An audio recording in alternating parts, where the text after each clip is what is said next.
Scotland Yard.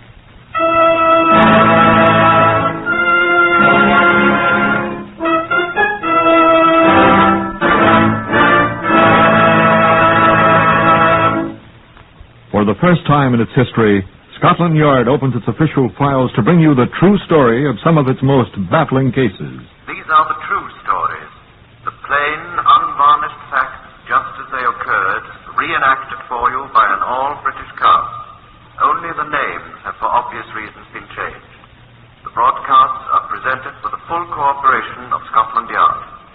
Research is from Percy Hoskins of the London Daily Express. Whitehall 1212 is written and directed by Willis Cooper. Now the voice of Chief Superintendent John Davidson, the caretaker of Scotland Yard's famous Black Museum. Good afternoon. I have here from our file number 198920 a rusted lock complete with handle. Once it was brightly nickel-plated and both handsome and utilitarian. Now its beauty has been completely destroyed by the effects of a very hot fire, and its usefulness is ended by the fact that it is locked. Some of its parts have been fused by the heat which it endured. It's part of the right-hand door of a motor car, the door next to the driver's seat. It was locked before the fire. I should like you to meet Chief Inspector Albert G. Clark, who is known, as all clerks are, as Nobby. The 5th of November, 1605, was the day set by a certain Guy Fawkes to touch off a number of barrels of gunpowder he had secreted in the vault under the Houses of Parliament, thereby blowing the members of the august body, complete with King James I, through the roof. Unfortunately for Mr. Fawkes, and happily for the monarch, a Lord Monteagle learned about the enterprise and flung Master Fawkes into a dungeon, from which he emerged only to be hanged. Thus, the principal form of celebration of Guy Fawkes' Day on the 5th of November is the kindling of cheerful bonfires, in which effigies of Guy Fawkes and other gentry are burned to the accompaniment of hilarious noises. Quite late in the evening of the 5th of November, 1930, quite another type of bonfire made history near Hardingstone, which village is quite near Northampton. This is the way they related the story. My name is Spiller, John Thomas Spiller. My friend here is Victor Charles Espinwall. It wasn't really the 5th of November. It was about 2 o'clock in the morning of the 6th. But it was still close enough to be practically Guy Fawkes' Day. Be still, John Thomas. We were walking home from a Guy Fawkes dance in Northampton. Hardingstone is only a step from Northampton. You walk along the main London road from Northampton till you come to the turn-off to the left on Hardingstone Lane. Only about 2 miles. 2 miles. First, as we started to turn off to Hardingstone down the lane, a motor car passed us. Going towards London? Very fast, blinding us quite. Aye. And when it got past us, we saw a man. The moon was quite bright. So we could see his face quite well. He hadn't any hat. He climbed out of the ditch onto the metal road. And he looked as if he were mixed up. Wasn't sure what he was doing, like. And we gaped at him. Didn't know what to say either. And it was just at that precise second I saw the blaze round the bend. Down Hardingstone Lane, where there shouldn't be any blaze. And I said to John Thomas here... What's the blaze, you said? And the man from the ditch... The man without a hat? He said, it looks as if someone's having a bonfire. A late bonfire, he said. Yes, that's right. And we turned to look in the direction of the blaze. Down the lane toward Hardingstone. And when we turned back to look at the man... He was running away. Hurrying away. That's right, hurrying away. He didn't say a word. He stopped at toward London, and then he stopped and looked around. The moon was so bright. And then he turned toward Northampton, and he started to hurry that way. We'd have done something, but he was hurrying down the road. Anyway, we didn't care who he was. And there was the bonfire. We just thought it was a bonfire, Victor. Yes. And so we went on down the lane to see who made the fire. And the fire seemed to be getting bigger, so we hurried. And suddenly, there it was. Right there in front of us. Blazing like blazes. The flames were 15 feet high. But we could see what it was. It was a motor car. And there was somebody in it. In the driver's seat. And he was on fire too. He was dead.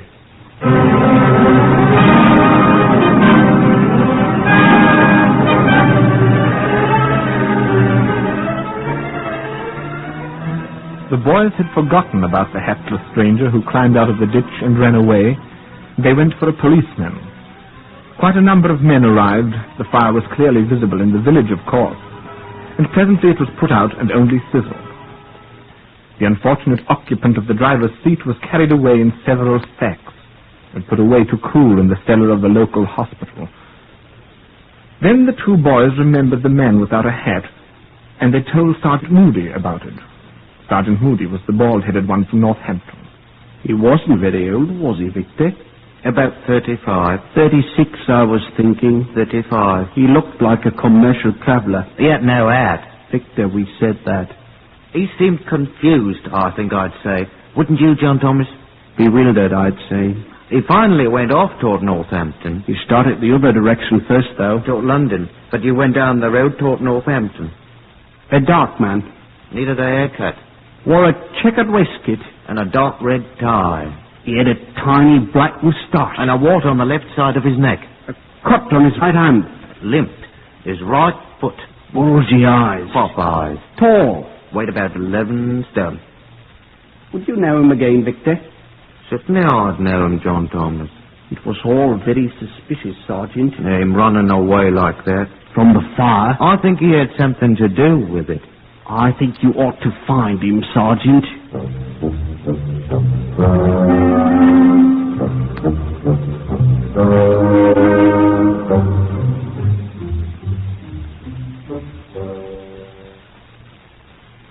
Sergeant Moody and the rest of the Northampton police made quite a point of trying to find the hapless stranger that day, but he wasn't to be found.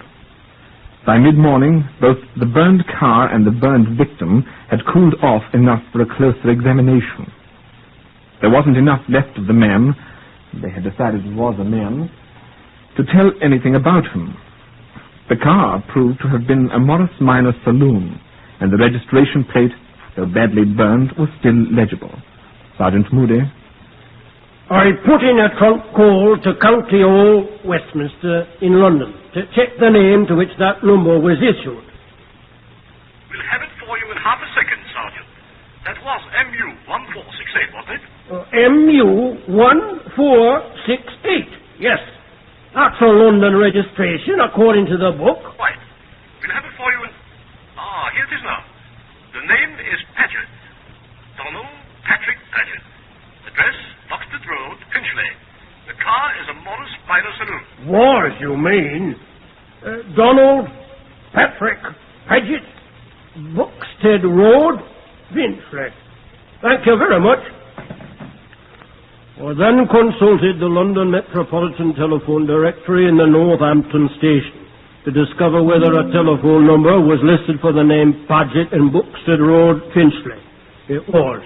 I spoke to a woman who identified herself as Mrs. Pamela Paget, wife of the owner of the car. I broke the news to her as gently as possible, and she announced her intention of proceeding to Northampton.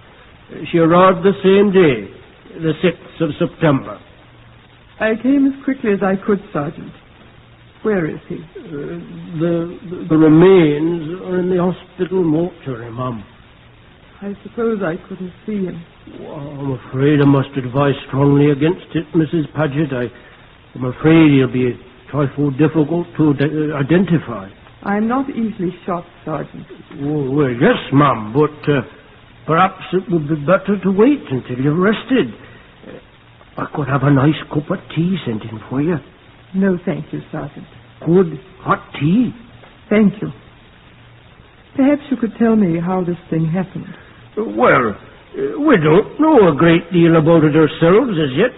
It happened only this morning, and we've only completed our preliminary examinations. We thought perhaps you might shed some light on the matter. I'm sure I can.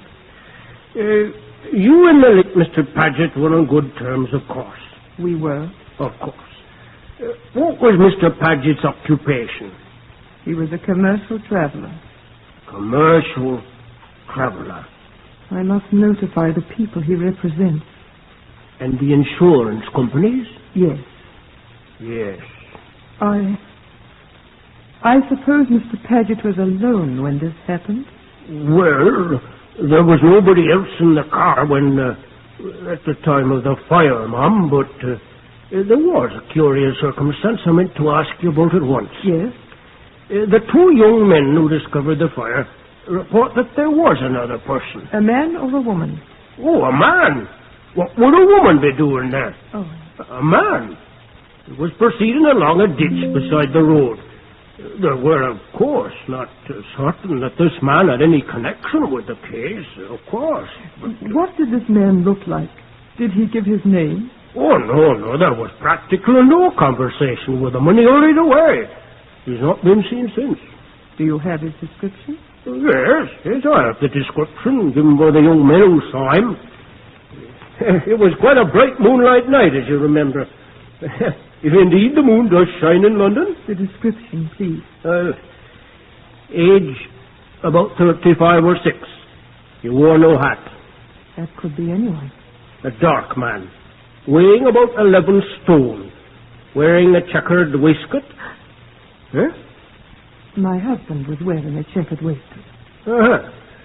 A dark red tie.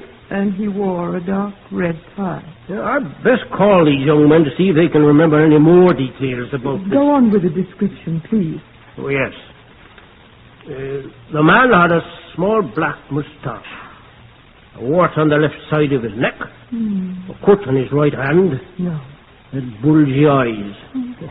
Pop eyes, the young man said, and dark curly hair. And he limped, his right foot. Limp. His left foot, Sergeant. Huh? He limped with his left foot. He was wounded in the war in 1916. He limped with his left foot. Do you mean to say you recognize this man, Mrs. Paget? Of course I do. Who? He's the man you thought was burned to death in the motor car. Who? My husband, Donald Paget. But Mrs. Paget! So Don's added murder to his other sins at last, has he?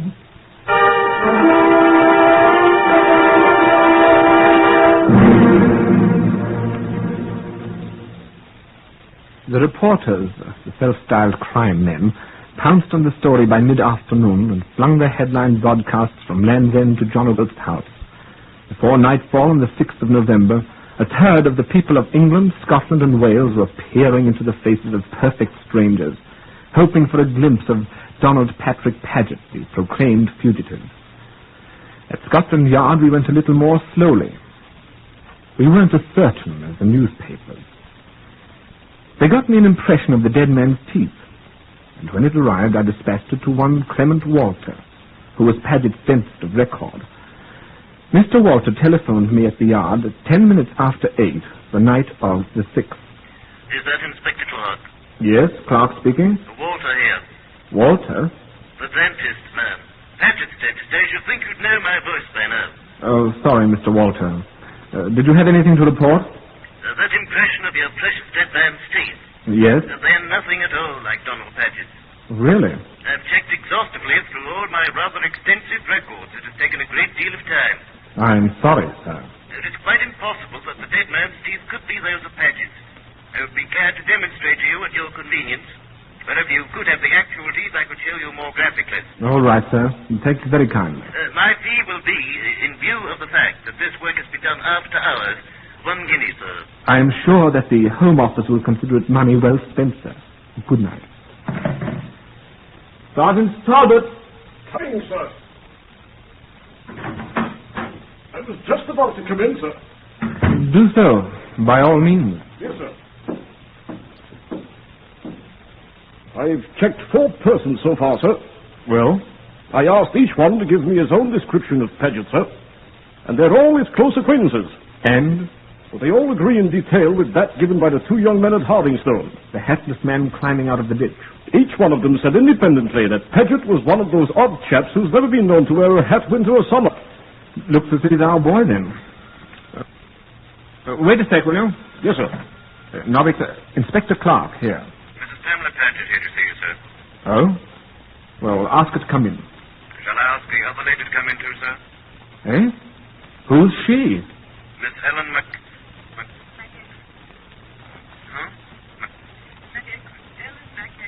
Who's she? Don't know, sir. She is with Mrs. Paget. Oh, all right. Send her in, too. Yes, sir. Ever hear of an Ellen McEachran, Talbot? No, sir. There was an Alice McEachran, sir, pickpocket.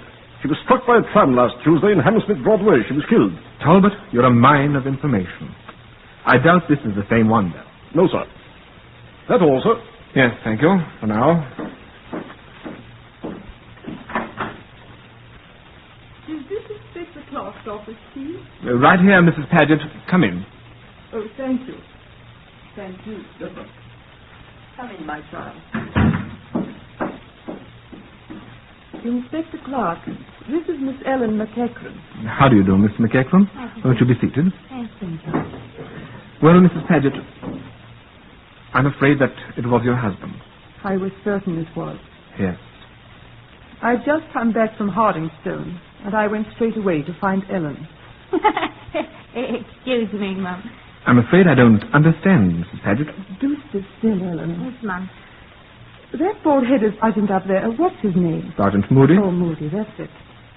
He said something when we were talking about not being sure whether the body in the fire was a man or a woman. He told me that on the telephone this afternoon. Apparently they're sure now that it was a man. The medical officer... Yes, I know, but I didn't know when I came back. That's why I went to find Ellen here. You thought that it might be me, but it wasn't, was it? No, child, it wasn't. Neither you nor your father. I'm afraid I'm... Father's still in jail. You can't burn up people in jail, now can you, sir? Will you tell me what you're talking about, Mrs. Paget? What has this child and her father got to do with the... I was afraid it was Ellen MacDonald had murdered. Oh, my father, you said. Why, for heaven's sake? Well, Ellen's father had threatened to do bodily harm to Donald. Threatened to burst his bloody neck? Oh, pardon me. Eh? Why? Because he wasn't paying the 20 shillings a week he'd agreed to pay, of course. What 20 shillings? For my baby. What? The father of Ellen's 3-year-old child is Donald Paget, Inspector Clark.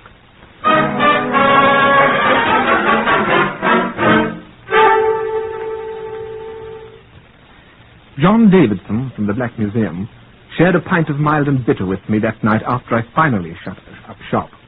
I don't know, John, I said. About what? People. No accounting for tapes. Yeah, fine original statement there. True, though. You were speaking about the wife. Yes. Married to this fellow. He goes out and contracts bigamous marriage. To a girl who's an obvious idiot, you say. Well, not very clever. Maidservant, you said. What we used to call a slavey. Fortunately, that class is disappearing. Doesn't help the ones that are left, John. The Paget class never dies out. I shall do my best to assure this one's dying out. We were talking about his wife. Yes. She apparently doesn't have any resentment toward this young, what's her name, Ellen? Ellen. Why should she? It wasn't Ellen's fault that she has the mentality of a mango-woozle. Any resentment she harbors is towards her husband. The missing Donald Patrick Paget, Esquire, who lit one too many bonfires on Guy Fawkes Day. For which, God willing, he'll hang. Do you have any ideas regarding the unfortunate man in the car? None. Well, I know nothing about it, Nobby. But, knowing nothing about it, I may have an idea. What? The lawful wife may have an idea, too. Mrs. Paget? Aye. Explain, please, John. If a man commits, what shall we call it, an indiscretion like this, marrying bigamously and fathering a child... The law of the land calls it a felony. For the purpose of my argument, let's disregard the legality of the thing, Nobby. Now, we have here the situation of a husband committing a grave offense against his wife. And the law. Disregard the law. Empirically, I mean. He commits this heinous crime. The wife, practicing true Christian forbearance and charity, forgives the man, or at least declines to prosecute him. Well? Now, bear with me. Given that set of circumstances, would not such a man be inclined to repeat the offense? Well, having convinced himself that he'll be allowed, as our American cousins say, allowed to get away with it again. It could be, John. Assuring himself that he need only to satisfy his wife's goodness of soul, her love for him, which she has demonstrated, and the payment to the unfortunate young woman of a sum of money proposed by the court. Well, I don't see where your argument's going, John, but... It's not a bad argument, Nobby. And it follows out the one advanced by Mrs. Paget. Assume that the wrong girl's father threatens unpleasantness to Brother Paget. Oh, you're saying that the dead man may be the father of still another victimized girl. That doesn't sound reasonable. Well, Mrs. Paget was convinced it was reasonable in the case of young Ellen, is it? She's forgiven a lot, but she boggles at the thought of murder. So, for that matter, do I. What do you think? Well, I think if I were doing it, I'd look about and see if the temporarily missing Mr. Paget has made any other excursions into the extramarital. And then I'd discover whether the father of the bride is enjoying good health or has recently been the victim of an all-consuming fire. And then I should order another half pint for poor old John Davidson, who is now extremely thirsty.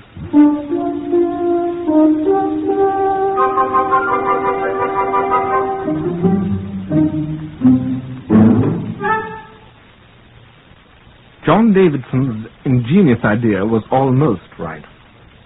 Mrs. Paget knew of no other liaisons with women of any age, intellectual state, or social standing which had been contracted by her husband. We have been horribly unhappy, Inspector, during all of our married life. But I have tried to make allowances. Donald was severely wounded in the war. He was buried alive at Chesterton. They despaired of his life for a long, long time. I didn't know about that. He was such a wonderful person, Inspector. Before we were married and he went to France. At Chesterton, only 3 months after he went overseas, I made a vow to myself that if Don recovered and got well, I don't want to talk about it. I'm sorry, Mrs. Paget. I swore to myself that no matter what happened, no matter what he did, I would try. I'm sorry, Mrs. Paget, but... He's been unfaithful to me so many times. But this time with Ellen was the only one I knew all about. I was afraid Ellen's father was... Don's mind was affected, you know, by that dreadful wound. He makes mistakes. He does things. He can't hold on to a job. We haven't any money. I've tried so hard, Inspector. But not murder. Not murder. Even if it is Donald. That's why I came to you. If it's murder, not even for Donnie.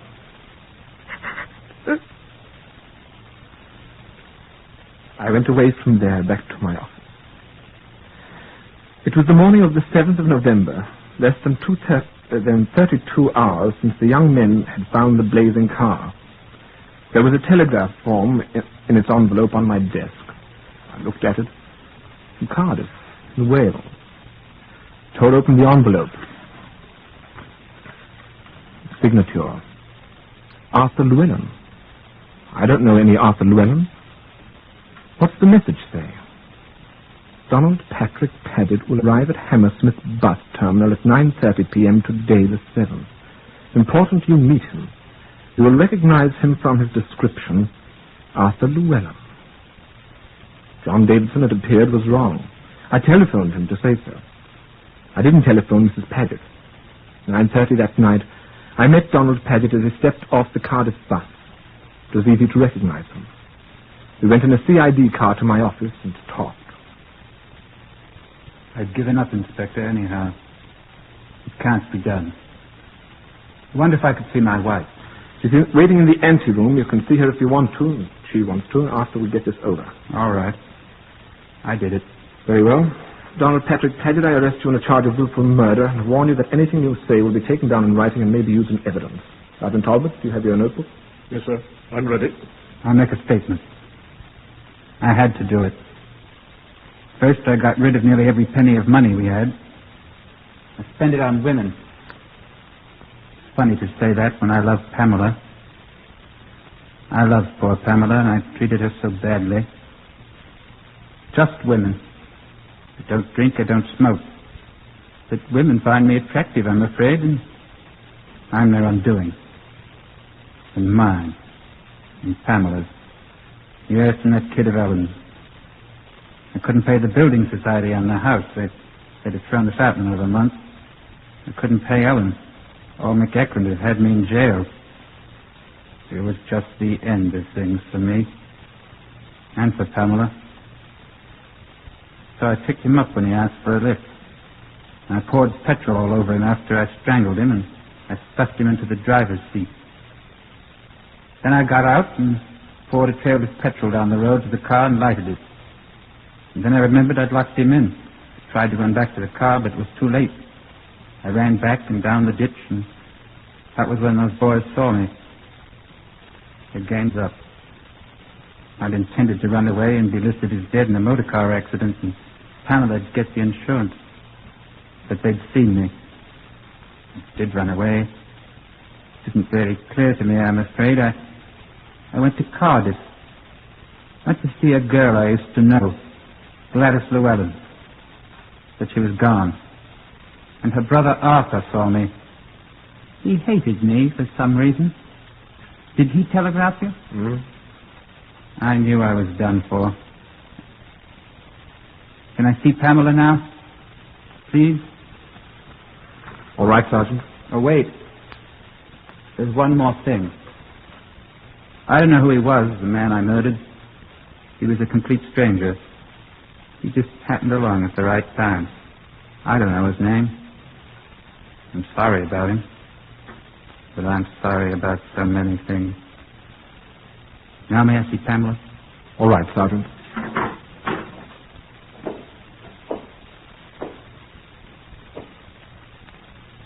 Hello, Pam, darling. Hello, darling. Oh, Pamela. I'm so sorry. I brought you some of the cigarettes you like. Darling.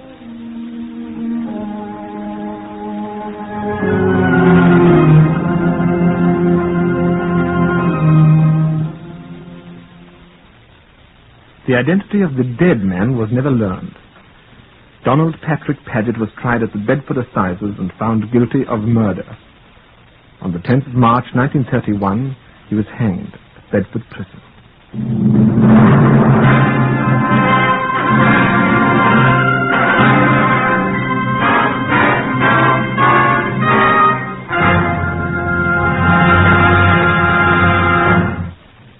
Appeared today on Whitehall 1212 in the order of their appearance, Harvey Hayes, Gerard Burke, Gordon Stern, Lester Fletcher, Basil Langton, Francois Grimard, Eula Garrick, Patricia Courtley, and Victor Chapin. Whitehall 1212 is written and directed by Willis Cooper.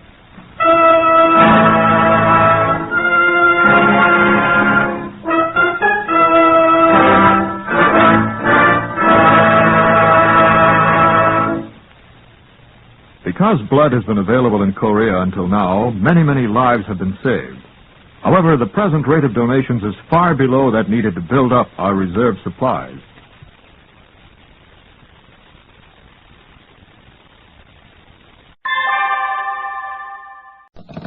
Whitehall 1212.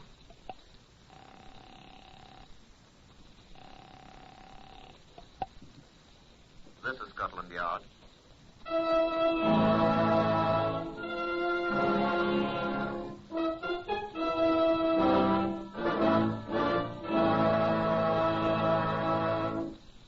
Will the first time in history, Scotland Yard opens its official files to bring you the authentic stories of some of its most celebrated cases. These are the true stories, the unvarnished facts just as they occurred, reenacted for you by an all-British cast. Only the names of the participants have for obvious reasons been changed. The stories are presented with the full cooperation of Scotland Yard. Research on Whitehall 1212 is prepared by Percy Hoskins, chief crime reporter for the London Daily Express. The stories for radio are written and directed by Willis Cooper. This is the story of Scotland Yard file number 140MR519. And here to brief you is Chief Superintendent John Davidson. Good afternoon. This is the famous Black Museum of Scotland Yard. These two rooms on the lower ground floor of the main building are the repository of, shall I say, mementos of some of our most famous cases, both solved and unsolved. We keep here, as exemplars of the practical art of murder and other crimes, a great many weapons, a not inconsiderable stock of disguises, a large number of miscellaneous objects, more or less directly concerned with the commission of specific crimes.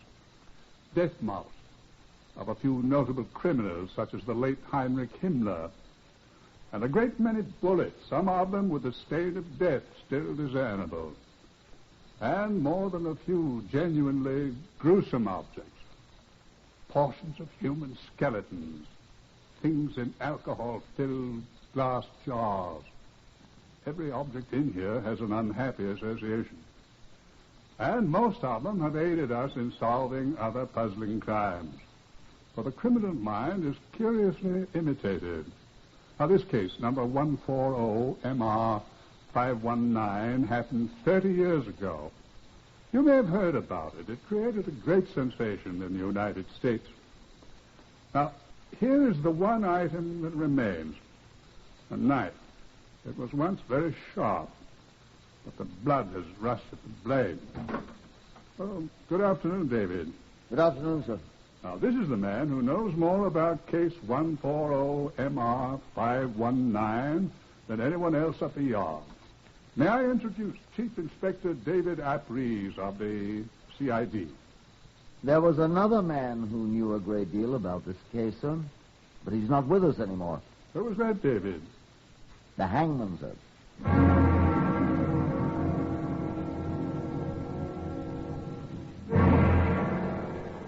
Mrs. Hildegard Amory was one of the most fascinating women I've ever known. Her husband, Peter James Athelston Amory, was 32 years old, but everyone who knew the couple thought he was at least 10 years older than his wife, although in point of fact he was only 4 years her senior. From what we know of him, he was dull, moody, and not a very good husband, except that in the accepted sense of the word, he was faithful to her. It's a pity that he had no other recorded virtues. On the night of the 3rd of October, 1922, he was murdered. This is all I had from Detective Sergeant Max Fisher of the Ilford Police Station, who reported it to me. Kensington Gardens, Ilford, sir. 10 minutes before 12 midnight, sir, last night. Stabbed to death by a person or persons unknown, sir. Mr. John Thomason and Miss Elizabeth Poole of 7B Oxford Crescent, Ilford, met Mrs. Amory as she was running down the street screaming. A doctor was fetched who pronounced the man dead. Go on, please, Sergeant. Mrs. Amory remarked to Police Constable Douglas Gregg that she supposed that she would probably be blamed for the husband's death. She'll be at the Ilford Police Station, sir, this morning. I proceeded first to the mortuary on Horse Ferry Road to view the body. He had been stabbed untidily 3 times in the neck. The man at the mortuary said one slash had severed the carotid artery, causing death. No weapon, Sergeant Fisher said, had been found. I went to Ilford for a talk with Mrs. Amory. She's in there, Sergeant. Well, thank you. Do I go in with you, Chief Inspector? I wish you would, yes, please. Yes, Sergeant Fisher. I have Chief Inspector Apries of Scotland Yard with me, Jones. May we come in? Mrs. Amory? Let them come in. Thank you. We'll be all right, Jones. Yes, Sergeant. Come in, sir. Mrs. Amory, this is Chief Inspector Ap Reeves. I don't know what more I can tell you, Chief Inspector. I'm sorry to be under the necessity of asking you any further questions, Mrs. Amory, but you understand. Yes, of course. If we might sit down. Oh, please do. You did not see the assailant, you said? No. Peter had gone... Your husband? Yes. My husband had gone ahead of me a few steps to unlock the door. All I remember was a kind of black shadow rising up beside the steps, hearing Peter cry out. The other man said nothing? Nothing at all. He just turned and ran away down the street. And you? I'm afraid I was so frozen I didn't do anything for a second. Peter was coughing and crying out. And I think I screamed and ran away. Uh-huh. You didn't touch your husband? I put my hand out to him and the blood... I was so... I don't know. I think I ran for help. I know I was screaming. Those people heard me and called out and I... You thought your husband was dead? I knew he was hurt badly. You didn't tell us before about seeing the man who attacked your husband, Mrs. Amory. Oh, I thought I did. No, you didn't, Mrs. Amory. Sorry. I'm going to ask you a question, Mrs. Amory, which you need not answer. I'm sure I have nothing to conceal from you, Chief Inspector. Of course. Why did you remark that they will blame me for this, or words to that effect? Did I say that? In Constable Gregg's report, madam. I don't remember saying Why should you say such a thing? Why, if I said it... I was very much agitated, you must understand. Of course, I suppose I must have been thinking that no one else had seen the... Murderer, ma'am? Yes. The... Sergeant Fisher. Yeah? I'll be back at once, Chief Inspector. Right. Had your husband any enemies that you know of, Mrs. Amory? I've been trying to think. Can you think of any other motive? Robbery, perhaps? Oh, I should think that a robber would have run away without attempting to attack. I don't know. Could I ask you to tell me in your own words exactly what happened, as near as you can remember? Peter and I had gone to the Criterion, and we were in rather a gay mood when we came home. Peter said to me, I'll run ahead and unlock... That is a very dark street. Well, usually it's quite bright. But last night, the street lamps... Something apparently had happened to them. Oh, I'm sorry.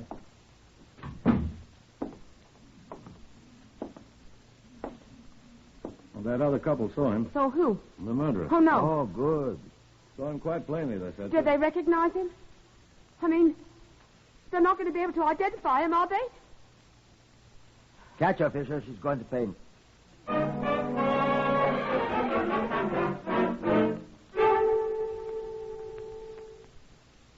Verbum sat sapienti.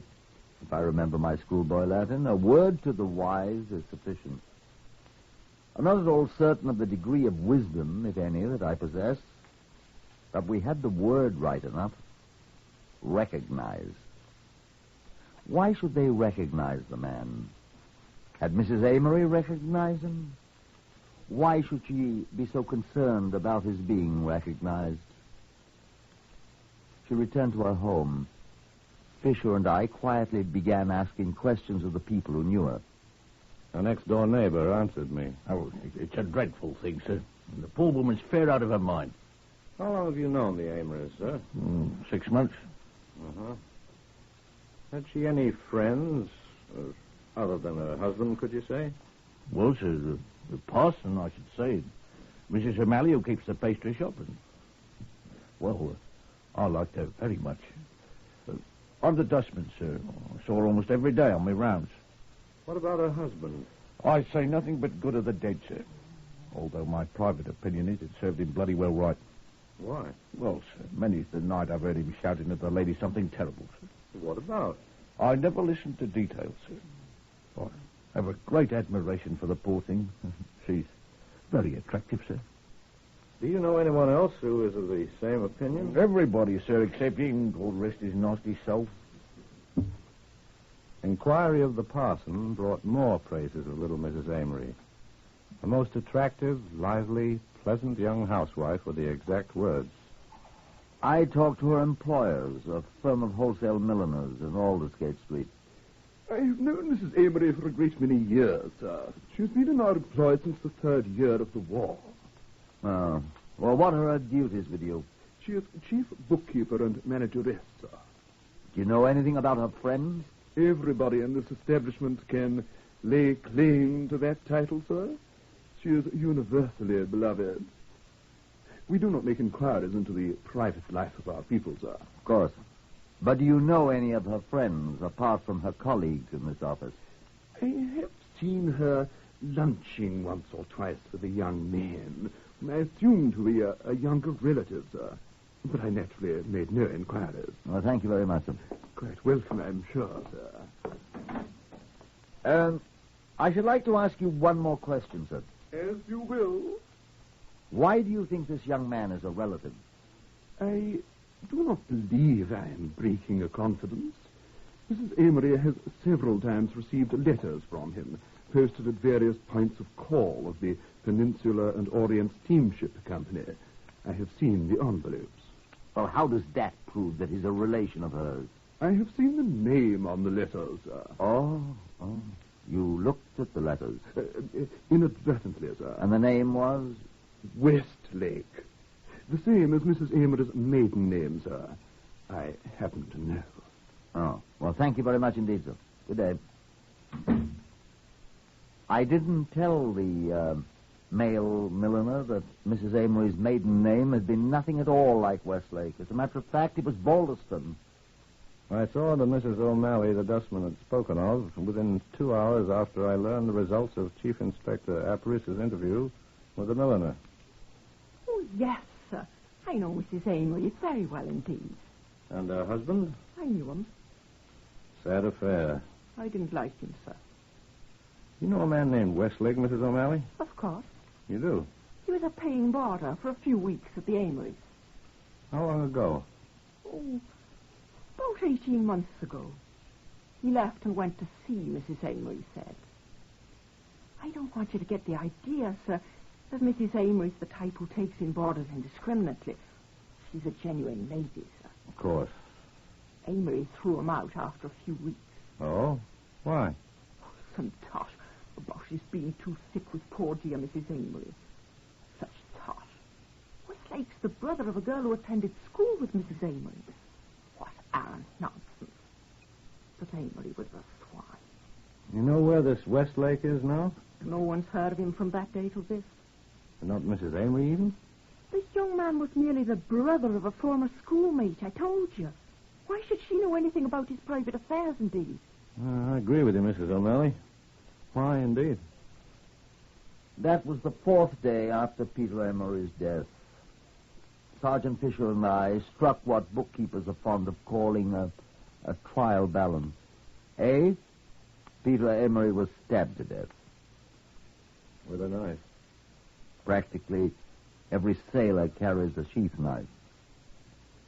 Westlake was a sailor. He had been thrown out of the Amory home. He was also accused by the husband of too great familiarity with the wife. That could be a motive. Mrs. Amory was quite concerned about the possibility of the murderer having been recognized. Perhaps she did recognize him. Would she be shielding him? Well, he's the younger brother of a schoolmate of hers. Would she be shielding the murderer of her husband? Let's ask him. Let's find him first.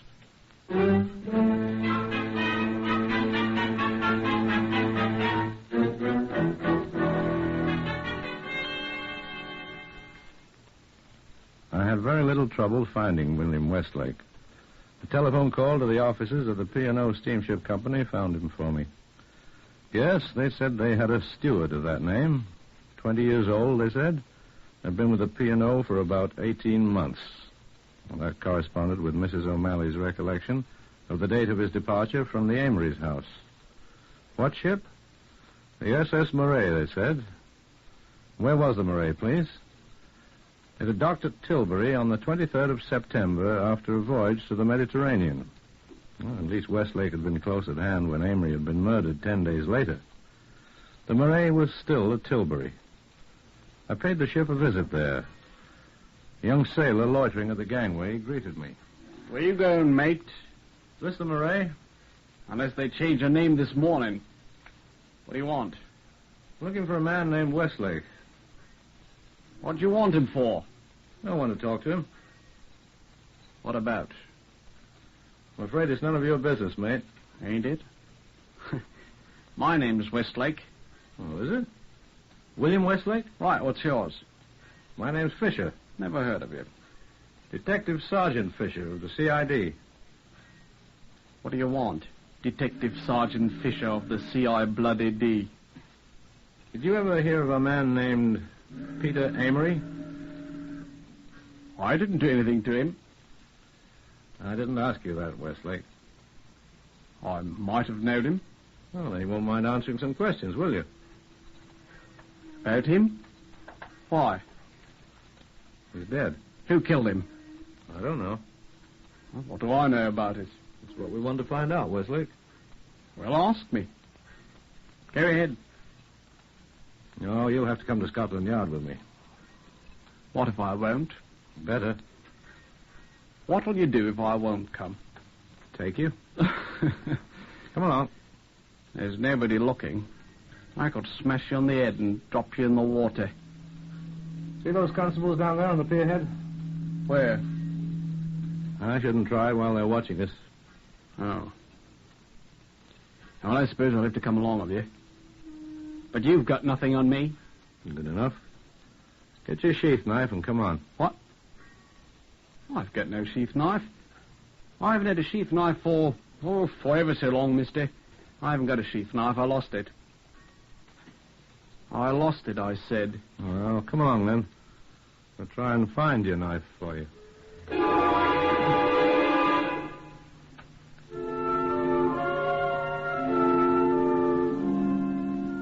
I had invited Mrs. Hildegard Amory, the bereaved widow, to come to my office at New Scotland Yard from Ilford to consult about some new evidence that had been discovered, I said. She arrived at 11 o'clock, quite composed, with no outward signs of nervousness. I said she was one of the most fascinating women I've ever seen. Blue silk frock, a most fetching hat from the establishment that employed her. Hardly suitable for a recent widow, I remember thinking idly. Great purple-blue eyes. A most charming smile as she greeted me.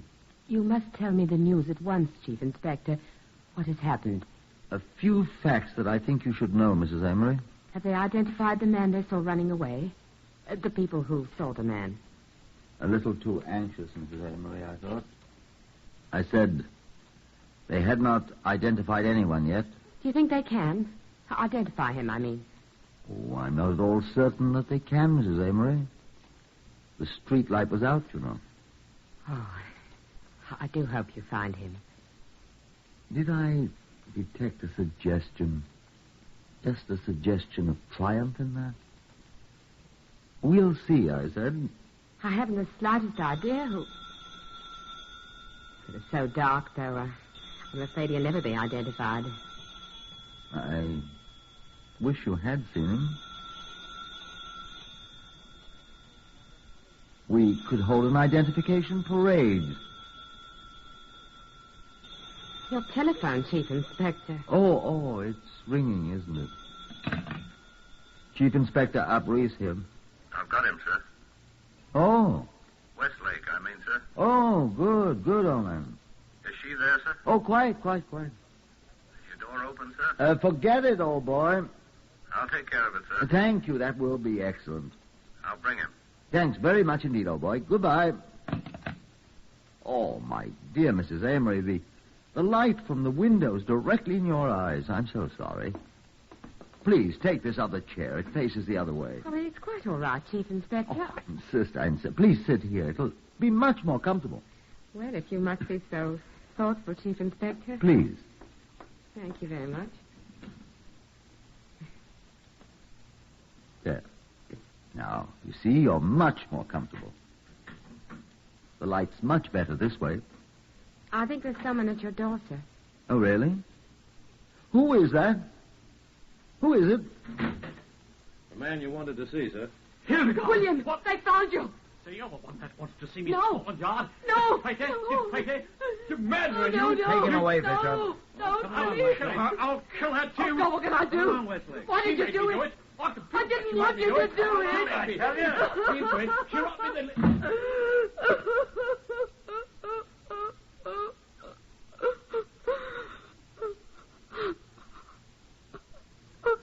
I really think you owe us an explanation, Mrs. Amory.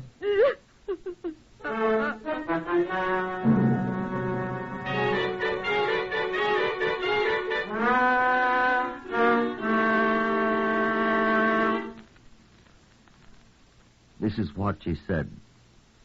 I did not know William Westlake at all. When his sister asked me if he might come and stay with us, I remember him only as a small boy from Norwood, and I met him on a holiday with his sister. As a small boy, he was remarkably charming. When he came to live with us, he was still charming. One day, while my husband was away on a short business trip, William told me he was falling in love with me. This is what he said. Of course I was in love with her.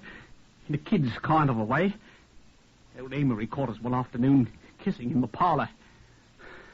He kicked me out. It was an awful row. I said I'd get even. Well, he's dead now, and I'm still alive. She said... I had nothing to do with it. It was his own idea to murder Peter Amory. And he said... Ask her about those letters, Detective Sergeant. I'm a detective. My job is to catch criminals, not to make pronouncements about the state of their minds. Neither is it my job to pass judgment upon anyone. Ask her about the letters, Westlake said to Sergeant Fisher. We did ask her. The letters? I thought he destroyed them. Westlake laughed when we told him what she had said. Them letters will hang her, Mr. Detective. Westlake had been charged with murder and duly warned. The judge's rules in England are almost unbelievably strict regarding what may be said to a prisoner once he had been officially charged. But the boastful ones often say more than they intend to. Neither Fisher nor I made any comment. You can't ever prove that I killed old Amory, gents. You know nobody saw him get killed. Why, even them people that said they saw me couldn't possibly identify me. Could they? I'm sure I don't know, Wesley. Oh, I know. They can't. Nobody can. and even if somebody could identify me, which they can't, they'll never hang me. You've been warned, Westlake. So I have, haven't I? Anything I might say might be used in evidence. But she thought I burned them letters, or tore them up or something. I didn't, gents. Now, what will you do for me if I show you where them letters are? Huh? Nothing. We can promise you nothing, Westlake. Don't you want to hang somebody? Come on, Fisher. Don't you want them? Don't you want them? Well, they'll hang her, I tell you. They'll hang her. Don't you want me to give you those letters? Come back. Come back, you. She put me up to it. I can prove she put me up to it, I tell you. She made me do it. She talked me into it. She's the guilty one. I just stabbed the man. The filthy, filthy brute. She thought he was in love with her. She knows better now. Come along. Where are we going? To find those letters.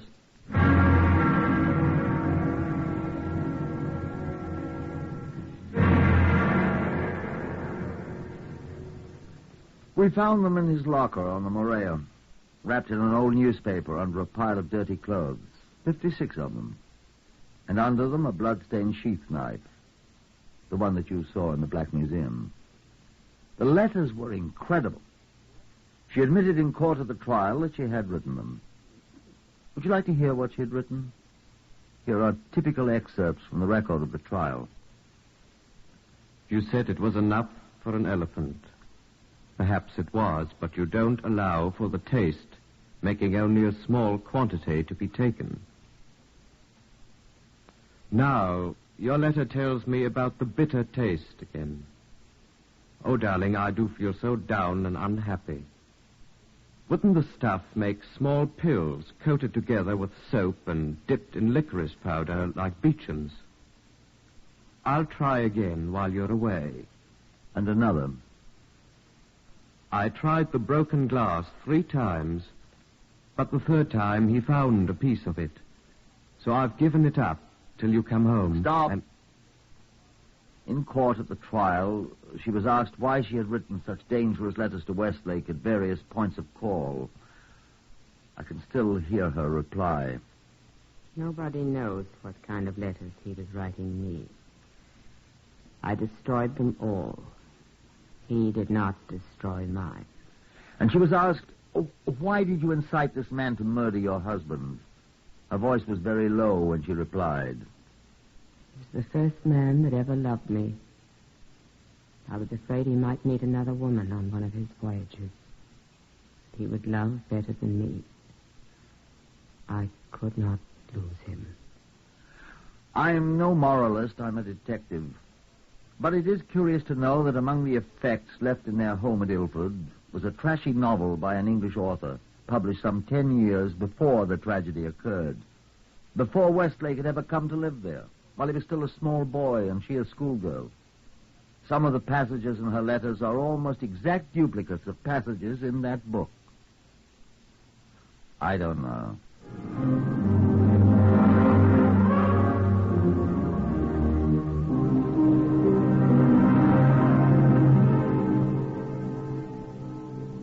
Hildegard Amory and William Westlake were found guilty of willful murder at Old Bailey in June 1923.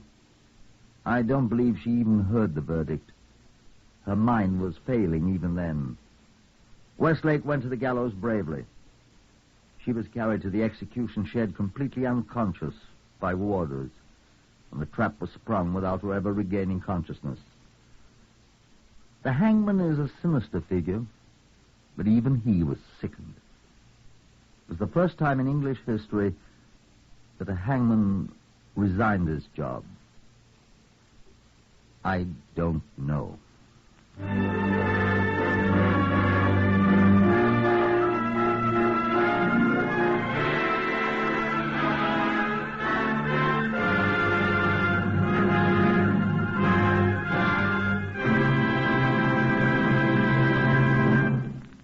You have heard another in the series Whitehall 1212, compiled from the official files of Scotland Yard.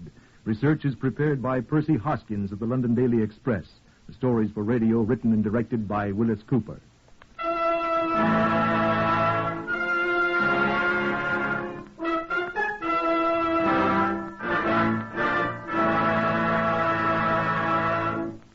Three chimes mean good times on NBC. Today here...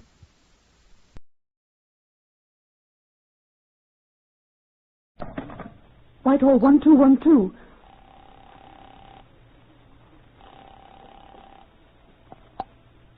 This is Scotland Yard.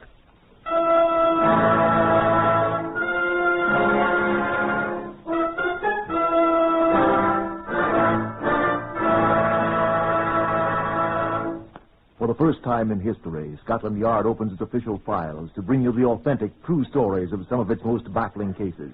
These are the true stories, the plain, unvarnished facts, just as they occurred, reenacted for you by an all-British cast.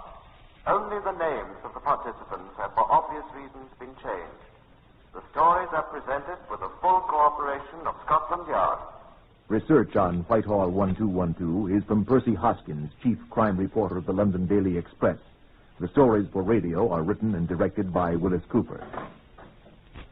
Now you will hear the voice of Chief Superintendent John Davidson, curator of Scotland Yard's famous Black Museum. Chief Superintendent Davidson will brief you on Scotland Yard case number 604 MR 804. Good afternoon. Here in the Black Museum at Scotland Yard, which is neither black nor is it a museum, are kept on file articles of various sorts which have in one way or another been connected with cases of criminal investigation that our people have worked on. Now, we keep these articles not for their morbid interest as weapons that have committed murder, nor because they've been merely involved in various crimes of violence, but as exemplars of methods and means of commission. What has puzzled us on some long-forgotten crime may one day be of assistance to us in solving another.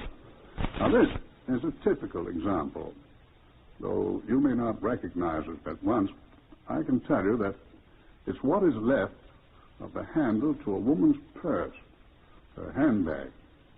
It's made of a kind of plastic material similar to that of which artificial teeth are sometimes made. It survived an attempted destruction under most extraordinary conditions and was recognizable as the property of a particular person.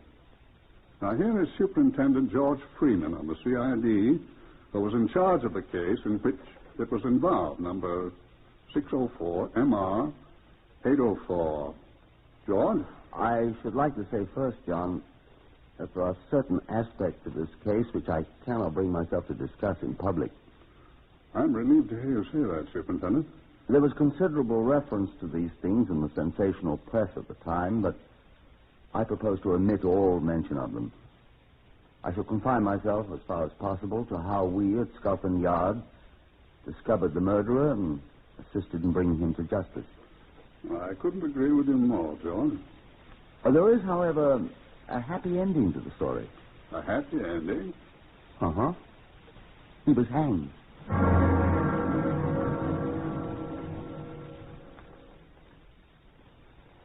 On an afternoon in 1949, Mrs. Minerva Bannerman, a well-to-do 68-year-old widow, walked out of the Kensington hotel in which she lived. She was never seen again. Woman Police Sergeant Elsie Rice was assigned to investigate. I was present when she made her report. On inquiry at the hotel, I determined that the last person to have seen Mrs. Bannerman alive was a Mrs. Beatrice Miller, another resident of the hotel. Did you speak to Mrs. Miller, Sergeant? I interviewed her, yes, sir. Her conversation was as follows, according to her account. Mrs. Miller, are you going shopping? Mrs. Bannerman, no, I'm going down to Crawley with Mr. Hughes. Who's Mr. Hughes, Sergeant? He's a young businessman, an engineer, according to Mrs. Miller, who sometimes shares a table at the hotel dining room with Bannerman. Have you interviewed this Hughes? No, sir. He was not at the hotel, and there wasn't anyone who knew his business address. I left a message saying I'd call on him this evening at 8, sir. Very well, Sergeant. Thank you, sir. I turned my attention to other matters of more pressing importance than a report on a missing woman. And Sergeant Rice reported to me the next morning. I interviewed that Mr. Hughes last night, sir. Hughes. Oh, yes, that missing woman. Mrs. Minerva Bannerman, sir. Uh-huh. Sit down, Sergeant. Thank you, sir. He stated that he did not meet Mrs. Bannerman. What's that? He agreed that he did have an engagement with her, sir. He was to drive her to Crawley, where he had a small manufactory. What for, did he say? To look at some fingernails, sir. Some what? Some sort of plastic artificial fingernails he's invented, sir. By any chance, was she going to invest money in this thing? He said she was, sir. Mm-hmm. But they didn't go there, you said? That's what he said, sir. When was this? 2 days ago, sir, on Wednesday. I don't like that investing business, Sergeant. Artificial fingernails. It's absurd, isn't it? No, sir. Huh? Some women wear them, sir. They come in different colors. Are you serious? Yes, sir. Yes, sir. But she didn't show up. Probably got suspicious. He's a suspicious-looking chap, Sergeant? Artificial fingernails. I didn't like him, sir. Woman's intuition. No, sir. He's a little too smooth to suit me. Greasy. Greasy hair, greasy face. Revolting little black moustache. All right. I'm sorry, sir. I suspect the old girl got the same impression you had, Sergeant, and ran out, clutching her investing money to her ample bosom. She was a small, active woman, sir. You got her description? Yes, sir. Wearing a black Persian lamb coat, dark burgundy dress. A what dress? Red, sir. Carrying a small handbag with a large plastic handle. Hair white, complexion ruddy. Wore false teeth, both upper and lower plates. Jewelry, a gold bracelet, at least 4 rings, 2 of which were set with large diamonds. An old-fashioned watch with gold breasting in a fleur-de-lis shape. Oh. All right, Sergeant, I'll take your word for it. Yes, sir. I'm much more interested in this investment business. We'll find the old lady with such efficient people as you, Sergeant. Thank you, sir. But this fellow Hughes, where's his factory? Crawley, you said. Crawley, yes, sir. Near Horsham, sir. Between here and Brighton. Yep. Superintendent Freeman here. I want the police station at Horsham. Telephone's a great invention. I keep thinking of that American cinema actor. What's his name? Meach. Hello? Horsham Police Station, Sergeant Hodge. Superintendent Freeman, Scotland Yard, Sergeant. Oh, yes, sir. Look here. You know a chap named Hughes has a factory of some sort of Crawley? Know him by sight, sir. Very dapper chap. Black hair, small black moustache like Hitler's. That's the one. There's a tiny shed. You hardly call it a factory, sir. On Leopold Road in Crawley. Yes, sir. Saw him just the other day, sir. When was that? Wednesday, sir. 2 days ago. You sure of that, Sergeant? Yes, sir. He was with an elderly lady, sir. A lady in a Persian lamb coat, I think it's called, sir. Here, give that description to Sergeant Rice. Yes, Sergeant. Yes, sir. Sergeant Rice here. Yes, I'm a sergeant. What? Persian lamb? Yes. Dark red dress? Yes. Red-faced, white hair? Handbag with a big handle? Funny old-fashioned watch? Let's have the phone, Sergeant. Wait a sec. Yes, sir. Where did you see them, Sergeant? They're walking down Leopold Road together, sir, towards this factory of his, sir. No mistake, Sergeant. Oh, no, sir. No mistake. Seen him since? No, sir. Send a man over to this factory right now and have him stay there till Hughes shows up. Yes. I want to see that man, Hughes, at once. Pick him up and let me know when you've got him. Yes, sir. Well, Sergeant, I think you're right in not liking Mr. Hughes. What's up, sir? Well, for one thing, he's a liar. And second, we'll see. CRO, please. Criminal records officer. Yes, I will. How did that sergeant at Horsham know the description of Mrs. Bannerman's clothing, sir? Was she... Hello? Who is it speaking? Oh, good morning, Murphy. Superintendent Freeman here. Look, do you have anything on a man named Hughes? What's the rest of his name, Sergeant? John George, sir. Age about 40. John George Hughes, at present of Crawley, about 40. Dark hair and moustache. How tall, Sergeant? About 5'7" or 8, sir. 5'7" or 8. The man is said to be an inventor of sorts. Has a factory at Crawley in West Sussex. Could you check quickly for me, please? Good. I'll be here in my office. Thank you. What were you saying, Sergeant Rice? I was asking how that sergeant at Horsham knew about the clothing Mrs. Bannerman was wearing, sir. He said... Oh, excuse me. Superintendent Freeman. Yes, sir. Oh? What's that number? 86522. Right. Study sizes. London sessions in 1941. Well, just send the file round to me, will you? Oh, is there a photograph of him in the file? Good. Good. Thank you very much. You recognize him from the photograph, wouldn't you, Sergeant? Oh, yes, sir. Sir, I was wondering... Your Mrs. Bannerman was with Hughes at the factory Wednesday afternoon. That's how that sergeant knew about her clothing, then. That's right. You saw them together. So your Mr. Hughes is a liar. Now, CRO has a file on Hughes. He got 4 years at Surrey Assizes in 1937 for obtaining money by false pretenses. He was sentenced to 21 months for theft at London Sessions in 1941. So he's a thief and a cheat. Be interested to see if he can prove he's not a murderer. I sent people to the Kensington Hotel where Hughes lived, and which was also the home of the missing Minerva Bannerman. She had not returned. Hughes' room on another floor had not been occupied. I again telephoned the police station at Horsham, which is 4 miles from the village of Crawley, where Hughes had his fingernail factory. He had not been seen at all. The door to the place was still padlocked, they told me. Sergeant Rice came into my office. Afternoon, sir. Where have you been, Sergeant? Communications, sir. I worked up as complete a list as I could of the jewelry Mrs. Bannerman was wearing and had it sent out on the teletype. All police stations? All stations, sir, including Horsham. Don't think you'll get very much from Horsham. Sir, don't you think it'd be a good idea if I ran down to Horsham and had a look at that factory of Hughes? Well, what do you expect to find? I might find Mrs. Bannerman, sir. Sergeant Rice, I've never told you what I think of women detectives, Sergeant. Have I? No, sir.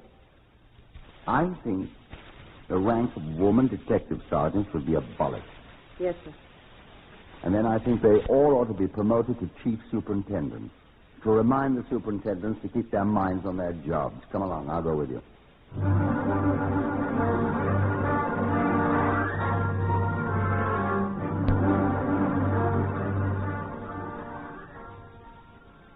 It was late afternoon when we arrived at the dingy little factory in Crawley, 40 miles away. Sergeant Hodge from Horsham was waiting for us. Good evening, sir. Evening. I came straight over here when you telephoned, sir. I let my men go for an early supper, sir. I'll relieve them for a while. Let's have a look at the place, shall we? Come along this way, sir. Not very inviting, is it, Sergeant? No, Sergeant. I haven't seen him at all, eh? No sign of him, sir. This is the door, sir. Padlocked, you see, sir. The only door, Sergeant? Yes, Sergeant. Hate to smash that padlock. How about one of these windows? They're locked, Sergeant. Only those 2 windows? Yes, sir. So dusty, I can't see through them. Careful leaning against that window, Sergeant. You'll break it.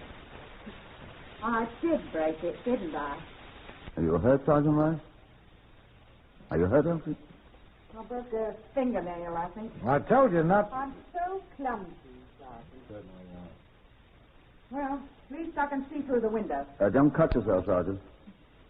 There's something lying on the floor in there. See who it is.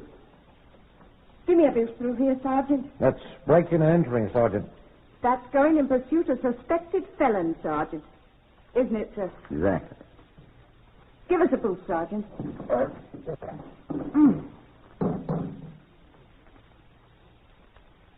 Can you see who it is in there? Not a body. Looks exactly like one, though. What is it? Seems to be some old clothes, suit of rubber things, trousers, coats. Laboratory clothes, I expect. Nobody in here, though. Don't see anybody.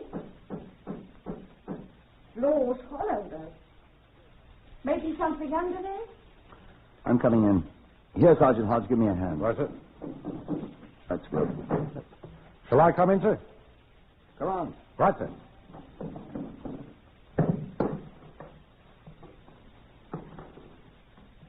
What's that stuff there in the corner? Seems to be some kind of large glass bottle. They're carboys that acid came in, Sergeant. I've seen them before, sir. Be careful, that acid burns, Sergeant. I've no intention of taking a bath in it, Sergeant. It's the last bath you ever took, Sergeant. Stop the back chat, both of you. No, I wasn't. Yes. Yes. Well, I expect we'd better see what's under this floor, Hodge. Yes, sir. What's that you're falling over? Sir. Did a pump, sir, like the air raid chaps used to put out fires. This fellow Hughes in the ARP here, Hodge? Don't think so, sir. Probably uses it to transfer the acid from these great bottles to some other place. Mistake. Well, better get to taking up this floor.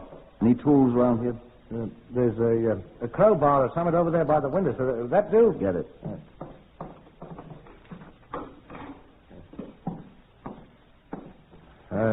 Where do I start, sir? Here, I think this board's loose. Let's get it up. Come on. Just what do you people think you're doing here? I know you, young woman. I know you are. Who are you, sir? I'm Superintendent Freeman of Scotland Yard. You are John George Hughes, I take it. I am, and I'm the bloody owner of this bloody place. I was rather expecting you, sir. As for you, Sergeant Wright, I'll tell you at once, Mrs. Bannerman is not here. You were with Mrs. Bannerman the last time she was alive, Mr. Hughes. Where, sir? Here in this town on Wednesday afternoon. I was not. You were seen and recognized. Well, I can only say that whoever says he saw me, whether is mistaken. I was in London. Are you mistaken, Sergeant Hart? No, sir, I am not. Well, sir, I assure you, Mrs. Bannerman is not here. Do you know where she is? You said she had vanished into thin air. Miss Wright, is that right? I said she disappeared. Into thin air, you said. Oh, somebody said. Maybe I said. Mr. Hughes, I should like you to come up to London with me. Why? I should like to have your answers to a few questions. About Mrs. Bannerman? Yes. Well, all I can tell you about Mrs. Bannerman is that you'll not find her here. Or any other place. Really, I should advise you to come to London and answer my questions, Mr. Hughes. Will you arrest me if I don't? Very probably. On what charge, Superintendent? Suspicion of murder? It's possible. How do you know Mrs. Bannerman was murdered? If you can't find a body. You're quite a clever man, Mr. Hughes. And you won't find her body, my good man. There's no corpus delicti. I'm going to give you a short lesson, Mr. Hughes, in criminal law. The phrase corpus delicti is from the Latin and means the body of the crime, not the body of the victim of the crime at all. If it's proved that Mrs. Bannerman met her death through criminal agency and intent, that one simple fact will be the corpus delicti, whether we ever find Mrs. Bannerman's physical body or not. In that case, anyone remotely connected with the affair is quite likely to find himself in for an unpleasant time.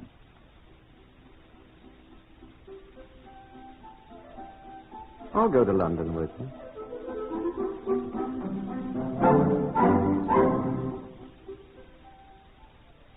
Such methods don't always work. They're on the very edge of legality. It's only in a court of law, in a trial after a person has been duly charged with the commission of a crime, that he's required to answer any questions and then under oath. But a prudent man welcomes the opportunity to speak out. His refusal to do so is highly suspicious. Mr. John George Hughes chose to answer freely. It was next morning at Scotland Yard I asked him, among other things, how is it that the constables on duty at your factory did not see you enter the place, Mr. Hughes? Because I came there directly after my interview with your Miss Wright, before the constables were assigned to watch my factory. I suspected they'd have the police on me, and I didn't want them mucking about in the factory in my absence. Then you've been in that place at least 2 days without going out. Longer than that. What were you doing? Various things. Keep me hidden mostly. You still maintain that Mrs. Bannerman didn't come to your factory? Before this occasion, yes. But she always left, Superintendent. But this time, she didn't. She didn't come there this time. I told you. Excuse me. Superintendent Freeman here. I've got the coat, sir. Good, Sergeant. Is it hers? That Mrs. Beatrice Miller, sir, who first told me about Mrs. Bannerman. The last person who saw her at the hotel, remember? I know. She identified it as Mrs. Bannerman. We'll have to prove it, Sergeant. Mrs. Miller thinks you can do that, sir. Very well, carry on. Mr. Hughes, I may as well tell you that a party of CID people are now at your factory in Leopold Road, Crawley, with a search warrant. Well, they won't find anything. They've already found something. Some of my personal property, I suppose. I know they haven't found Mrs. Bannerman. They found a cleaner's ticket for a Persian lamb fur coat. In your name. A friend of mine asked me to have it cleaned for her. What is her name? Mrs. Diana Thorpe. Where does she live? I don't know her address. She's gone to Dover to visit her sister. Sergeant Rice took the ticket and called for the coat. Well, she has no business doing The that. coat has been identified as Mrs. Bannerman's coat. That's nonsense. I'm afraid not, Mr. Hughes. What else did they find at my place? What else would they find? More personal belongings? I'm not going to talk to you anymore. You're not required to answer any questions, Mr. Hughes. I've got to rest first. As you like. You've tired me out with all these questions. I don't know what I'm saying. You may go whenever you wish, Mr. Hughes. We'll find you when we need you. Threatening me, eh? Making a statement of fact. Now, if you wish to go. Why don't you arrest me? If I can uncover enough evidence to justify it, I shall. Who's that? Come in. Come in, Sergeant Hodge. You know Mr. Hughes, of course. Yes, sir. Mr. Sturm of Washington, Superintendent Freeman, sir. Good morning, sir. Morning, Mr. Sturm. Come in. Thank you, sir. Mr. Hughes was just leaving. Well, I'll wait a minute. As you prefer, sir. Well, Mr. Sturm. Mr. Sturm is a pawnbroker, sir, in Horsham. This is Mr. Hughes. Last time I saw him, his name was Whitaker. You're a liar. Please, Mr. Hughes. And when did you see this gentleman last? When he Sturm? bought this with me for 17 quid. How interesting. An antique breast watch fastened with a fleur-de-lis clip. Exactly the same as the one described in the circular sent out from Scotland Yard here as the property of Mrs. Minerva Bannerman. What have you to say to that, Mr. Hughes? Well, she was wearing it the day she was with him at Crawley. I saw it, sir. Mr. Hughes? I never saw it in my life. You walked it with me, Mr. Bloodywell Whitaker Hughes. Oh, excuse me, sir. For 17 quid of my money. I said you're a liar. Be quiet, Hughes. I'll swear to it, Inspector. Superintendent. I'll swear to it, Super. Jake Sturm, you're a liar. All I want is my money. Is your name Jake, Mr. Sturm? Jacob Aloysius Sturm, yes, sir. You do remember Mr. Sturm, then, Mr. Hughes? He bloody well does, he does. Well, then, Sergeant Hodge, did you find anything else there at the factory? Would you like to go now, Mr. Hughes? What did you find? Well, sir. What'd you find? Tell him, Sergeant. Found this, sir. What is it? Was it? Part of a handle, it looks like. That's what it is. Excuse me, sir. Off a lady's handbag. And it's all kind of melted like. Heat wouldn't do that, sir. Acid would do it, wouldn't it, Mr. Hughes? Then that's what's happened to these two, sir, see? False teeth I found in the same place, sir. Now, I wonder whose they are, Mr. Hughes. I don't know anything about them. I wish Sergeant Rice were here. Why, sir? I'd just like her to take them to Mrs. Bannerman's dentist, whose name she knows, and see if he can identify them. You see, Mr. Hughes, teeth can rarely be destroyed by anything. Fire, acid. Who can that be, do you suppose? Come in. Oh, excuse me, sir. Come in, Sergeant Rice. Oh, thank you, sir. Sergeant Hodge, I saw Dr. Finch in the forensic laboratory as I came in. He asked me to give these things to you. Thank you, Sergeant. What are they? What did the doctor say they are, Sergeant? He said they're fragments of human bone. This one's from a bone of the foot. This one's probably part of a vertebrae. And the others I don't remember. What's happened to them? They were found in that spot behind the place at Crawley, sir, where I found the false teeth and the purse handle. They've all been partly destroyed by acid. Well, Mr. Hughes, it seems we do have a corpus delicti. What are you going to do about it? A Sergeant Rice is going to do it, Mr. Hughes. You found him first, Sergeant. Go ahead. John George Hughes, I arrest you on charge of willful murder. I warn you that anything you say will be taken down in writing and may be used in evidence. What do you find amusing, Hughes? I'm just thinking. All the trouble and expense everybody's going to be put to. And when it's all over, I'll be sent to a nice, comfortable loony bin, where I'll spend the rest of my life in comfort. I may venture to disagree with you, Hughes. Nobody in the world would believe a man in his right mind would do what I've done, Superintendent. You've been warned, Hughes. All right. I'll make sure they believe I'm crazy. Old Bannerman wasn't the first one I've dealt with this way. She was the fourth. And I didn't get enough money out of all folk to make it murder for profit. I'm crazy, I tell you. Crazy. And does the jury read that from your notes, Sergeant Miss Nasty Rice?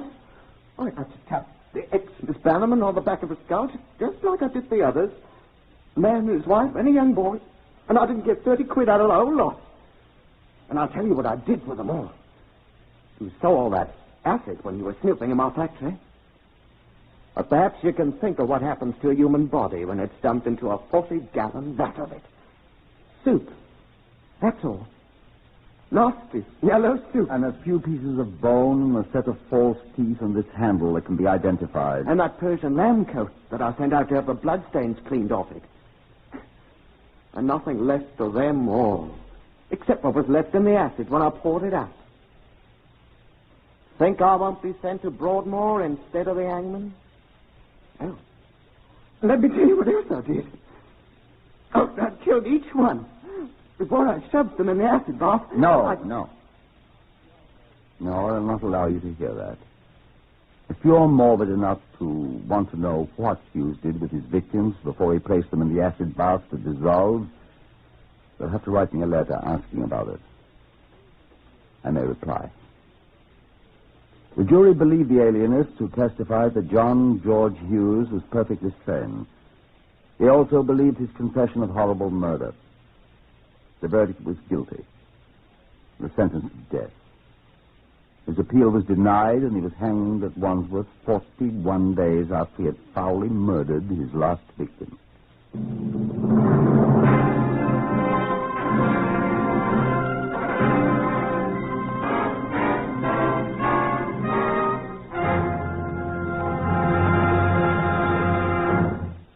You have heard another in the series Whitehall 1212, compiled from the official files of Scotland Yard. Research is by Percy Hoskins. Among those heard today were Horace Brame, Harvey Hayes, Joe Huntley Wright, Lester Fletcher, Guy Spall, and Gordon Stern. These stories for radio are written and directed by Willis Cooper.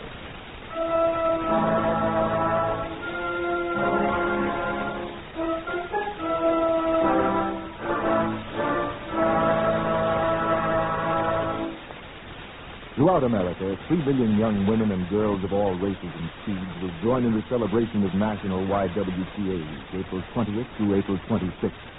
To these young women, the blue triangle, symbol of the YWCA, the symbol standing for body, mind, and spirit, means enrichment of their lives and a goal to build toward the future.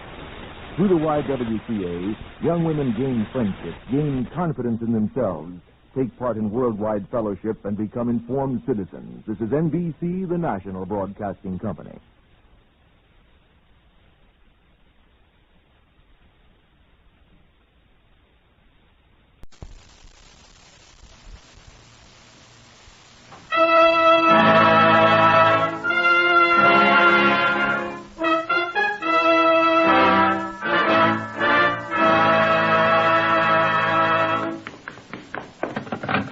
Whitehall 1212.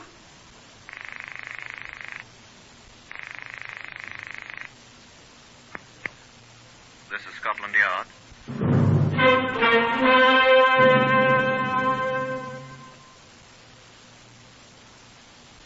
For the first time in its history, Scotland Yard opens its official files to bring you the true stories of some of its most baffling cases. These These are the true stories, the plain, unvarnished facts just as they occurred, reenacted for you by an all-British cast. Only the names have for obvious reasons been changed. The broadcasts are presented with the full cooperation of Scotland Yard. Research for Whitehall 1212 comes from Percy Hoskins, chief crime reporter of the London Daily Express. The stories for radio are written and directed by Willis Cooper. Now here is the custodian of Scotland Yard's famous Black Museum, Chief Superintendent John Davidson. Good afternoon. Now here is what rejoiced under the name of a wireless set. Doesn't look a great deal like one, does it? As a matter of fact, I never did hear that this wireless set ever brought in any programs. Of course, it's true that there were no radio programs for it to bring in when it was constructed. But I never heard that it brought in any wireless messages either, although I'm told that there were plenty of them. No, I'm afraid this invention was completed with the sole intention of selling it, whether it worked or not. And it is true also that it did something. It helped start a man on his way to the hangman. You see, he was a murderer as well as an inventor. I shall ask Inspector George Wells, who knew him quite well, to tell you about him. Yes, I knew him. Tom Adamson, though, the first time I ever heard of him was when he died. I mean to say I never knew him when he was alive, and I never saw the man, but I got quite well acquainted with Tom and his habits, of course. I must agree that that's not uncommon with many of the professional acquaintances of a man in my job. They're either dead when you run across them or sometimes dead soon afterwards. Tom Adamson was an innkeeper. He had the Blue Anchor at Byfleet many years ago. Tom was what might be described as a hearty man. He was a hearty eater, a hearty drinker, and a good companion. He had a wife, Nancy, who survived him for several years. Tom had a good deal of money, too, at one time, although there wasn't a great deal left when he died, and Nancy spent that in various ways. They sent me to Byfleet from Scotland Yard one night at the end of March in 1924. A chap named Harry Coombs, a newspaper man I knew in London, was sitting there when I came in. "Oh, Coombs," I said, "what are you doing here?" I heard an innkeeper had been poisoned, Inspector. Such a difference from the usual state of affairs, they thought it'd make a good story, so they sent me up. You here for the same thing? Do you think there'll be any necessity for me now you're here, old boy? Well, that's quite sporting of you, sir. But stay, do. Thank you. I'll let you see my notes. Good. Innkeeper seemed to be a good fellow by all I heard. Liked by everyone. Who poisoned him, then? I haven't found out yet. Let you know when I do, though. Excuse me, I've got to see a Superintendent Brady. He's having a supper. I'll tell you all about it. I know more than he does anyway. The dead man's name was Tom Adamson, aged 41, good man with a bottle. Gave up the ghost in horrible agony this morning at 10:30. How do you know? Had a glass of fruit salts, it seems. Said, "Strike me pink," and almost immediately was struck pink. Or whatever color one is struck by strychnine. Strychnine? That's what the medical gentleman said. How do you know? Superintendent Brady told me. And the medical gentleman name of Auchincloss. Auchincloss? Auchincloss. Oh. He also confided in me. Better listen to me. The superintendent's at this moment up to his eyebrows in bubble and squeak, or something equally horrible, and won't talk. Can't talk with his mouth full. You say strychnine in the fruit salts? That, sir, I don't know. There's never been any in the fruit salts I've drunk, and I've consumed my share of the nasty stuff. Although I must agree, as I said before, that fruit salt is an excellent remedy for the morning after.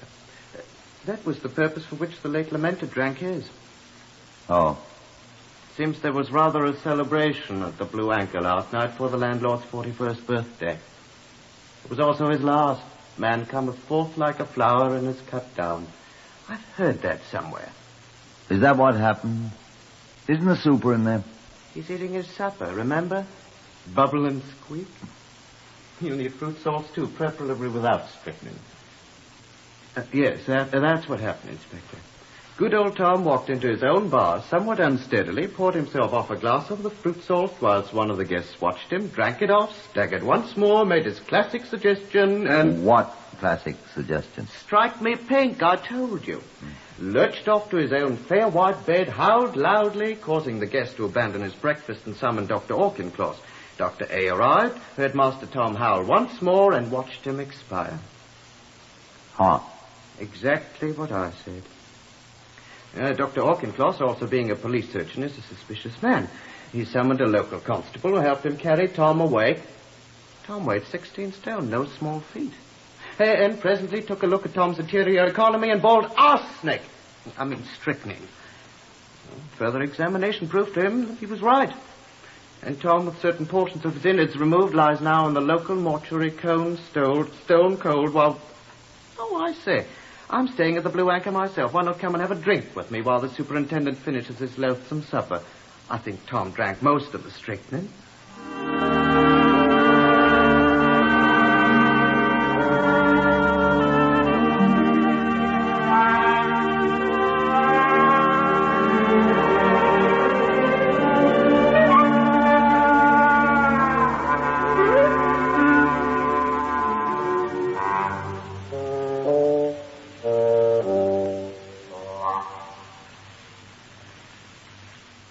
I declined Mr. Coombs' offer with some degree of alacrity. It was obvious that he had been looking on the contents of the Blue Anchor's bar without fear of either fruit salts or strychnine.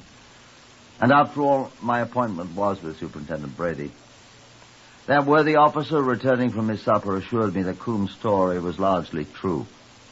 He had talked to the other guests at the previous night's party, was in fact still engaged in talking with them, with no visible results. He recommended that I see the guest who had seen Tom Adamson drink the fatal fruit salts, and I made my way to the Blue Anchor. I found the guest in question, a foreign-appearing man named Aristide Forel, who wore a carefully groomed black beard and had the brightest eyes I've ever seen. I sat down beside him as he ate ham and eggs. Will you share my ham and eggs, monsieur? I didn't get an opportunity to explain that I'd already eaten. You are the agent of police, no? The detective from London, from Scotland Yard, no? I didn't know how he knew that, or I'd guessed it. Madame Nancy is such a very good cook. So? The food's very good tonight, but unfortunately not so good as when the good Nancy is here. The husband is dead. Oh, but you know that. That's why you are here. I understand you were with Mr. Adamson when he drank the poisoned fruit salts this morning. It was not pleasant, monsieur. I'm sure it wasn't. It quite spoiled my breakfast. Huh? Oh, yes. Well, life is like that, it is said. Yeah. Were you aware he was dead? What? Oh, no, I thought he was suffering from the drinks he'd taken last night. I never suffer me. I'm strong. Where is Mrs. Adamson? Do you know? The dear Nancy. Oh, alas, she has retired. I was in hope she might be here. But I suppose it's silly to hope to see her. Oh, I will go up and wake her, monsieur. Why? Yes, why not, monsieur? Well, it's hardly... but we are old friends, monsieur. It wouldn't be anything. Well, you're not that good a friend, sir, if you don't mind my saying so. Oh? You don't think so, my friend? You've known the Adamsons a long time, then? I have not known Tom Adamson very long. Oh. Only since I have been a guest here at the Blue Anchor. Oh. But the charming Nancy, I've known her for a long time. Tout compris, monsieur? I don't understand French. Ah, no? C'est dommage. Talk English. What's funny? Oh, I do not think Monsieur Tom was such a very likable person. Is that funny? I do not think Madame Nancy thinks so either, monsieur. He's dead. What are you trying to say to me, Monsieur...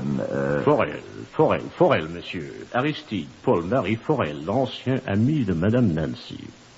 What's that mean? I don't understand French. It means Forel, Aristide Paul-Marie, moi qui parle, monsieur. Me, Forel, the old friend of Madame Nancy. Speak up. At your service, monsieur Scotland Yard. What do you mean? Bien, monsieur. It is my duty to speak. Well, speak. Bien sûr. I met Madame Nancy Adamson many months ago. Here?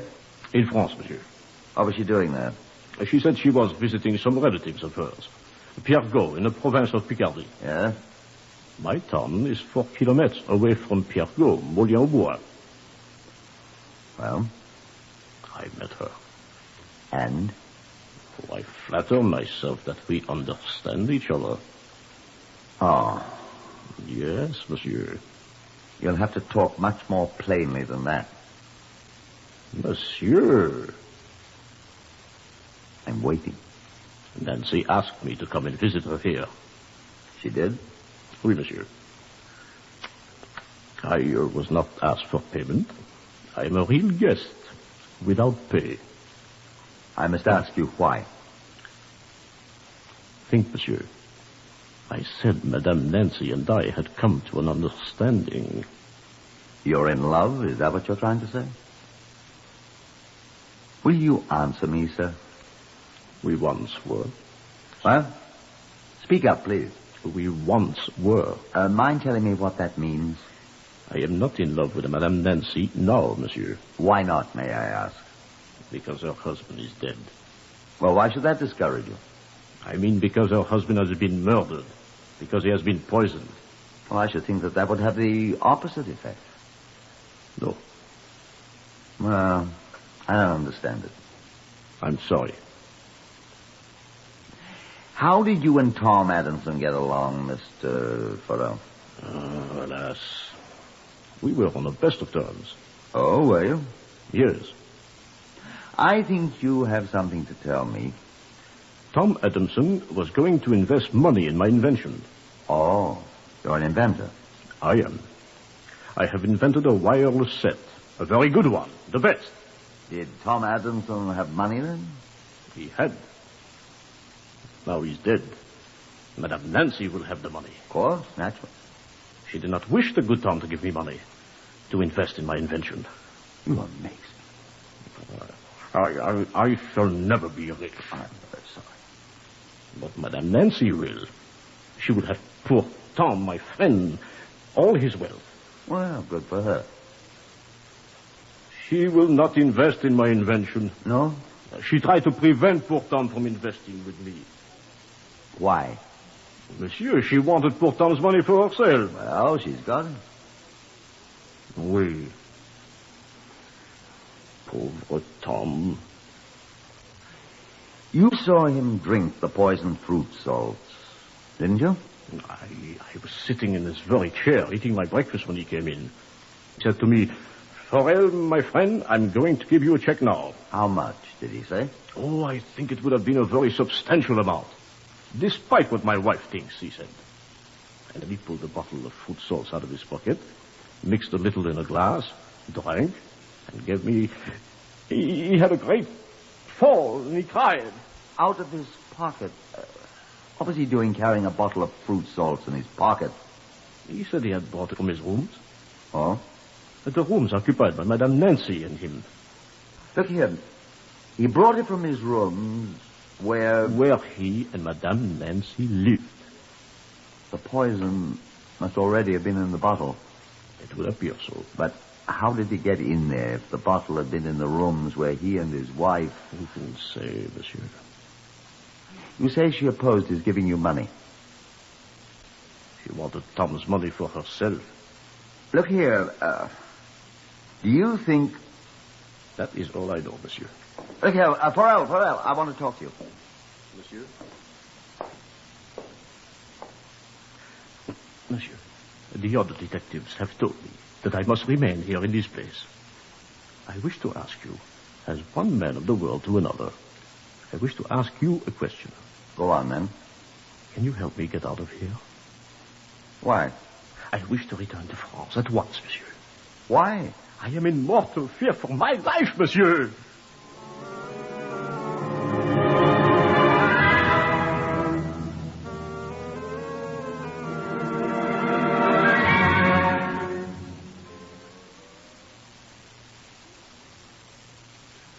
The bearded little inventor had put a new thought into my mind.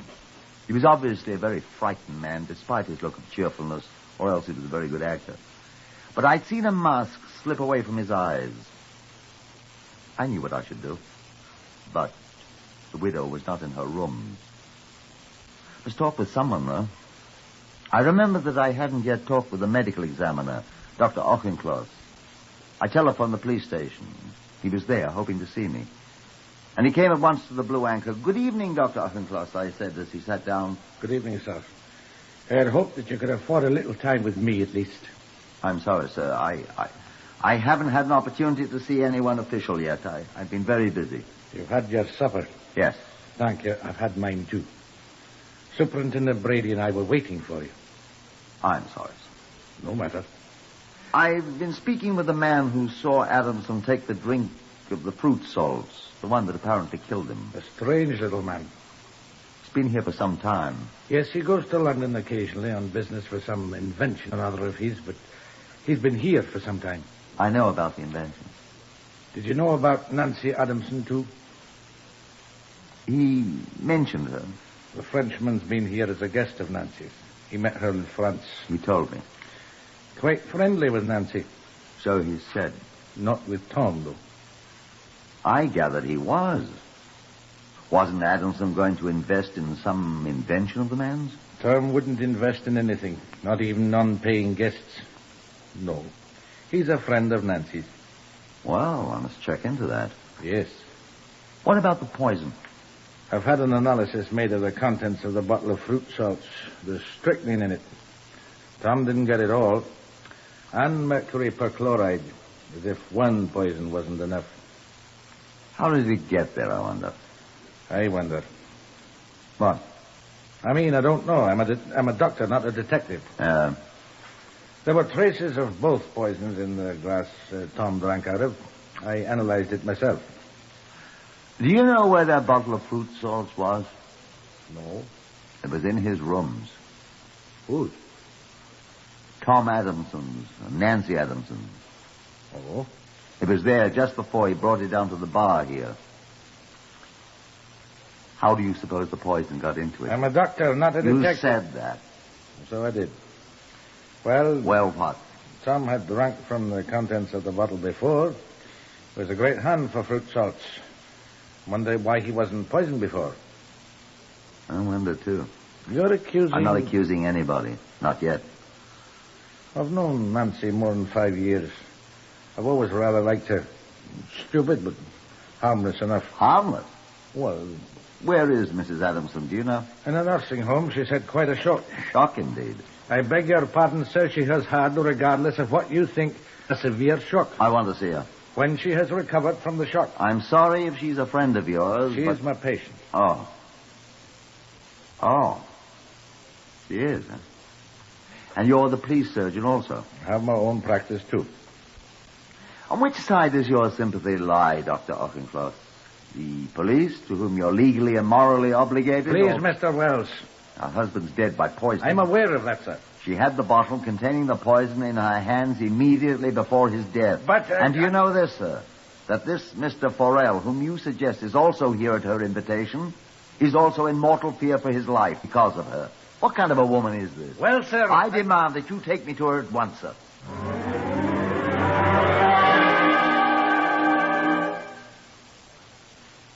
You are listening to Whitehall 1212, to another true story taken from the official files of Scotland Yard.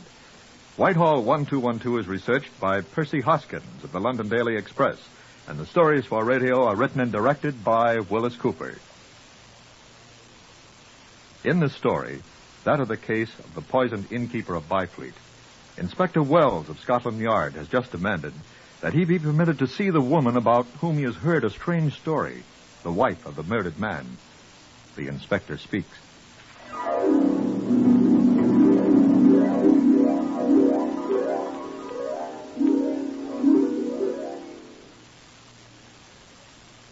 But Dr. Auchincloss, in his capacity as a private practitioner, said no, exercising his professional prerogatives, which often outweigh those of a detective, especially one who merely wishes to question one of his patients who currently was suffering from shock. I say nothing about his regard for his patient, which he had mentioned. Perforce, I had to give up for the moment, and I went sulkily to bed. Walking for my health in the spacious yard of the Blue Anchor the next morning, I ran head-on into my reporter friend Coombs. Coombs was brandishing a camera. What-o, Inspector? Well met, old fellow. Morning. Oh, just up? I've been up since the crack of dawn. Didn't know you were a photographer. Oh, the best, old boy. A genuine master of lens, shutter, and whatever else there is in this thing. Film, possibly. How interesting. Oh, it makes me ever so much more valuable to my devoted employers, they tell me. Stand, sir. I'll have your portrait. Thanks. I don't like being photographed. Oh, quite all right. I shall not publish it. A smile, if you please. Now, look at the birdie. No, I think. Still.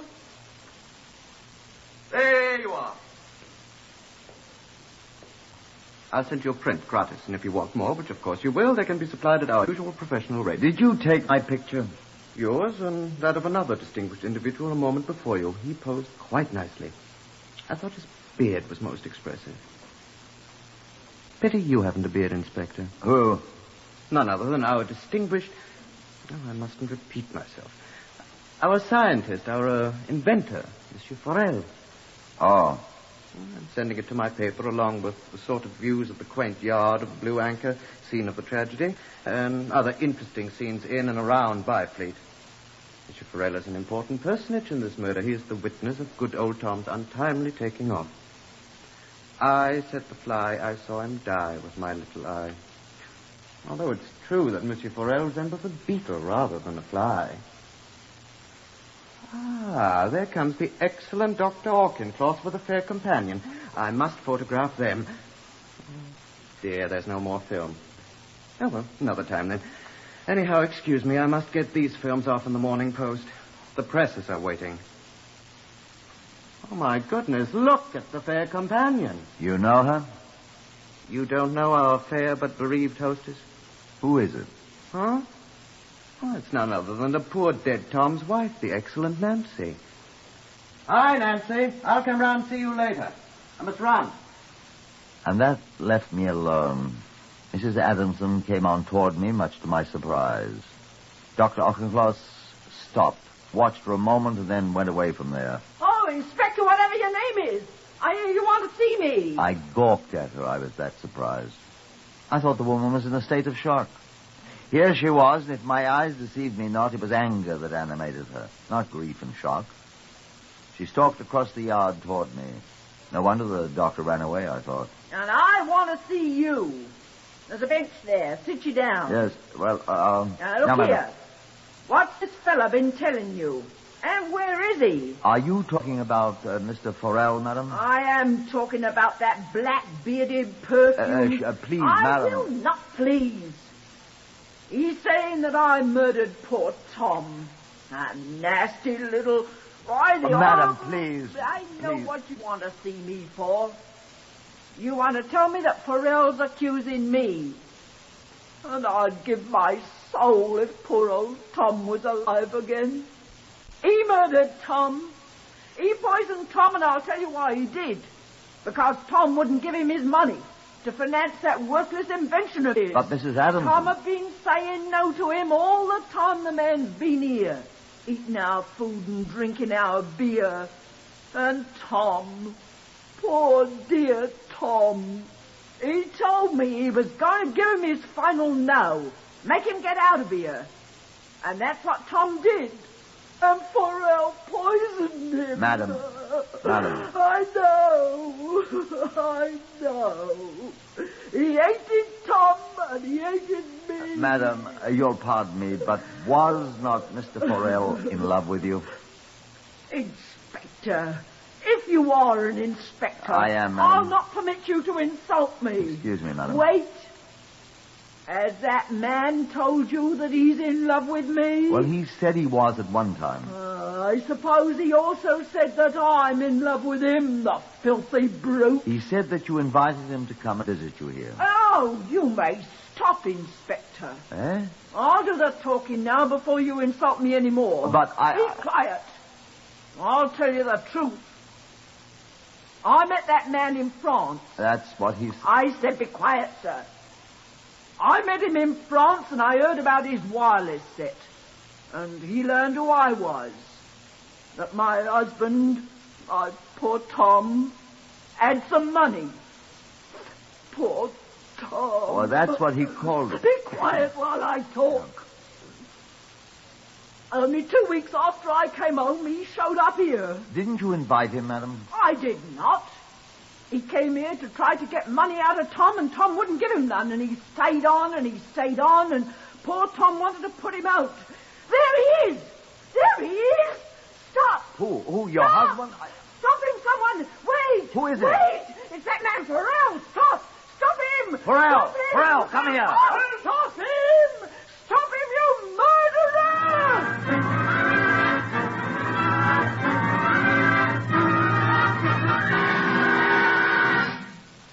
Farrell disappeared, as well he might. Mrs. Nancy Adamson fainted and was put in bed in her own room under the expert care of Dr. Offencloss.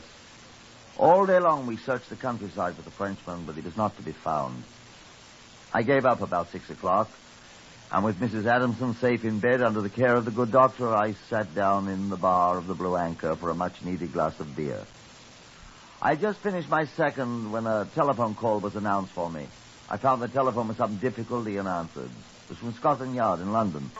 Yes, Wells here. Look here, this is Superintendent Grove at the Yard. Yes, sir. I say, have you seen the newspapers yet, Wells? No, sir, they haven't arrived yet. Well, look here, there's a picture, a photograph of that French fellow with the beard in it. That fellow up there at 5 feet, Flodell, is that his name? Yes, sir, I know about it. There are others who know about it, too. What's that, sir? About 10 minutes ago, a chap rang me up. A chemist, it seems. Yes, sir? He recognized the picture of Farrell, is it? Yes, sir. He recognized him as a chap he sold something to in London here the day before this innkeeper was poisoned. What, sir? He says he sold the man some poison. What? I mean, what? Listen, will you? He says he will swear that he sold Farrell a packet of strychnine and a smaller packet of mercury perchloride. I say, are you listening? Are you there? I didn't wait. I ran out, straight into the arms of Coombs, the reporter-photographer, who thrust one of his newspapers into my hand. Isn't it a fine, juicy photograph? Look at his beard, Inspector. You should have heard him when he saw it, the vain blighter. Where did you see him? Have you seen him? Where is he? Why, he's down at the railway station waiting for the London train, of course. Do you want to see him, Inspector? I did. I found him. 2 minutes before the train arrived in which he would have escaped. After he'd been arrested and brought to trial, we found out the rest of it. He told us how he had been refused money for the final time by Tom Adamson and told to get out. He saw Tom reach for the bottle of fruit salts. Tom had always kept in a drawer back of his bar, not in his own quarters, incidentally. And he had offered to mix Tom his pick-me-up, surreptitiously adding the contents of the 2 packets of poison he had bought, of all things in London, to use in improving his wireless set. How, I don't know. The wireless set never did work. And we gave it to John Davidson at the Black Museum. Farrell, he was convicted of murder, and the hangman was very careful to lift his beard so that he could get the rope under it. Whitehall 1212, with another true dramatization of a case from the official files of Scotland Yard. Here today, Horace Braham as Inspector Wells. Others in the order of their appearance, Harvey Hayes, Lester Fletcher, Francois Grimard, Guy Spall, Catherine Hines, and Carl Howard. Lionel Rico speaking. Whitehall 1212 is written and directed by Willis Cooper. This is NBC, the national broadcasting company.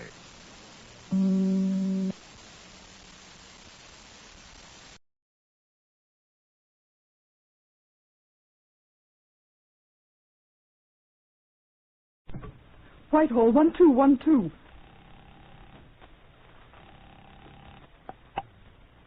This is Scotland Yard.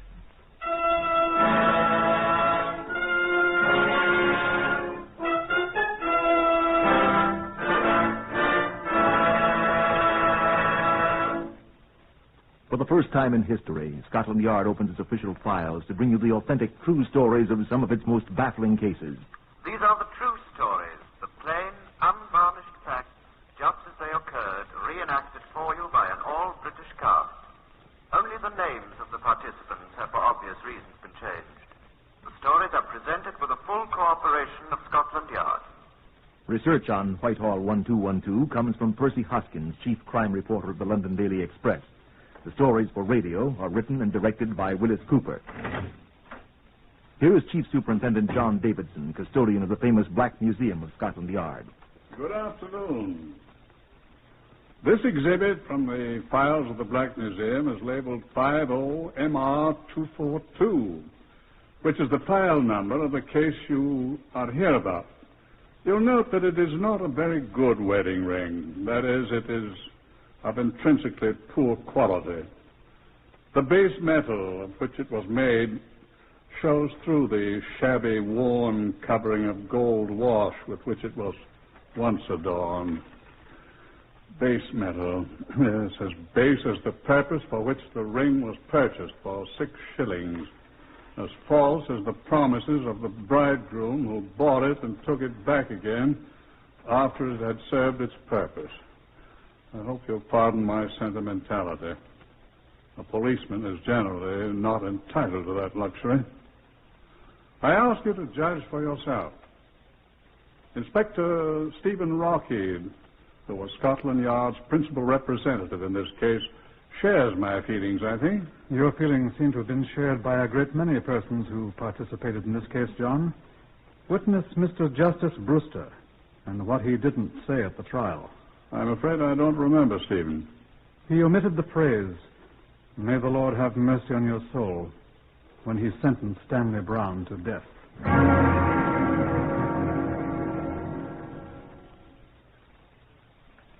50-242 began for me with what, if it happened in a drama for the wireless, would be described as an incredible coincidence. A letter had been passed to my desk. It had been addressed to Criminal Investigation Department, New Scotland Yard. A letter from a man named Crittenden, living at Aston Clinton in Buckinghamshire.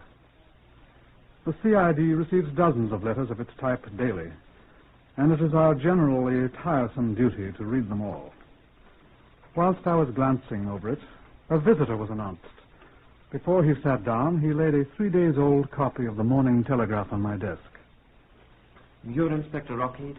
Yes? My name's Ramsey, Norman Ramsey, formerly of Blackpool, now resident in Shepherd's Bush. Yes? I've been carrying this paper around for 3 days. Why? This article here, sir. This one? Here. Highgate tragedy. Bride drowns in bath. That's the one. What about it, Mr. Ramsey? Well, I've come here because I was a witness to a very similar case 2 years ago. Where, sir? In Blackpool, where I formerly lived. A bride drowned in her bath just 2 days after her wedding. What was her name? Brown.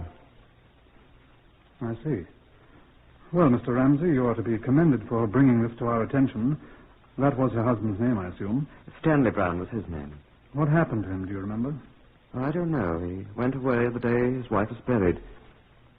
In rather a hurry, I thought.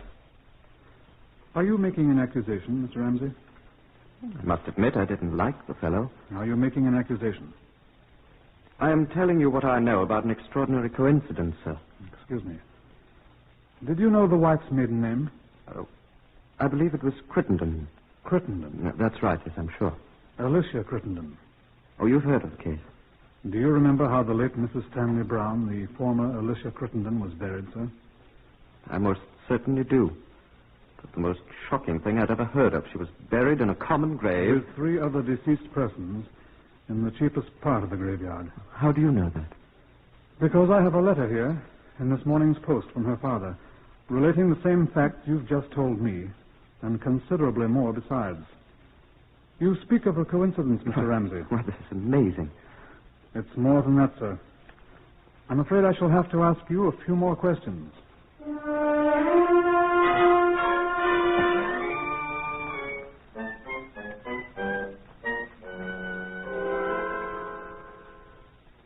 We talked for 2 hours. Mr. Ramsey remembered a great many things about the death of the bride in her bath at Blackpool. He remembered a representative of an insurance firm who'd asked him his opinion of Alicia Crittenden Brown as a potential risk for life insurance. He recalled having been asked to witness 2 newly drawn wills, one of the husband and one of the wife, in which each left the other everything. He recalled the circumstances of the fatal bath. But they had 2 small rooms on the first floor in this house. It It was a sort of private lodging house, you see. Extremely charming people owned it. Mr. and Mrs. Ralston. I've heard that they've gone to America. But I remember the circumstances quite well indeed. The bathroom was just above the kitchen where the rest of us were sitting this particular Saturday night. Do you remember exactly when it was? Early in March, if I remember correctly. She was upstairs. I remember his saying to her, "Now mind, don't get the bath too hot. Remember your seizures." Her what? Seizures. She had epilepsy, I believe. Well, then it was very quiet on the floor above us, and Clark Brown said he was a bit worried about her and went up. Came back almost at once and said, "Oh, she's all right," or something like that. Sat down and played the piano for a while. Then he went upstairs again, and I heard him calling out that she had drowned. The doctor came, and that was the whole thing. And you have certain suspicions? Not enough to go to the police.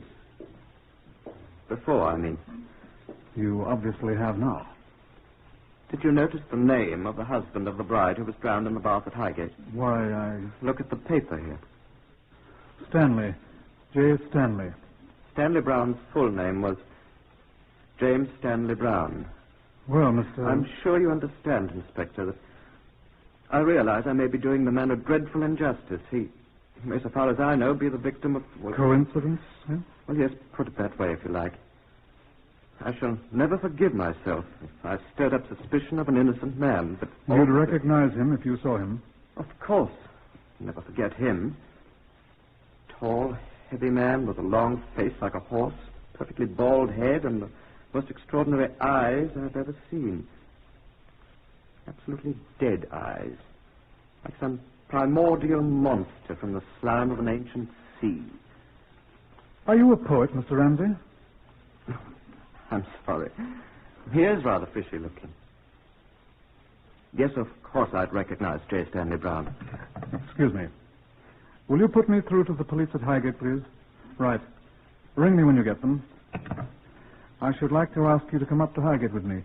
Could you come this afternoon? Oh, this afternoon? Well, let me see. Sorry. That's all right. Inspector Rockheed speaking, Scotland Yard. Oh, yes. Hello, is that you, Richard? Oh, I wanted to talk to Chief Inspector Richard Yarber at Highgate. Right. Oh, there you are, Richard. Stephen Rockheed here. Oh, fine, thank you. How are you? The young woman who died in her bath, when was it? The day before yesterday? Right. Mrs. Stanley. I'd like to have a look at her husband, Richard. Where would I find him? I mean, does he live at... What? What's the matter, really? sir? Can't hear you, old boy. Oh, when? What? Interesting. The same day she was buried, eh? What, sir? Shh. Very sorry. That's very interesting. How long have they been married? Says recently married in the paper here. 3 days. It's Brown, I know it. Sorry, sir. Well, yes, I would rather like to talk with him. I think we'd better pass the word to have him picked up. Is he gone? If you please, Mr. Ramsey. I'm sorry, I'm very sorry. What's he look like? Half a tick. Where's my pencil? Here. Now, go ahead. Tall, about 14 stone. Big chap, isn't he? What kind of extraordinary eyes? Oh, that's him. Like an insane what? What? Thin and hatty? You do turn a phrase, Richard. Excuse me. What are you saying? Bald-headed. Ask him if he's bald-headed. Yes. Bald-headed chap, is he? Oh, curly black hair. Well, that's not him. It can't be. Will you please be quiet, Mr. Ramsey? Well, he was perfectly... Sorry, Richard. Yes, thanks. Give our people here at the yard the fullest description you have, and thank you very much indeed. No, I'm not sure, but the circumstances of his wife's funeral do interest me. I'm very curious. Thank you. Is he gone, sir? He's gone, yes. And where do you suppose his bride is? Well, you said she was buried. She is buried in a common grave with 4 other miscellaneous corpses, just like the other bride of 3 days who died in her bath.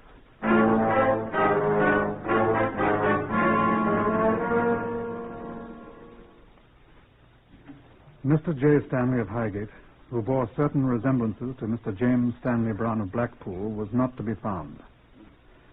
The attending physician at Highgate, who'd signed the death certificate for the drowned bride, told us that she had visited him the afternoon of the fatal bath. He'd given her some powders for what she described as a migraine headache, which was sometimes, she said, so severe that she had fainted from the pain. The powders had not been unsealed when the body was found, although the husband had told him that his bride had complained of a nagging headache immediately before her bath. You certified her death, of course, as from natural causes, I asked the doctor. I did, sir. I was convinced at the time, and still am, that a sudden twinge of pain caused her to faint. She slipped down in the bath until her head was under water, and she drowned before aid could reach her. She was naturally alone in the bathroom, sir. Do you recall anything that her husband said at the time, sir? Well, the man was all but prostrated. He kept repeating that if he'd only insisted she take some of the medicine I had given her, she'd still be alive. Would she have been? In effect, I so certified, Inspector. A post-mortem might have... I saw no need there, nor do I now of a post-mortem. If I may venture an opinion, I think you're being needlessly officious, sir. I'm sorry, Doctor. Reply by Mr. Francis Harrington, insurance broker of Highgate, to an inquiry by Inspector Rockheed of Scotland Yard. No, I did not pay the amount of the insurance to Mr. J. Stanley. Mrs. Stanley was insured in the amount of £1,000 sterling. Yes. Yes, he called me early on the following Monday morning with a copy of the death certificate, but, there are certain formalities, with the Home Office, and I was unable to give him a check. Yes, he was very annoyed. No, I did not think it unusual. I found that people are quite unpredictable in matters relating to life insurance. Yes. Yes, he said he would be away for some time, but he said he would notify me of his address and I could send the check there. He notified me today, and I've already sent him the company's check for £1,000 sterling. Yes. I think I can give it to you, yes. It's 8 Rotherhithe Crescent, South End. You're quite welcome, sir. An inquiry at 8 Rotherhithe Crescent, South End, disclosed the fact that this was an accommodation address. Stanley had picked up his check, canceled his arrangements for receiving mail, and gone away from there, leaving no forwarding address. I was having a plate of cold roast beef with John Davidson, the Black Museum man. He was a superintendent then. In the course of our meal, I told him the sequence of events. John finished his roast beef in silence. What do you think, John? I asked. A little too well done for me, I'm afraid. What? I like my roast beef rare. Wasn't that what you were talking about? You know quite well I wasn't, John. So pass those pickles if you're not going to eat them, will you? Mm-hmm. Well? Excellent pickles. Why, if you're asking about the story of the brides in the bath, Stephen... I am. Well, I'm forcefully reminded of a biblical quotation. The wicked flee when no man pursueth. That's Proverbs 28, first verse. We're pursuing this fella. Yeah, but he doesn't know it. As far as he knows, no man is pursuing him. Yes, but he... And he's obviously fleeing. Therefore, he must be wicked. QED. On the face of things, these two deaths are coincidences, John. Well, it's quite possible. We don't even know it's the same man. Bald-headed men don't suddenly grow curly black hair. Well, sometimes they wear wigs. Yeah, I thought of that. Have to find him to prove it. Is there any more beer in that jug? Thank you. No, I don't think you're going about finding him in the right way, Stephen. Do you have any suggestion, then? Say, no more of that beer, I suppose. That's a pity. But I think if I were doing it, I'd take my cue from that proverb I just quoted. Well? I'd give the wicked something to flee from. He just might flee right into your arms. Perhaps you'll tell me how to do that one. Of course. Well, I'd dig up those girls' bodies and let Henry Berta, the pathologist, have a look at them. Can't say I envy him. One of them's been dead a year or more, hasn't she? 2 years. Poor Henry. Well, at least he could tell you whether the chap's really wicked or not. For years, then cry havoc and let slip the dogs of war. And Julius Caesar, Act 3, Scene 1.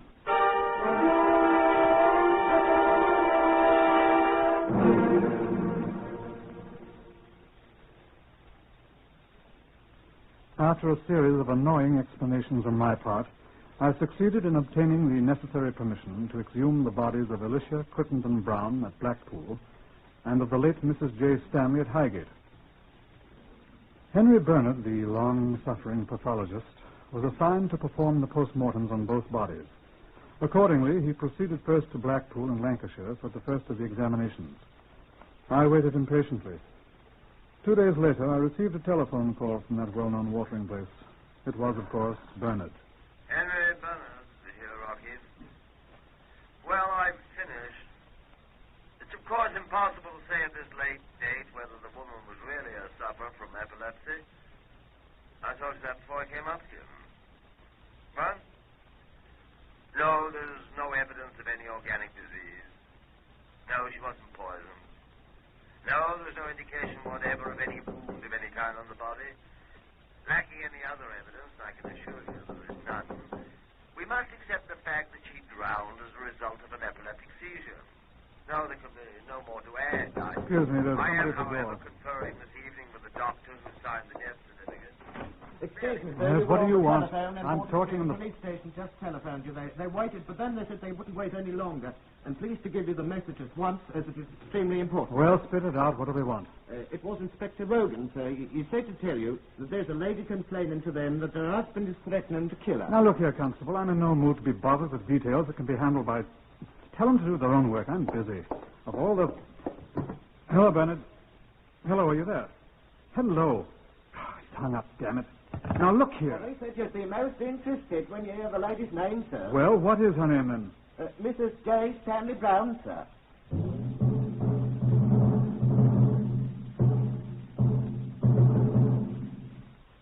I hurried at once to Wardour Street, where Mrs. Marigold Brown, the alleged wife of the vanishing J. Stanley Brown, had come to report the threat in her life. She was a tall, angular woman, singularly unattractive, wearing a shapeless gray tweed coat and a series of large aluminium bracelets which clanked. She sat stiffly in an uncomfortable chair and answered my questions quietly. Yes. We've been married for 11 years, Stanley and I. You could, of course, produce your marriage certificate, Mrs. Brown. I have it at home. Mr. Brown and you live together? He's away a great deal. I'm alone for several months at a time. Where does he go? His business takes him to various parts of the country. What is his business, Mrs. Brown? I'm afraid I don't know. Does He doesn't give me much money. When he's away, I generally go into service. I'm considered quite a good housemaid. Do you know what your husband does when he's away from home? I think he deals in second-hand goods in various places. Do you hear from him when he's away? He sends me picture postcards. From where, for example? Portsmouth, Bristol, various places, Blackpool. Where? Blackpool. That was a long time ago. 2 years. He doesn't tell me his business. This is the first time he's threatened your life. I've been a good wife to him all these years. Would you answer my question, please, Mrs. Brown? Well, he said things in the heat of the moment. Not threatened me, but he said he wished he was well rid of me. And this time? He meant it. I could tell from his face that he meant it. I could tell by the way he shouted. And he laid hands on me, too. Your eye? Yes. What was the occasion for this? I don't ask Stanley for money very often. But this time I knew he had some money. He'd been drinking when he came back from Highgate. Highgate, you say? Yes. When I asked him if I could let me have £2 for a new dress and coat, he flew into a rage. He'd been drinking, I said. And he flew at me and broke my glasses and threatened my life. Just what did he say to you, Mrs. Brown? He said he'd take me and drown me.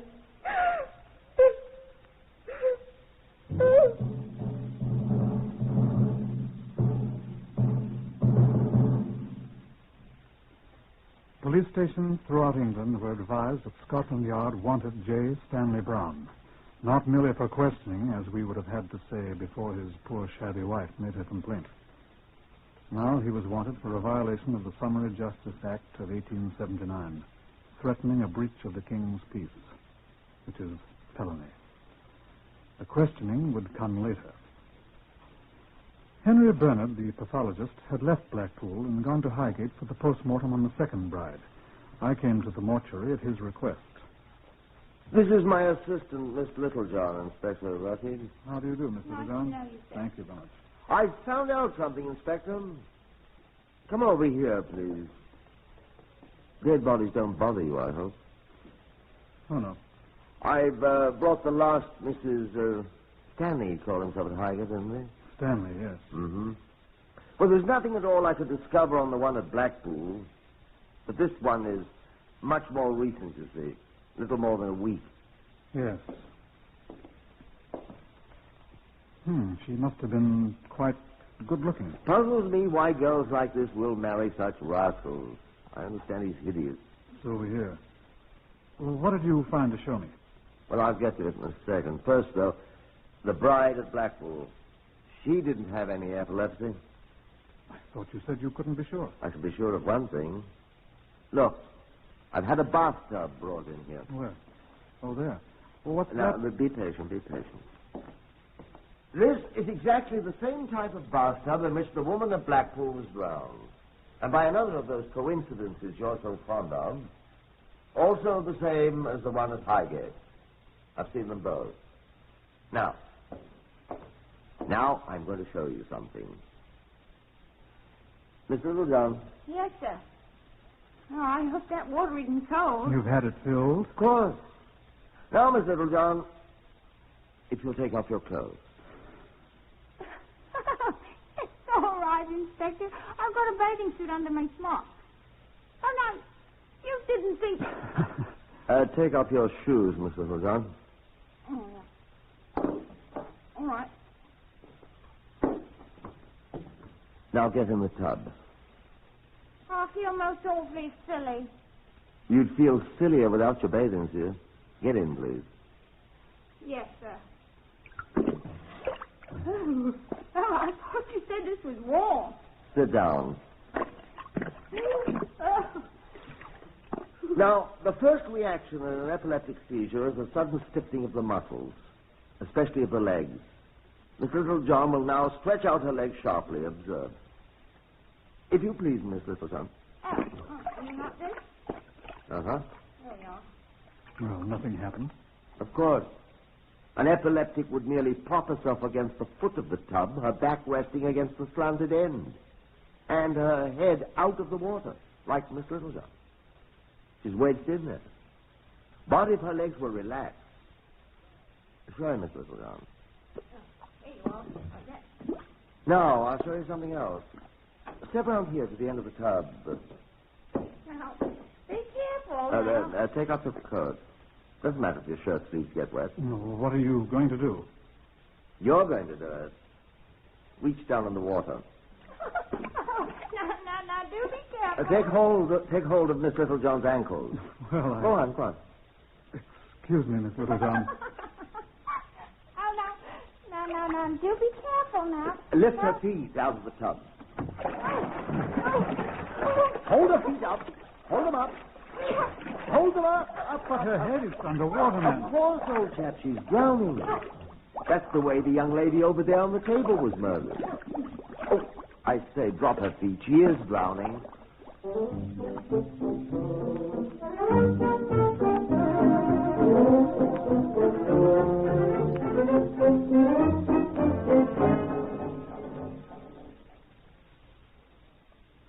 I would not recommend that you try that trick with a friend. It took artificial respiration to revive Miss Littlejohn. And when Bernard showed me marks on the ankles of the drowned bride, marks that fingernails would have just fitted into, well, we measured the tiny scars and photographed them for comparison with the fingers of Stanley Brown, should we ever catch him. It was almost exactly 7 weeks later. I had a telephone call from Mrs. James Stanley Brown, the living one. Please come to my flat at once, she said. It's of the highest importance. I went there. Mrs. Brown was quite excited. I'm so glad you've come, Inspector. What's happened, Mrs. Brown? Oh, Inspector, I want to withdraw the charge against my husband. Please say I can withdraw it.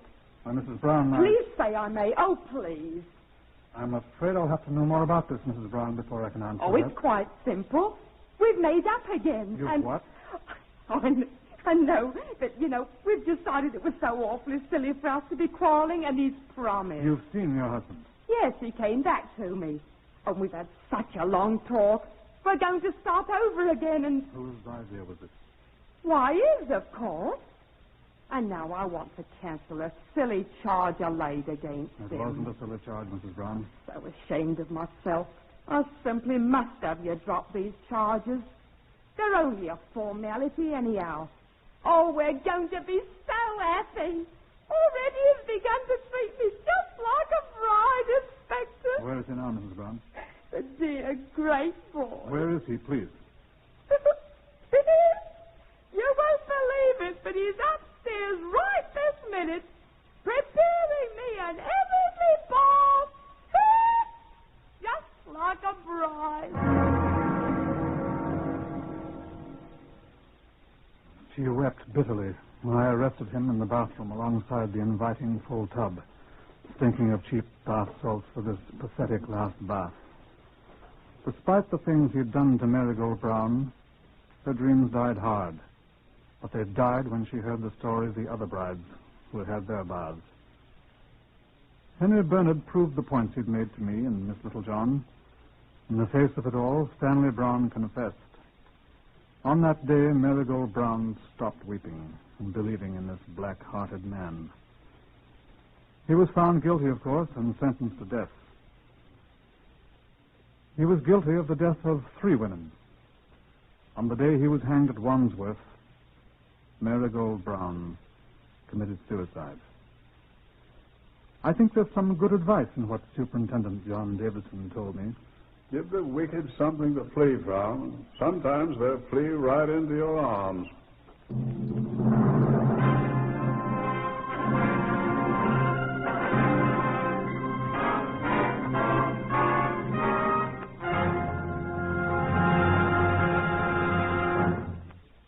You have heard another in the series Whitehall 1212. Research is from Percy Hoskins of the London Daily Express. Among those heard in today's story of Scotland Yard case number 50MR242 were Harvey Hayes, Winston Ross, Horace Graham, Lester Fletcher, Patricia Courtley, and Beulah Garrick. The stories for radio are written and directed by Willis Cooper.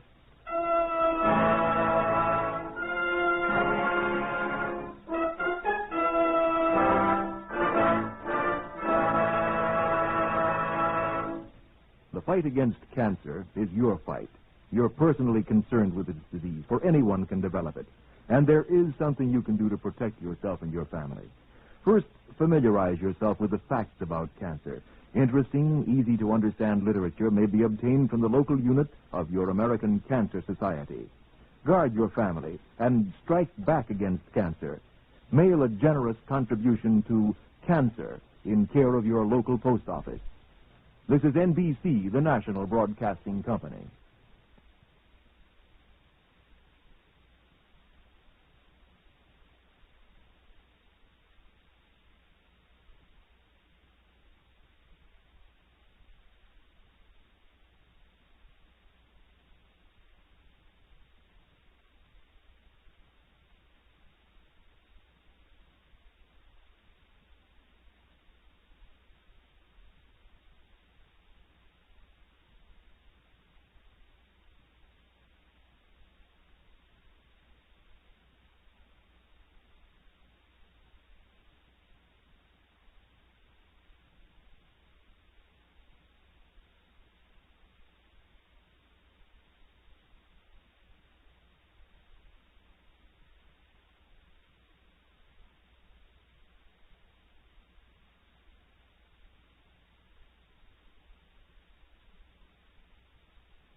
Whitehall 1212. Hurry.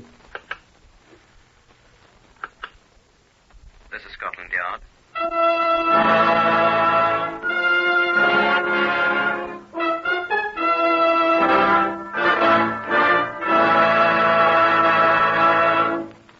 For the first time, Scotland Yard opens its secret files to bring you the authentic, true stories of some of its most baffling cases.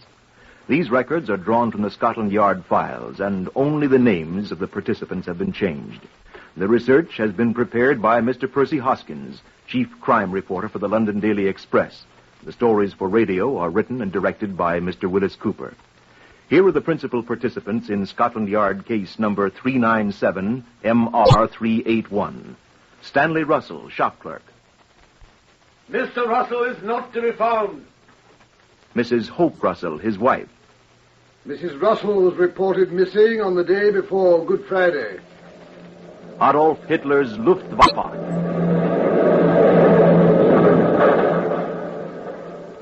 Chief Inspector Bryce Purcell of Scotland Yard. I should like to introduce Deputy Commander William Bird of Scotland Yard, my superior officer. Before we proceed, I believe it would be a good idea to visit the Black Museum. Come along with me, if you please.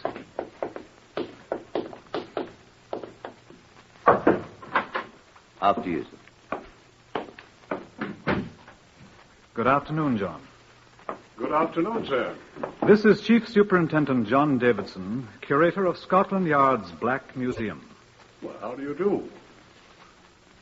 You came about case number 397 MR381, I believe you said, sir. Right. Will you tell us about it, John? Well, this is the exhibit. No, don't touch it, please. It's quite fragile. And as you can see, it has already been broken. We have a great many other exhibits of crimes in these rooms. Murder weapons, blood-stained garments, bullets that have snuffed out many lives, death masks and many notorious criminals. Almost every instrument of violence that can be conceived. I should explain that these gruesome objects about us are not merely souvenirs. Many of them have aided our men in solving other crimes and bringing the perpetrators to justice. Now, this one. Tell us what this thing is, John. This is Mrs. Hope Russell.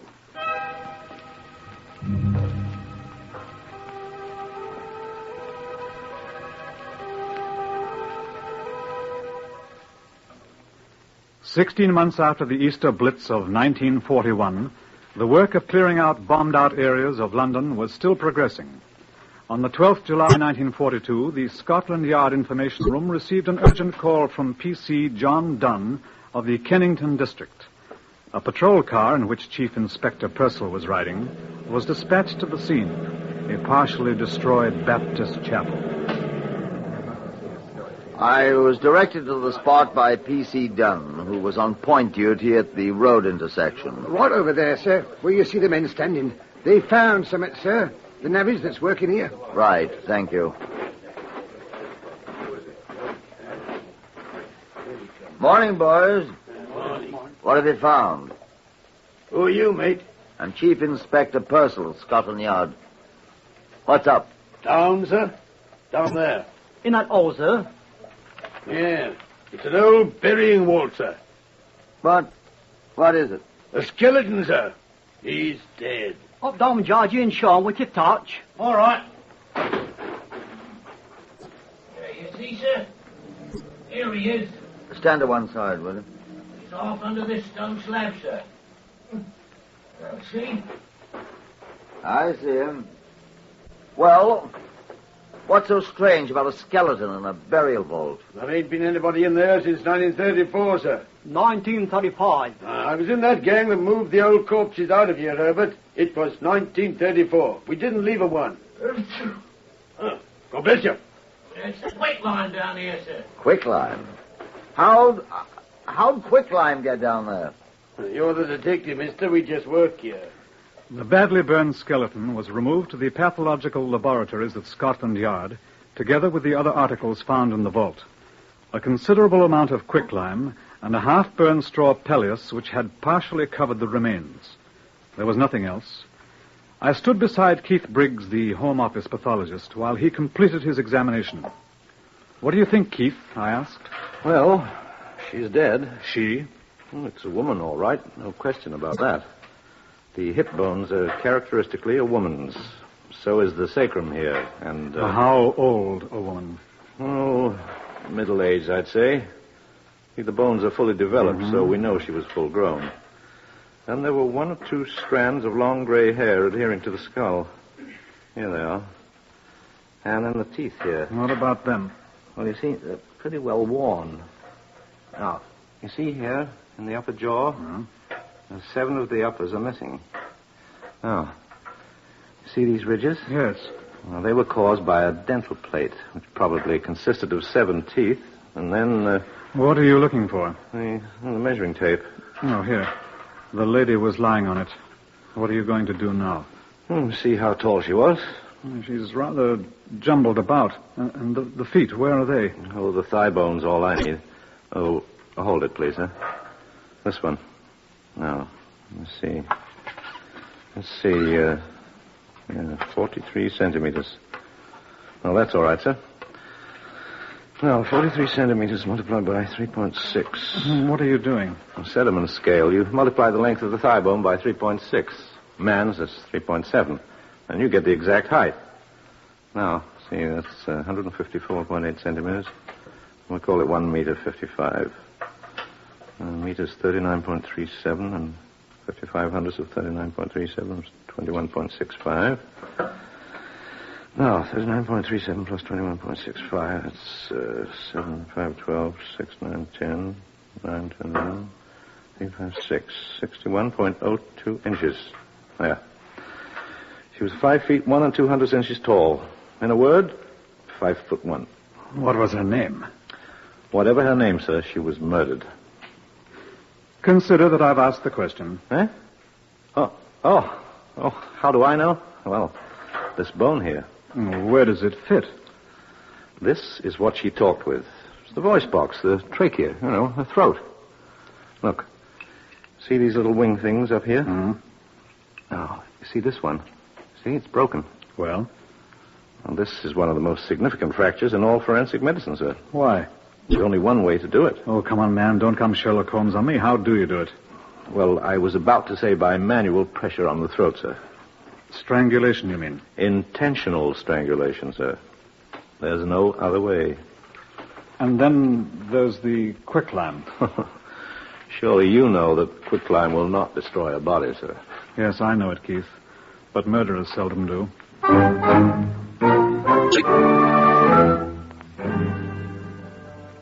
Reference to the ARP record showed that every other casualty and missing persons in Kennington had been accounted for.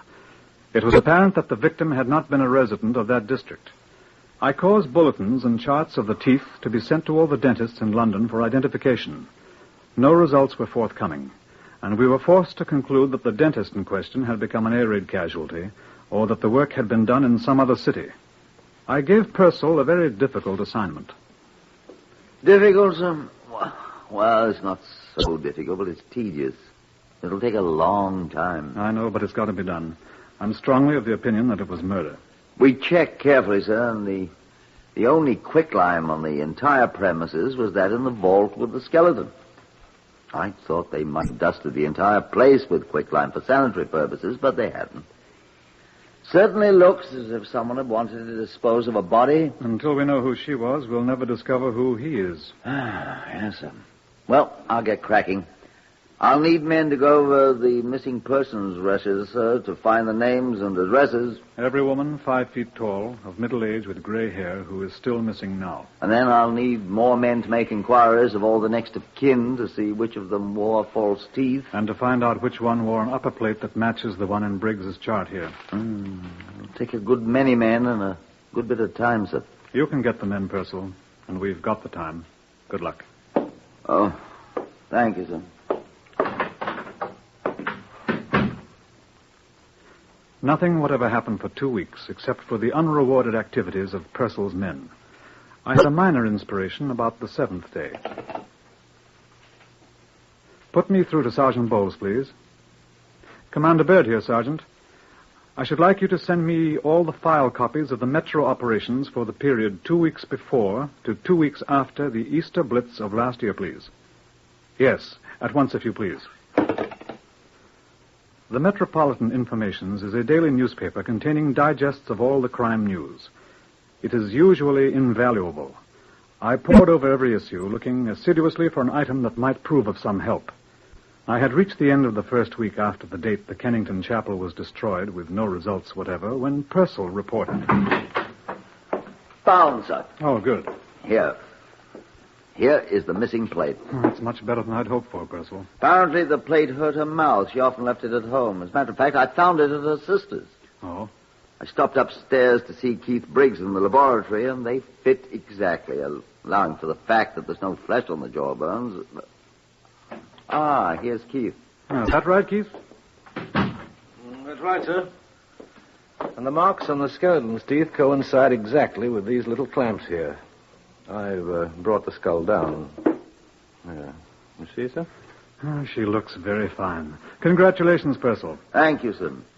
The only thing is, she was reported missing 3 days before the raid that destroyed the chapel. She was? It's in all the records, sir. Where were you, madame? She might have been hidden in the vault. Immediately she was murdered, sir. And then the fire, when the place was bombed... It must have been quite a hot fire. Let's see. The Kennington Fire Brigade, please. Yes. Oh, what's her name, Purcell? Mrs. Hope Russell. Russell. Hope Russell, did you say... Oh, hello. Is that the Kennington Fire Brigade? The senior company officer, if you please. I'll wait. Hope Russell. I've run across that name somewhere. Yes? Thank you. Hello, this is Commander Bird at Scotland Yard.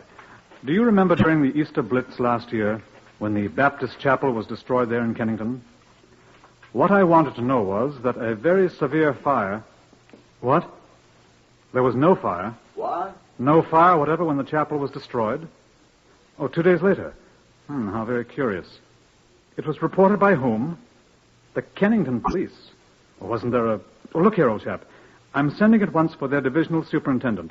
Could you possibly come along with him to my office at the yard? Yes.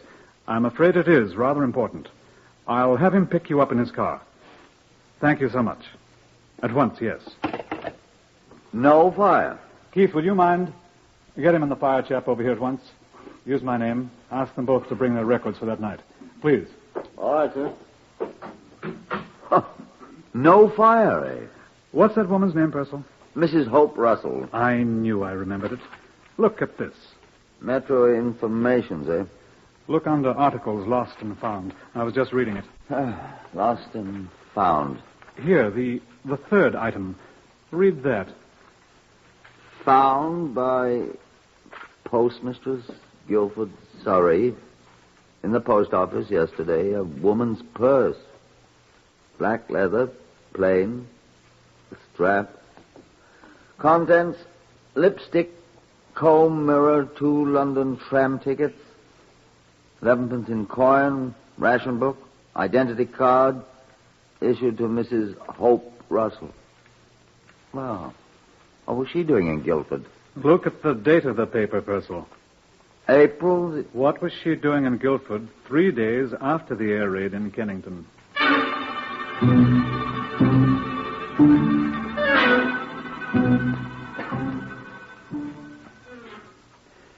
The divisional superintendent and the fire brigade officer from Kennington sat in my office with Purcell and me. I looked at the fire brigade records first. Now, here, sir. This is the day of the big raid when the chapel was destroyed. Good Friday evening, 11th of April, 1941. Yes. Every call is set down in the occurrence book here, sir. Yes, I know. Together with all the calls to the auxiliary fire service, the civilians, sir. Yes, I know. And you can see there's no report whatever of a fire at the Kennington Baptist Chapel from either source. Quite. But over here, sir, on this page, Tuesday the 15th, 4 days later, 11 o'clock p.m. You see, sir? Mm-hmm. Chapel and so forth. Report telephoned in by Kennington Police Station. Do your records correspond, Superintendent? I'll read it to you, sir. 10:57 p.m., Tuesday, 15th of April. P.C. Allison telephoned to report a fire at the ruins of the Baptist Chapel. Alarm telephoned to Kennington Fire Brigade at 11 p.m. You rang us up yourself, Robert. I did that indeed. Here's my initials. What do you think, Purcell? Why did the police constable report it? Yes, I was just going to ask that. I don't understand, sir. Wasn't there a fire watcher? Wasn't there? Well, sir, there was a fire watcher. There was supposed to be. Well, where was he? Asleep, sir, probably. Or out catching a drink somewhere. Not an ARP man. No, sir. A private man employed for the wholesale chemist across the road from the chapel. A thoroughly useless man. Completely undependable. Yeah, his employers caught up with him at last, sir. He was sacked 6 or 7 weeks ago. I've not seen him since. Neither have I. Well, sounds like a spiv to me. He is, sir. I knew him quite well. Had a great deal of trouble with his wife, and I used to see him quite regularly. Oh? He agreed to pay in 18 shillings and 9pence, I think it was, weekly, at the police station for her, which he didn't ever do. Not ever. Never once till Easter Monday last year, right after the big raid. He kept it up, too, till he was discharged and left. I suppose this chemical firm he worked for could put us on to him. I'd like to have a chat with the fellow. Wouldn't you, Purcell? I certainly would. I'll telephone them now and ask them if you'll give me the name of the firm and his name. Oh, his name is Stanley Russell. Russell? I wonder if you'd know his wife's name, Superintendent. I've seen it often enough. Yes, sir. Her name is Mrs. Hope Russell.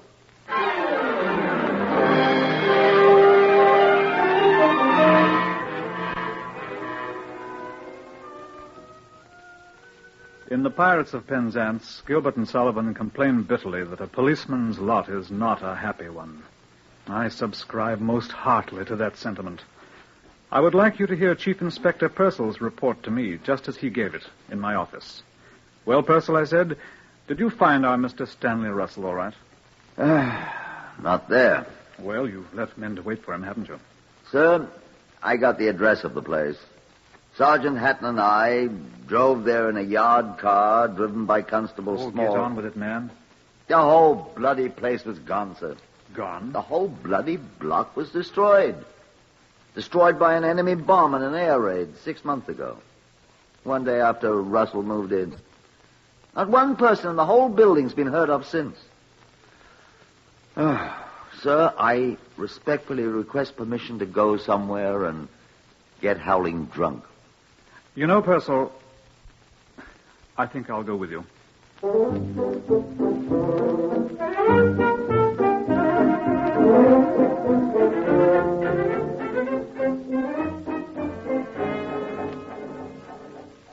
But we didn't. We sat quietly in Commander Bird's office and thought long, dark thoughts.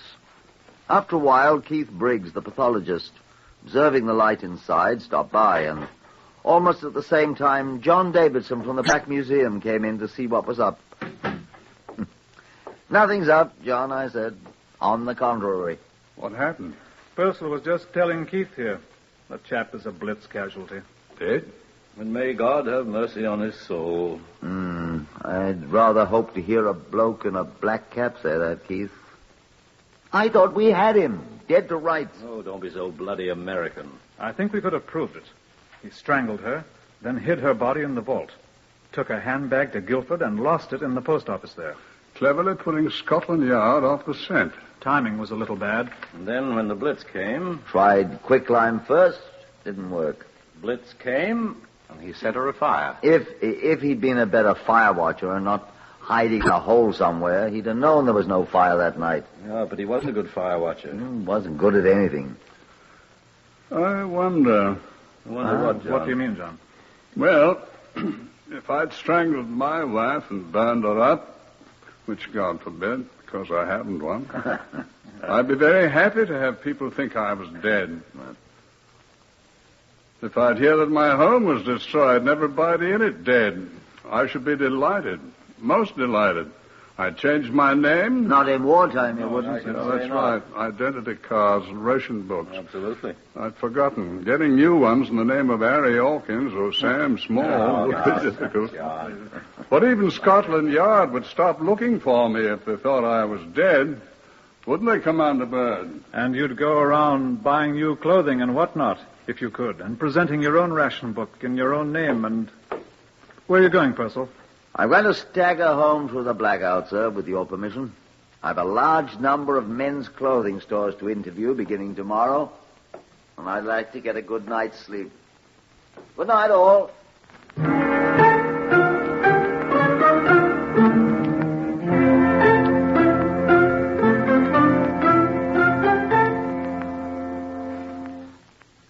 The Stanley Russell crop was enormous. Chief Inspector Purcell discovered that 234 of them had purchased clothing since the date our Stanley Russell had been reported dead by enemy action. But not one of them was the Stanley Russell we wanted. We made thorough inquiries of all his known acquaintances, all to no avail. The War Office had no record of our man. We were reluctantly forced to the conclusion that he was dead, or that he had heard of our search for him and gone to ground most effectively, as I said to a rather haggard Purcell. Purcell shook his head. I'd like to keep on looking, sir, if I may. I have a hunch that he'll turn up unexpectedly. It will certainly be unexpected so far as I'm concerned. I'd like to keep on trying, sir. Well, for a few weeks more, but I'm afraid... Commander Byrd speaking. Yes, he's here. It's for you, Purcell. Well, I'll take it outside, sir. No, don't. Take it here. Thank you, sir. Chief Inspector Purcell here. Who is he? Oh? Well, I don't know him personally, but I know of him. Yes. Will you ask him to wait a moment? I'll ring you back. Sir. Yeah? I've never been so shocked in all my life. Oh, really? What's happened? Somebody dead? Somebody's alive. What? If I'd heard this on the radio, I wouldn't have believed it. Why, what's happened? Mr. Stanley Russell is calling on us. Well, Brother Purcell, let him enter and be received in due form. Will you show Mr. Stanley Russell in, please? Thank you. You sound like a spider, Purcell. Thank you, sir. I feel I am. And a chair for our guest. You think I sound like a spider? Come in. Mr. Stanley Russell, sir. Good morning, gentlemen. I was looking for Inspector Purcell. Come in, sir. I'm Chief Inspector Purcell. How do you do, sir? And this is Commander Byrd. Good morning. Good morning, sir. May I sit down? Thank you. Does one smoke in here? Yes, by all means. Will you try an Abdullah? I'm afraid I always smoke woodbines.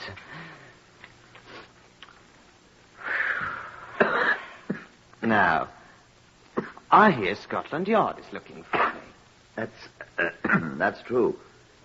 Why, may I ask? You've been extremely hard to find. Oh, I've been in the country. Derbyshire. We should have come there eventually. Oh, I've saved you the trouble. What do you want to see me about? You were a fire watcher, Mr. Russell, in Kennington. Yes. There was an unreported fire at the Baptist chapel there whilst you were on duty. When? 2 nights after the raid that destroyed the chapel. I didn't see any fire. Is that all you wanted? No, Mr. Russell. Well, I don't recall any fire, sir. You didn't see or hear the fire brigade? No, sir. Near 11 o'clock? Oh. Well, I must admit I wasn't there. Where were you? I did see the fire brigade moving away when I came back, but... Where were you? Oh, I was out of cigarettes, and I strolled around the corner to see if I could borrow 1 or 2 from the fire watcher at post 4. He says he never saw you, Mr. Russell. Oh, he's probably forgotten. It's a long time ago. He will swear he didn't see you that night. Well, the fire obviously didn't do any damage. A woman was burned to death in it. Murdered? Do you know anything about it? Of course not. I'm very sorry to hear that anything like that... The woman was your wife. May I have 1 of your cigarettes, please? Thanks. So that's what became of her. Do you know anything about it? I'm afraid I must disappoint you, gentlemen. I wasn't on very good terms with her. We know that. I'm afraid I've no tears for her. She was... Oh, well, she's dead now. I shan't say anything. Naturally, I'm shocked. Naturally. But I'm afraid I'm not sorry. Do you know anyone who would have had a motive for murdering him? You had a motive, didn't you, Mr. Russell? I can see how you might think so, but I didn't murder her, I assure you. When did you last see her? I don't really remember. Several months before she was murdered, I think. How do you know she was murdered? Why, you said so. Did I? Oh, I would have had good cause to, Inspector, but I'd have been a fool to do it now, wouldn't I? Yes. Well, Mr. Russell, thank you for coming to see us. If there is anything else you remember, please come back and see us again. I think that's all for now. How can we find you if we need you? We may want your corroboration of certain facts. Well, I'll write down my address, sir. It's a sad affair, and you have our sympathy. Thank you, sir. I admit I'm terribly shocked. Of course. Well, here's the address and telephone number, sir. Thank you. Feel free to call on us at any time. Goodbye. Well, goodbye, gentlemen. I was merely trying to do my duty. Oh, you've done it admirably, sir. Goodbye. Well, thank you. Well. He's a liar. I know it. May I ask why you... Why I let him go? He thinks he's got us completely fooled. He'll be back with more helpful information. Come in, Mr. Russell. I just remembered something that might be of importance. Come in. I remembered that an old straw pelleas, a mattress I used to catch 40 winks on, it was stolen about that time. Oh. Could that have been used to start the fire? Did you find it? Yes, we found it. Oh, that's good. Well, I must go now. Oh, by the way, was the body destroyed? By the quicklime? Yes. What's the matter? You are a very clever man, Mr. Russell. Much too clever for your own good. Why? Why, may I ask? No one had mentioned quicklime, except you. Well, I thought... I mean... I didn't... I wasn't even there. I tell you, I didn't touch her. I said you were much too clever for your own good. You think I didn't strangle her? Go ahead, Chief Inspector. Stanley Russell, I arrest you on the charge of willful murder. I didn't do it. And I warn you that whatever you say will be taken down in writing and may be given in evidence.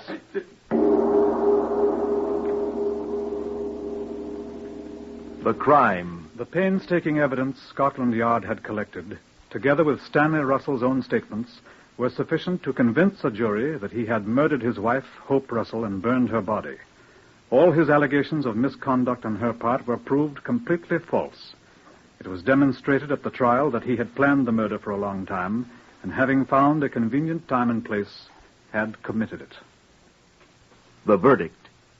My Lord, we, the jury, find the defendant guilty of willful murder. The sentence. Prisoner at the bar, stand up. It is the sentence of this court that you be hanged by the neck until dead. And may God have mercy on your soul.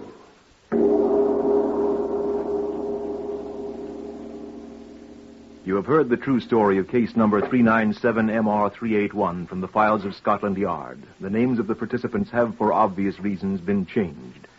Starting next week, Whitehall 1212 will be heard at a new time, 5 p.m. Eastern Standard Time. Research by Percy Hoskins of the London Daily Express. Stories for radio written and directed by Willis Cooper. Next, listen for Tales of the Texas Rangers on NBC.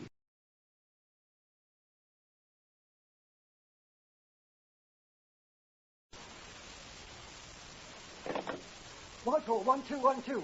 Quickly, please. This is Scotland Yard.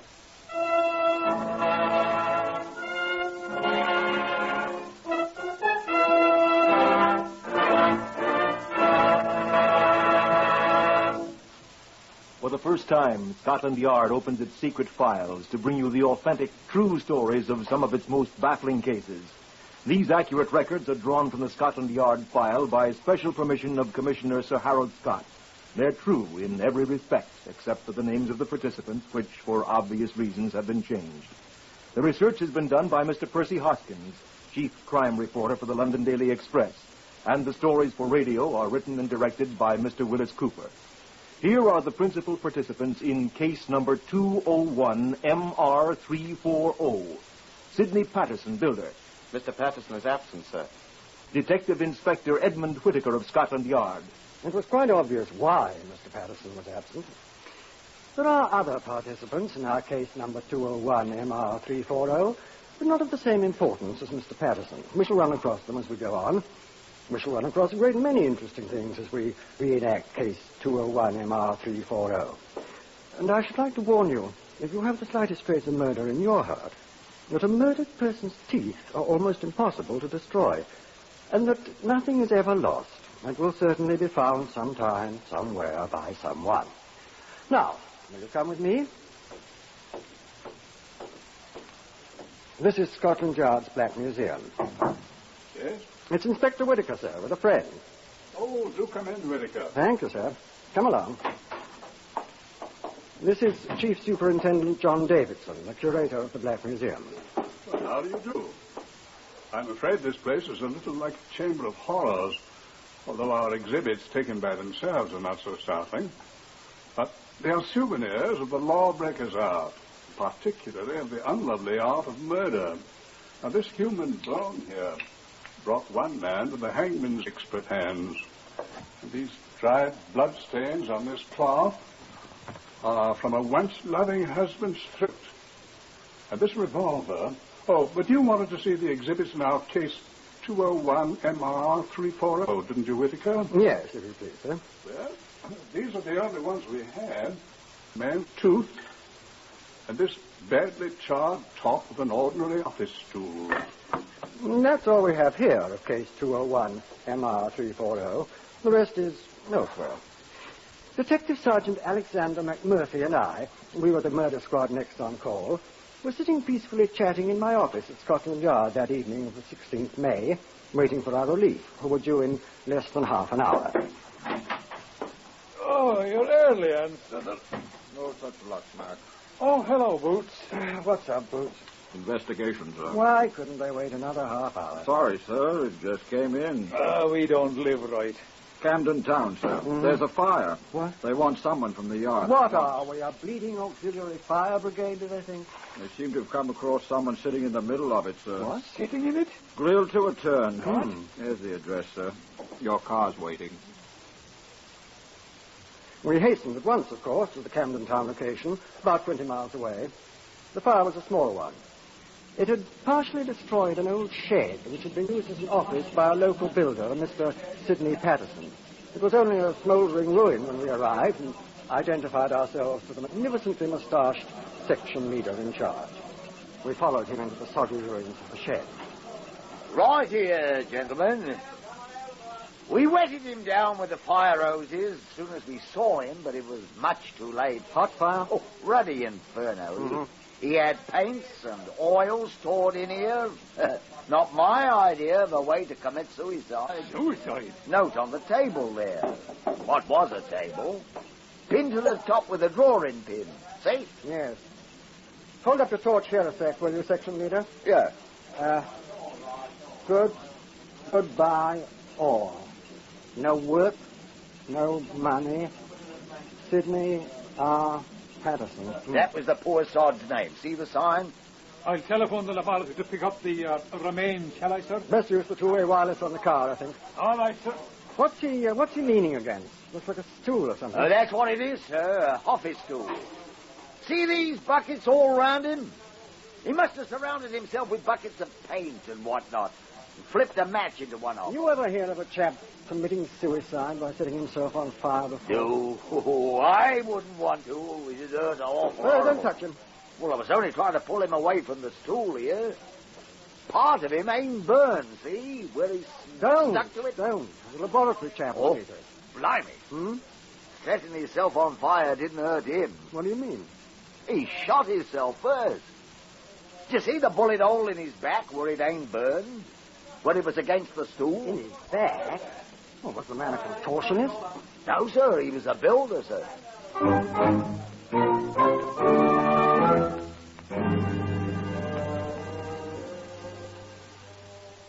At the Yard's pathological laboratories, the relatively small, unburned portion of the body was carefully examined, and it was established that the bullet wound was the probable cause of death.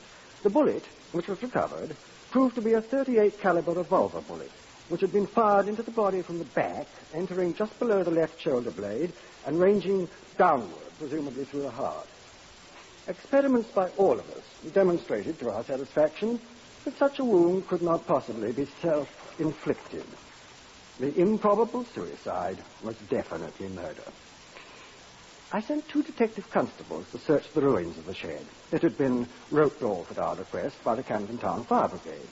You'll be looking primarily for a revolver, I told them, but fetch back anything you find that appears useful to us. Whilst they were shifting the ashes, Sergeant McMurphy sifted the affairs of Mr. Sidney Patterson. He reported to me what he had found.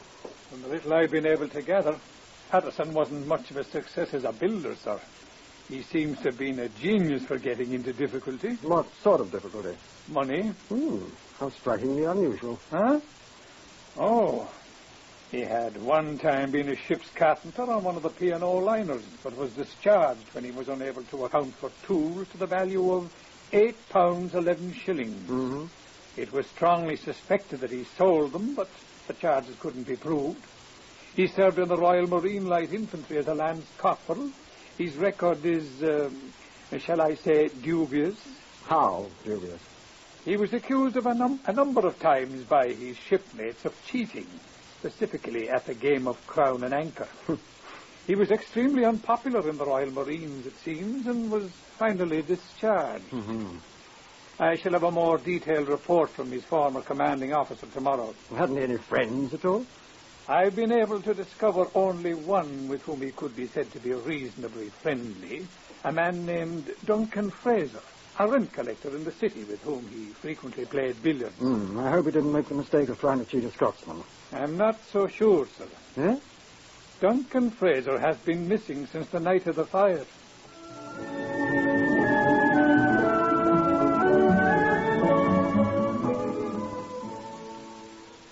The hue and cry was immediately set up throughout all Britain for the missing Duncan Fraser. It's extremely difficult for a British subject to leave our tight little island without record. But the search was no avail whatever.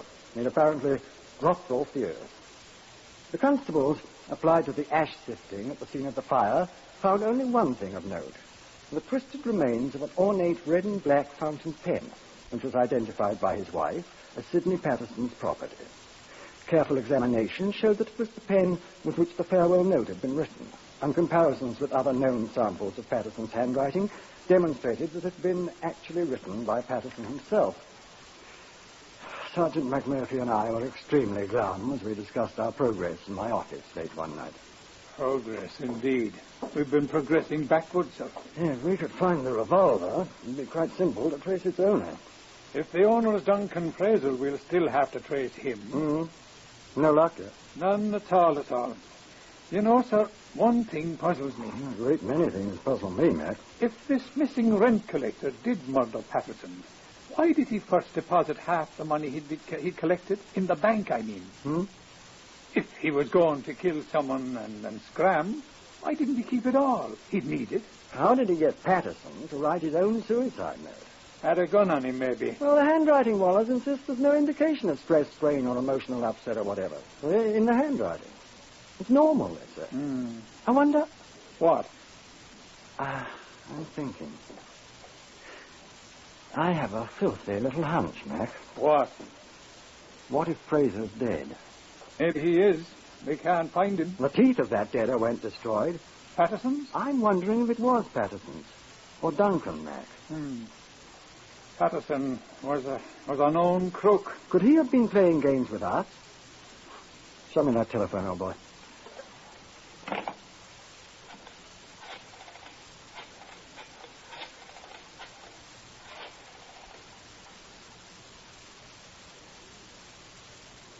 Good evening. Mrs. Patterson? Detective Inspector Whitaker, Scotland Yard here. I wonder, Mrs. Patterson, if you could tell us the name of your late husband's dentist? Thank you very much indeed. No, Mrs. Patterson, I'm afraid we've nothing to report yet. Get this tooth merchant in here first thing in the morning, will you, Mac? We'll meet him in the laboratory and let him look at our client's fang.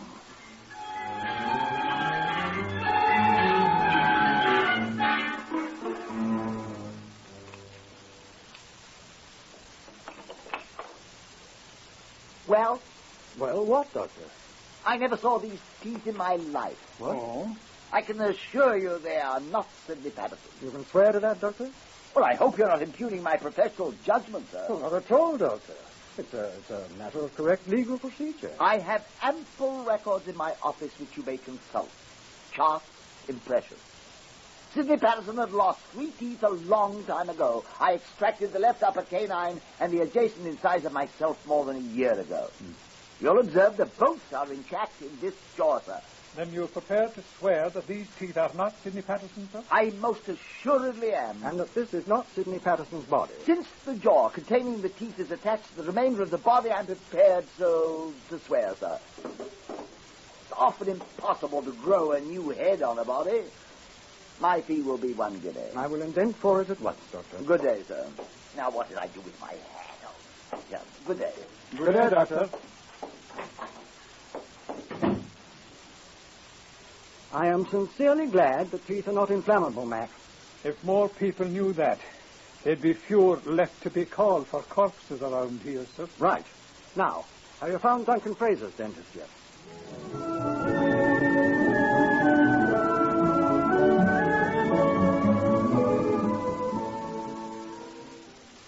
I at once caused a thorough investigation to be made throughout London and the vicinity of Perth in Scotland, where Fraser came from, to discover a dentist who had been employed professionally by him. The search was most thorough, although the combined efforts of Scotland Yard and the provincial police were not sufficient to find the person.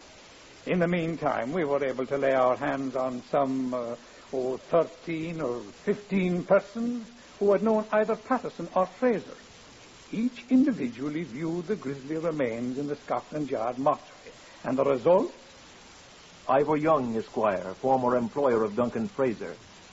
Oh, it's hard to say, but I believe this to be the body of Fraser. Michael Fish, a former neighbor of Fraser. No, that ain't him. I knowed him well.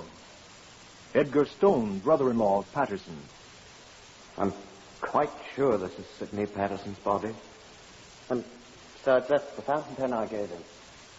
Artificer Sergeant Rodney Smith, Royal Marine Light Infantry, a former service acquaintance of Patterson's. No, that ain't him at all. Oh, I wish it was. Bleeding stinker he was.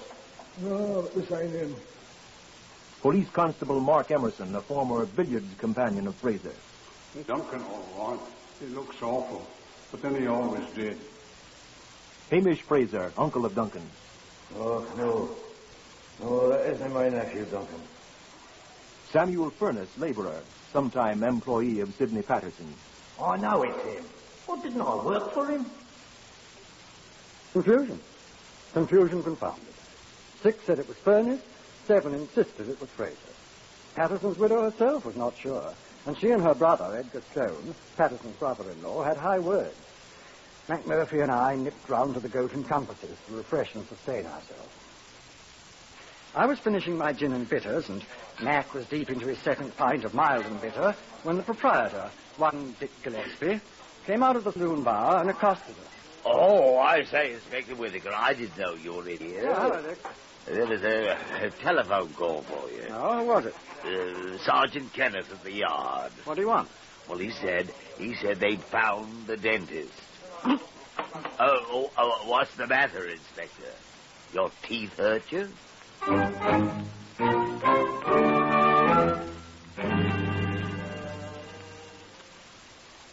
It was a dentist from Perth.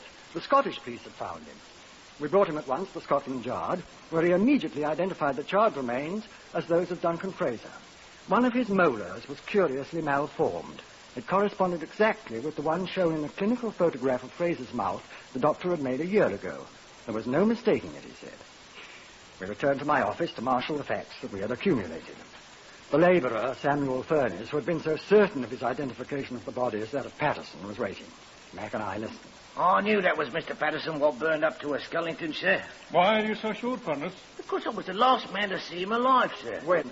Well, in the afternoon of the day he was burned up, sir. Go on. Well, it was like this here, you see, sir. Go on. Well, I come into his office, sir. You know, the shed, what was all burned up. I was after the 7 and 6 he'd owed me for 2 months. Oh, he was always putting me off, sir, but... Why? Well, he always seemed to be stony, sir. Never seemed to have a shilling. He was always putting me off. Go on. Did you get your money? Oh, that I did, sir. Before you could say knife, he had out his purse and he pulled out a great wad of notes. Then he counted me out me 7 and 6. And then he handed me half a crown. And he says, here, buy yourself half a pint, Sammy. Cool, I was fair took aback at old Sydney giving anybody anything for nothing. He seemed to have plenty of money, did he? Well, his wallet was fair stuffed. You know, it's the first time I ever known him to have more than threepence in my life. Oh? Well, I was so took back, I tried to get up and I fell right on my apple and plum, yes. I kicked my foot against a couple of bags of cement he had under his desk and I fell right down. Did you see the bags of cement?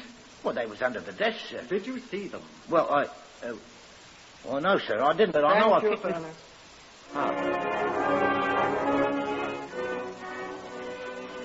Patterson had plenty of money in his wallet for the first time. We found that there was absolutely no identification in the ruins of the burned shed that any cement had ever been stored there. We'll find him.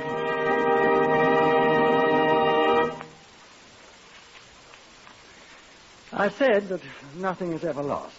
No thing, no person. I will admit, however, that it is sometimes extremely difficult to find a missing thing or a missing person, especially when the objects of the search have few distinguishing characteristics. Sidney Patterson was such a man. Description of Sidney Patterson, broadcast by Scotland Yard. Age, 43. Height, 5 feet, 9 inches. Weight, 11 stone 4. Medium brown hair and straggling moustache, same color, which he may have shaved off. Eyes, blue. When last seen, was dressed in grey tweed, single-breasted suit. White shirt, dark red tie, black, low-cut shoes. How many men answering that description do you see in a day? We had reports from every corner of the United Kingdom. 2 slightly addled gentlemen, neither of whom resembled Patterson in the slightest, marched, one at Torquay and one at Llanfair in Wales, into police stations, announcing themselves as the wanted man. Each was promptly committed. Lodging house keepers by the 100 were interviewed. The manhunt dragged on for 8 days before we had our first glimmer of success. Let McMurphy tell it. He was there. There was a lodging house in Regent's Park, a very obscure one which smelt of Brussels sprouts. The proprietress was in the hospital having another baby, and her husband, a very harassed man, was in charge. Yes, he said, they'd had a lodger who seemed to answer to the broadcast description. Had, I said. Well, he ain't here anymore, I mean. What became of him? Well, he opted. The very day that the piper come out with the description. Where? I don't know. He just sent us his telegram. Brother ill. Must leave. We'll get in touch later. Rogers. Rogers, eh? That the name he gave? Right here it is in the register book. Here. Sidney Rogers, see? Sidney, eh? That his own writing? Yes. I'd like to have that page, if you please. Oh, I'll return it. You're sure it's his handwriting? Oh, I seen him. I seen him write it. May I have the page? Well, my old lady likes to keep things neat and tidy. Well, I'll return it as soon as we've checked it against a sample of his handwriting. Now, when did he come here? 16th of May. It says right here. And when did he leave? Well, the day his description first come out in the paper. He leave his luggage? Oh, he hadn't any luggage. He was here all the time without even without even changing his shirt. That room of his, it's fair piggish. Must be. Well, we're rid of him, and he's paid up till the end of the week. Anyway, so we don't lose nothing. You suppose it was him? It'll be in the papers. Comparisons of samples of Patterson's handwriting with the signature of Sidney Rogers showed them to be identical. Peterson's full name was Sidney Roger Patterson. The telegram had been sent from Southend. We turned our attention to that muddy little place. He was not to be found, although our search was scrupulous and thorough. We put a postal stamp on all letters addressed to his former home, expecting that sooner or later he'd attempt to write to his wife. Thus, all letters addressed to that house would be held out and delivered to us first. We would open and read them, reseal, and allow them to be delivered to the addressee without the wife's knowledge that we had read them. No letters appeared. We waited. Time was on our side, and the searchers at Southend plodded along, making no apparent progress. And then, after a week had passed, the post office people sent us a letter. It was addressed to his brother-in-law, Edgar Stone, who had a room there. Letter addressed to Edgar Stone. Dear Edgar, just a line to you in the hope that I shall be able to see a friend before I end it all. Will you come to see me at Southend Sunday, please? Take the 10:35 train. It arrives at Southend at 12:08. Come out of the station, walk straight across the road and down Whitegate Road on the left side. I shall see you coming. If you come, please bring me a 15.5-inch shirt and a comb. Best of luck. Mine is gone. F. Farmer. Well. So. I withdrew the detectives from the area mentioned in the letter, which was resealed and delivered to Edgar Stone. I didn't want to alarm Mr. Farmer Patterson. Next day, Edgar Stone came to see me. He sat down nervously. What can I do for you, Stone? I asked. I have received a letter, Inspector. Yes? It's from... Are you going to Southend on Sunday, Mr. Stone? Stone had a strong sense of justice, strengthened perhaps by the shabby way Patterson had treated his sister for so many years. He agreed at once to assist us. We sat in my office and planned it, Mac and Stone and I. You're taking the shirt, of course, Stone, I said. Yes, sir. What a man who's going to end it all once with a shirt is beyond me. Probably needs it. Afraid he'll be recognized if he goes out to buy one, I expect. He's got plenty of money, we know that. If the banks had been opened that afternoon, he'd have any. He wouldn't have any. What? Well, Fraser would have deposited his afternoon's collection, same as he did his morning. Well, the banks had been opened. Fraser'd still be alive. Sydney'd be up to some other mystery. Yes. Well, let's get organized, shall we? First, we'll need a good man on this Whitegate Road to see Patterson doesn't get frightened and do a bunk. You'd better do that, Mac. Well, I'm afraid he'll spot you for a cop. Sky? I've seen too many cinemas, I'm afraid. I don't like false beards. Wait. You play the fiddle, don't you, Mac? What? You could be a street fiddler, couldn't you? Well, I could. That's what you'll be. Complete with tin cup and pathetic look. Very touching and very unsuspicious. And I'll have half of what you take in. How am I going to stop a man with a fiddle? Oh, simple enough, old boy. Just play God Save the King. You stand at attention till I get there.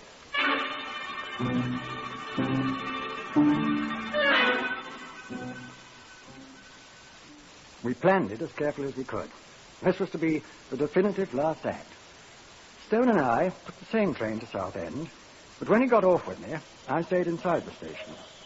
Far down the street, I could see Sergeant McMurphy in an ancient green suit of clothes, sawing industriously away on his fiddle. There were a few pedestrians on the street. Church services were just over. There's Whitehead Road, I said to Stone. Come back at once. The up train's due in a few minutes. Good luck. I wish I didn't have to do this, Inspector, but... Just remember what he's done, Stone. It's the only reason I'm doing it, sir. Good luck. Sidney was my friend once. He turned and crossed the road, walked slowly down Whitehead Road.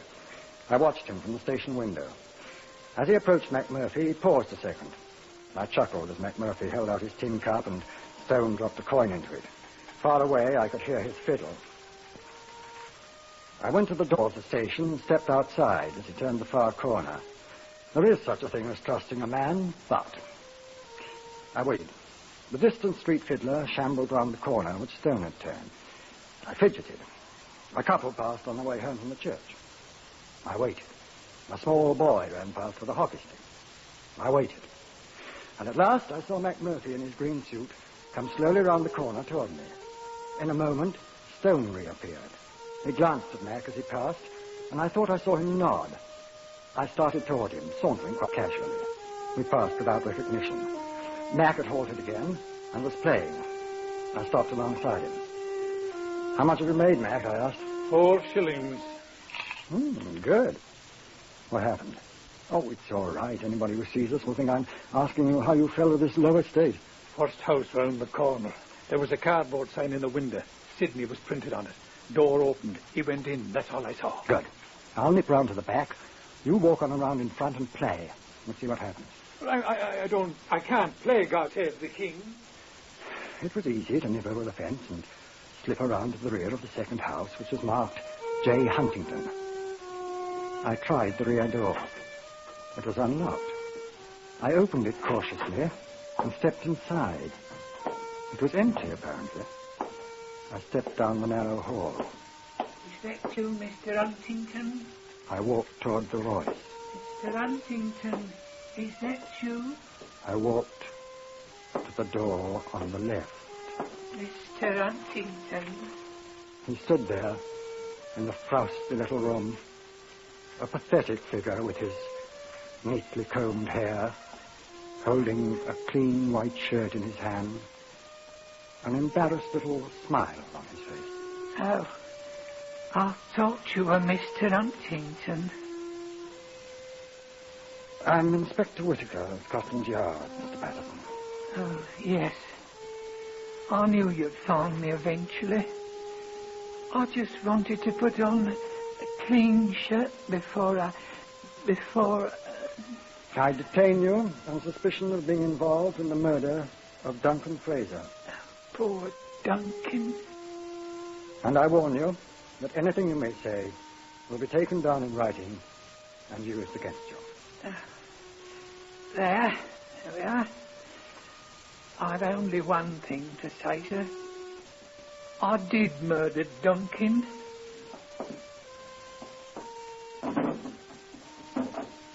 This is the revolver I shot him with. Give it here.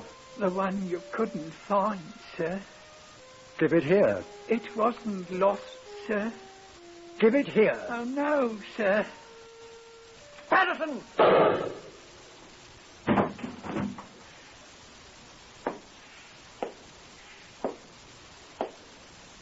No, Sidney. Nothing is ever lost. Except lies and praise.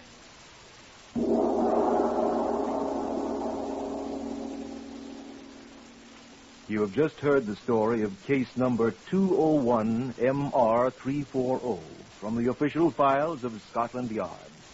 All of the facts related are true, with the single exception of the names of the participants, which, for obvious reasons, have been changed. The research prepared by Mr. Percy Hoskins of the London Daily Express, and the story for radio was written and directed by Mr. Willis Cooper.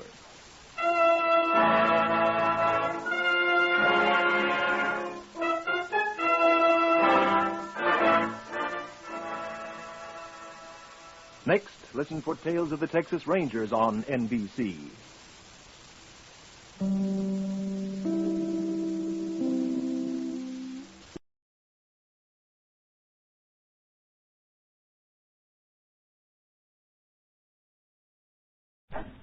Whitehall 1212.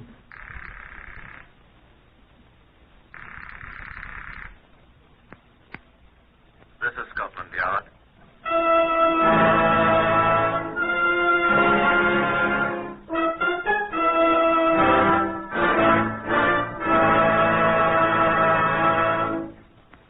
For the first time in history, Scotland Yard opens its official files to bring you the true stories of some of its most baffling cases.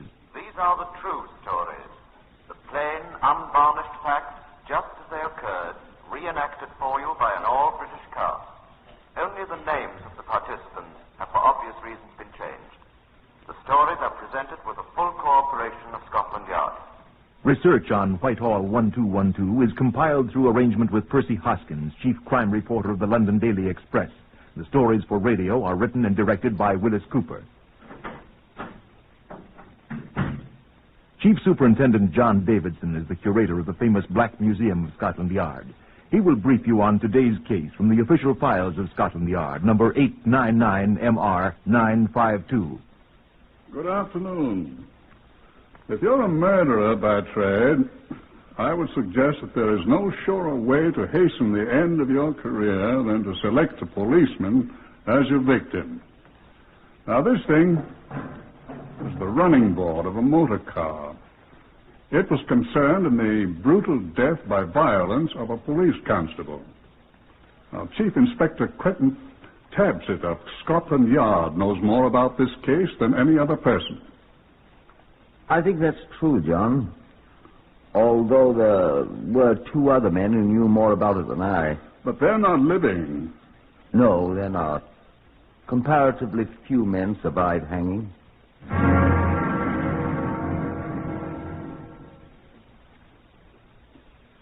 The Chief Constable of Essex telephoned the CID from Romford at 9:05 on the morning of Tuesday, September the 27th, asking that officers be sent to Stapleford Abbots, a village halfway between Romford and Ongar on the London-Chelmsford Road. I was first on the Chief Inspector's rota, so I was assigned to the case. Accompanied by Detective Sergeant Philip Melanchthon Wise, I went at once to Stapleford Abbots, which is about 4 miles outside the limits of the Metropolitan Police area. I was shown the body of Police Constable William George Greenley, who had been stationed there, and which had been found alongside the road a few miles from the village at 6:30 that morning, the 27th. The constable explained to Wise and me what had happened. We know it happened sometime after 1:30 a.m., Chief Inspector, because I met him at a conference point at that time. Where, Constable? Near Grove House, on the road to Ongar, about 600 yards from where the body was found, sir. Go on. He'd been shot 4 times, sir. Twice through the head and these other 2. That's... Yes, sir. They shot the poor chap square in each eye. Horrible. I hope they drown in their own blood, sir. At least they'll hang. Bill Greenley and I was kids together, sir. They'll hang. He had his pencil in his hand, sir. His notebook was lying on the road near him. He'd evidently stopped the car and was talking to them. Marks on the road? I'll show you, sir. It isn't far. I'd rather like to get out of here. Wise and I followed the constable along the road to a spot where it had been cut to a small hill. The banks on either side at the edge of the road shoulders were about 6 feet high. That's the place, sir. Here's where they found him, sir, where the grass is pressed down. Little blood here. Not as much as one would expect, sir. Over there on the other side, you see there's quite a blood stain on the grass. Well, we think he was first shot there, and then he dragged himself across the road and he shot his eyes out on this side. Yeah. There's a motor car here, all right? Yes, sir, we saw that. Where's my sergeant, Sergeant Wise? Down the road a bit, sir. Back there. Oh, yes. What are you looking at, Sergeant? I'm down here, sir. Come along.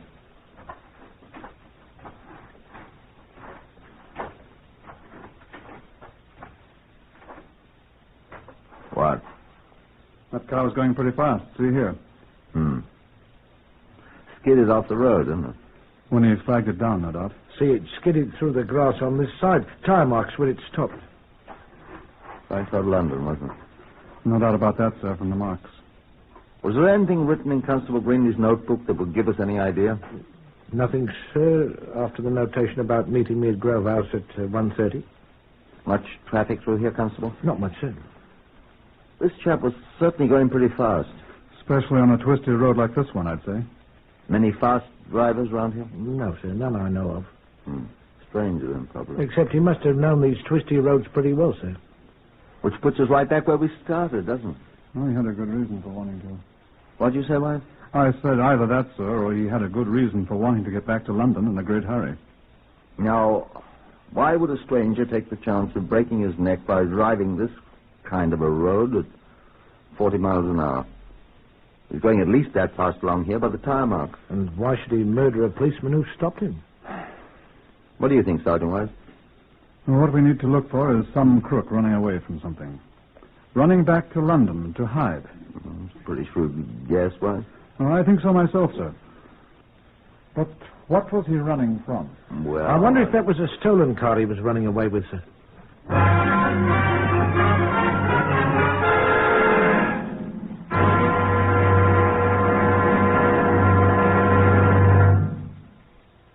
At the tiny police station back in Stapleford Abbots, I asked to have someone remove the bullets from the body of Constable Greenleaf.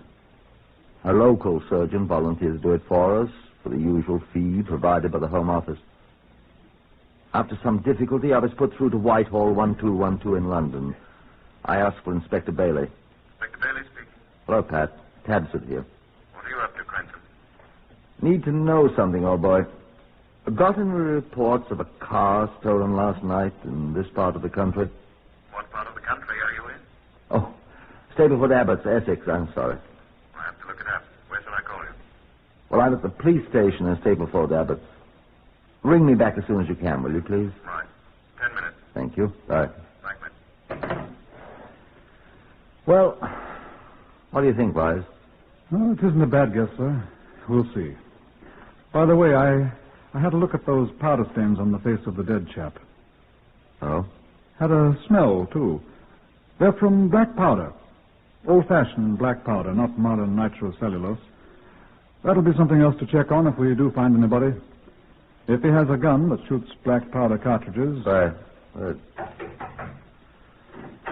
Excuse me, sir. There's a telephone call for you, sir. Who is it, Constable? London, sir. You can take it on that same phone you were using, sir. Oh, thanks. Don't go away. Chief Inspector Tabsit here. It's Bailey here, Chief Inspector. You used second sight or something up there. What? The first item on my list of stolen cars for last night is a four-seater Morris Cowley touring car. Painted blue, index marked TW6120. Stolen at about 2:30 a.m. from the garage Dr. Kelm Haggerty of Billericay. Guess you don't know the names 12 miles east of where you are. Just a second. Blue Morris Cowley, four-seater, TW6130. No, 6120. Right, TW6120. Dr. Kenelm Haggerty, Billericay, about 2:30 a.m. Thanks, old boy. Do as much for you one day. Bye. Bye. Well, that might be our car, gentlemen. All we have to do now is find it, sir. If it is. We'll find it, Wise. I hope so. Now, look, Wise. This car was taken from Billericay at about 2:30 a.m. What I want you to do is to get around the countryside between here and Billericay and talk to people. Yes, sir? I want you to find out if any of the people around here happen to hear a car driving at high speed sometime between 2:30 when it was stolen and 6:30 when they found the constable's body. Yes, sir. We'll accomplish two things, you see. A, whether that's the car we want, and B, by plotting on a map when and where it was heard, its probable destination. You see? Right you are, sir. You see? Oh, certainly. You said there's not much traffic in these parts, Constable. Well, there isn't, sir. Somebody will be sure to have heard it. Well, let's get cracking then. Yes, sir. Where will you be? I'll be back at the yard. I'm going to check up on known motor car thieves. I'll be in touch with you. Good luck, boys. Thank you, sir. Come on, Constable. I returned to my office at Scotland Yard. Before setting in motion our machinery for checking the whereabouts of known criminals who were at liberty, I dispatched Emmons Carlson, an expert on motor car tires, to Stapleford Abbots to see if he could identify the tire prints the motor car had left on the road. He'd hardly left London when I had a telephone call from Sergeant Wise. We've already had some good luck, sir. A farmer 4 miles this side of Billericay heard a car traveling at high speed at 2:40 in the morning. And a widow, a mile and a half further along, heard it. She thinks at 2:45 or thereabouts. She says it sounded like a Morris Cowley, like her own car, sir. Better and better, I thought. A little later, reports began coming into me on the known criminals who had been checked in London. 14 had already produced alibis. One, a smash-and-grab artist who had dabbled in motor cars, a chap named Whitey Wogan, was having difficulty proving his. The search went on.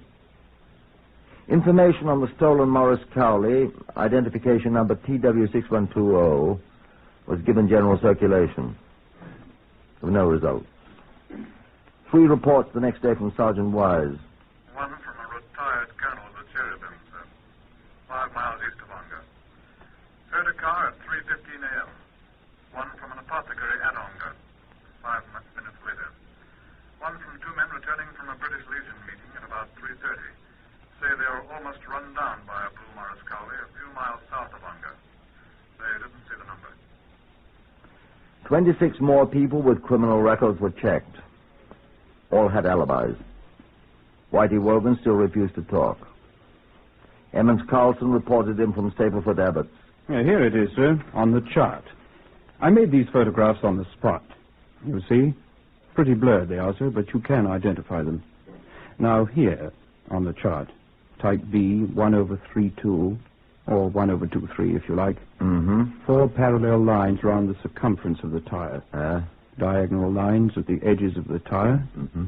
Short diagonals the other direction, in the center. Oblique parallelograms, you might say. Can't be anything but a Dunlop Fortuner tire. Does that do us any good, Carlson? I telephoned Dr. Kenwin Haggerty, sir, at Billericay. The stolen car was equipped with Dunlop Fortuners. No doubt now that that was the murder car. Another report from Sergeant Wise placed the car 5 miles north of where the constable was murdered at 3:30 a.m., still headed south. I ticked off the reports on a map of the area. It was a circuitous route, but there was no doubt of it. The car was headed for London. But then the trail was lost. A report from Percy Young in the ballistics laboratory. About those bullets taken from the body of the constable who was shot near Stapleford Abbots, Chief Inspector. Yes, Percy, what did you find out? They're all from a Webley 38 caliber revolver. Seems to me, I should say, somewhat obsolete manufacture, but I'm not sure of that. You could identify the particular gun they were fired from if we got hold of it, could you, Percy? Of course. Take it in. Unfortunately, I haven't got it, Percy. Unfortunately, I haven't got anything. Unfortunately, all I've got is the knowledge of the car the murderer rode in. And the fact that the car's probably somewhere in London. With the murderer, I hope. Unfortunately, I have no idea who he is. Yet.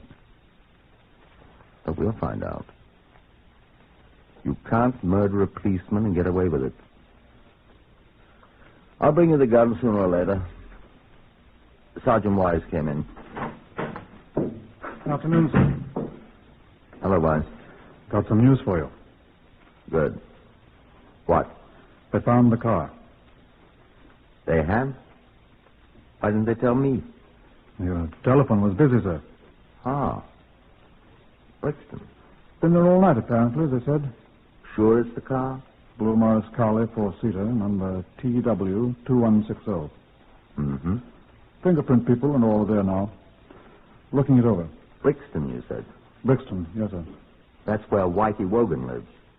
Who, sir? Car thief. Oh.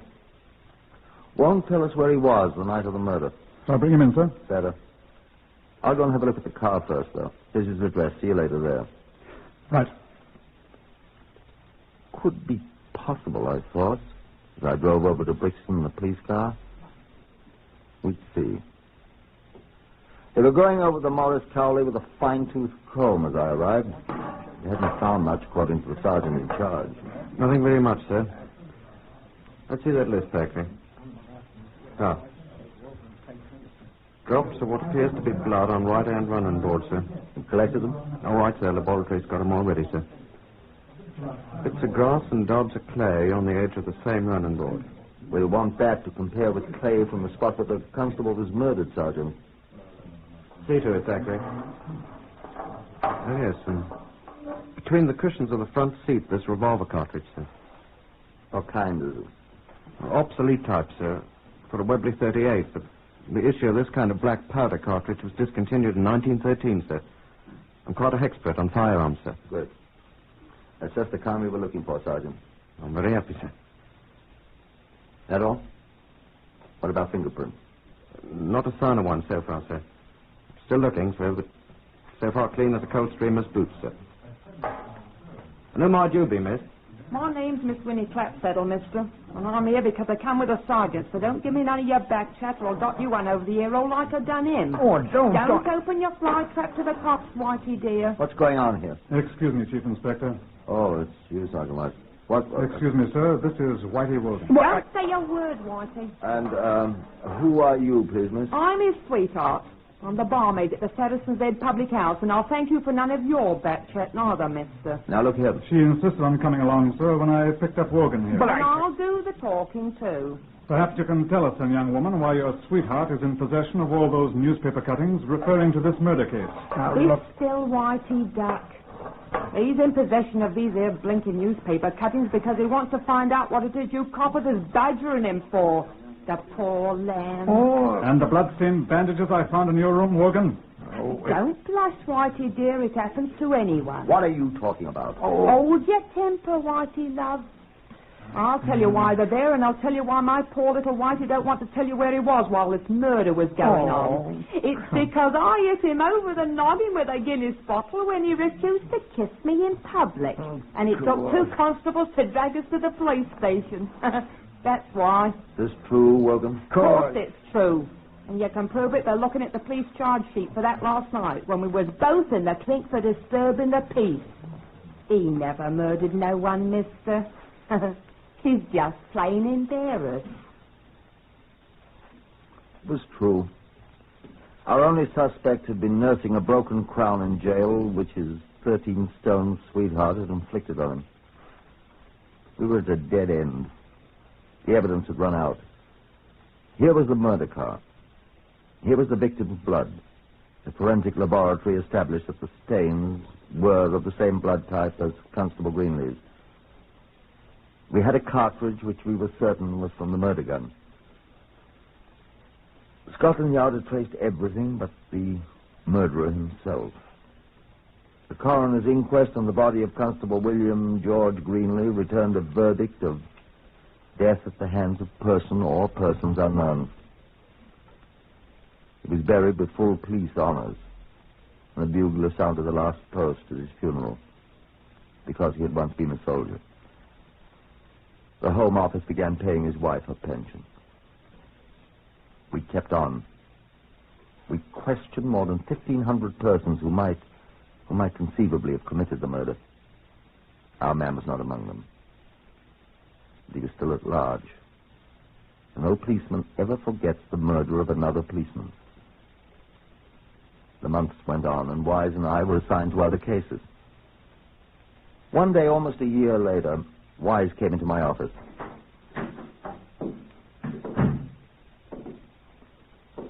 Hello, Wise. Hello, Chief Inspector. What's up? You ever had a hunch? I never had a good one. Yes. You have had, though. I have one now. Forget it. What's it about, Wise? Well, I was reading in the Police Gazette about a case. A very unimportant case in Sheffield the other day. It was quite interesting. Don't be so bloody mysterious, ma'am. What was it? A lorry driver had some trouble with a reckless driver. The driver shot down a side street and disappeared. Yes? I said it was a hunch, sir. Go ahead.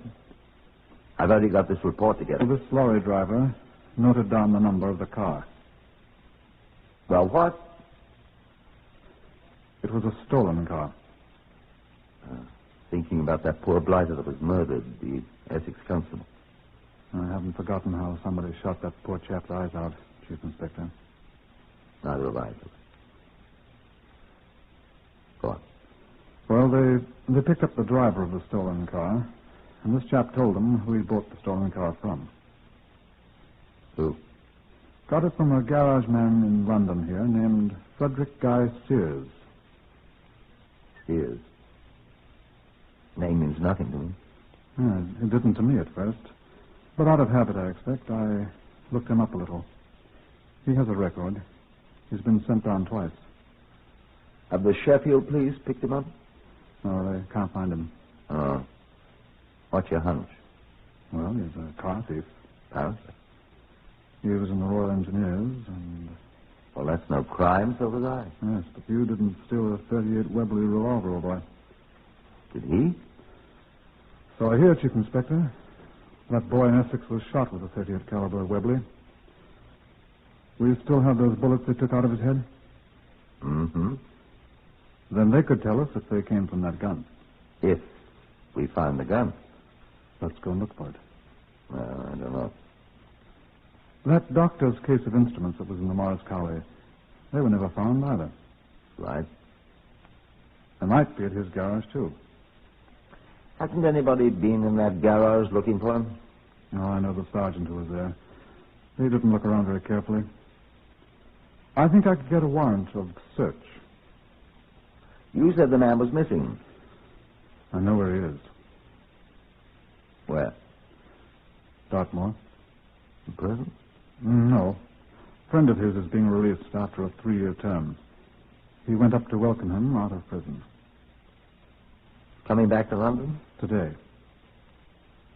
You seem awfully anxious to find this fellow. Why? I hate a cop killer, Chief Inspector. Don't you? Get your search warrant.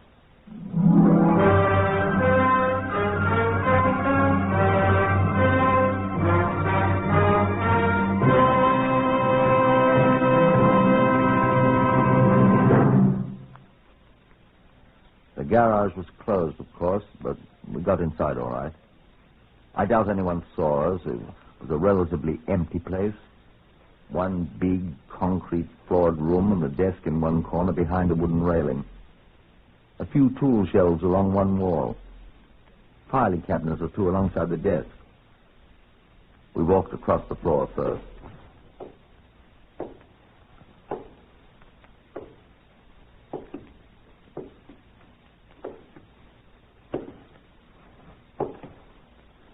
Not much of an office. Let's have a look in the desk drawers. Right. Empty. This one's empty, too. This, too. Try them all. Doesn't he keep anything here? Pretty careful man. Nothing incriminating for anybody to find. He must keep some papers here or something. What's in here, I wonder? Cabinet. Open it. It's locked. Open it. Is there a pinch bar? Here on the wall. That ought to do.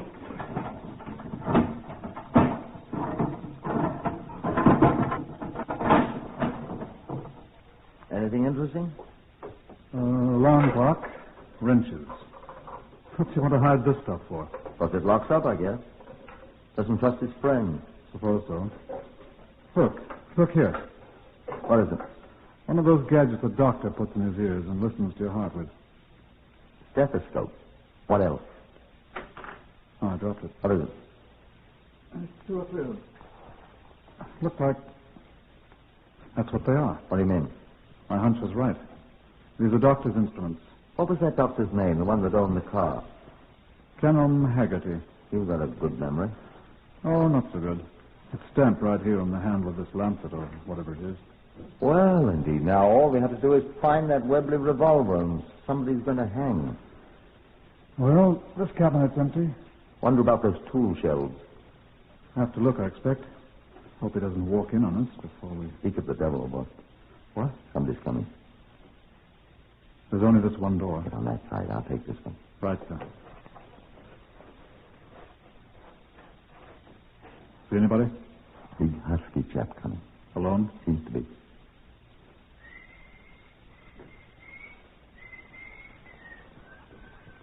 What do you want me to do, sir? Pick up that spanner there and tap him gently on the sconce if he leaps on us. Right, sir. If you have to hit him, be careful. We'll want to save him for the hangman, you know. If he's the right one. If he isn't, he'll do till the right one comes along. Are you Frederick Guy Sears? Who the devil are you? I'm Chief Inspector Tabbs of the Scotland Yard, and I arrest you on... Look out, he's got a revolver. You! Look out! Drop that. Get off my neck! Get off!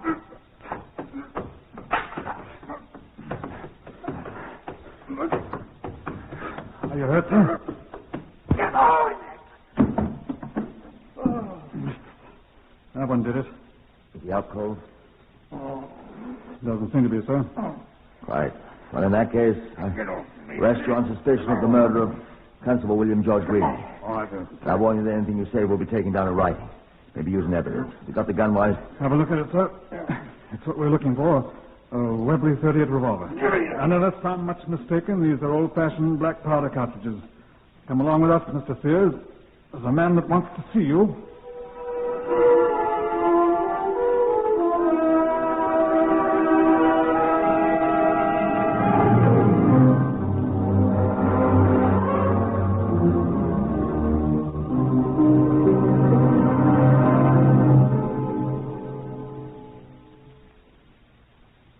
He was the man. He and an accomplice whom we found easily from the directions Sears gave us had murdered Constable Greenley. You wonder at the brutality of shooting out his eyes. Sears told us why. I heard the picture of the last thing a man sees before he dies stays right on his eyeballs. I was the last thing he seen, but he didn't have any eyeballs left when I got done with him. Sears and his accomplice were tried at Old Bailey a year and a month after they'd committed the murder. They were both hanged. One at Pentonville and one at Wandsworth. Same day.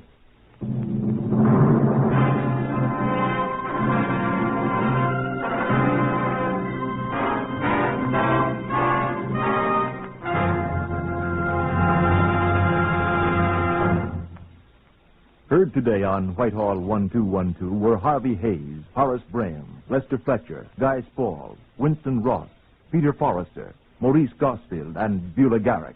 Whitehall 1212 is written and directed by Willis Cooper.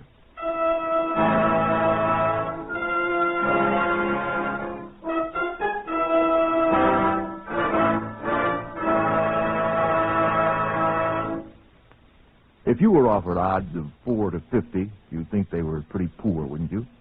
Well, then just imagine how hopeless a person suffering from cerebral palsy must feel. His chances of getting any kind of treatment are exactly that, 4 out of 50.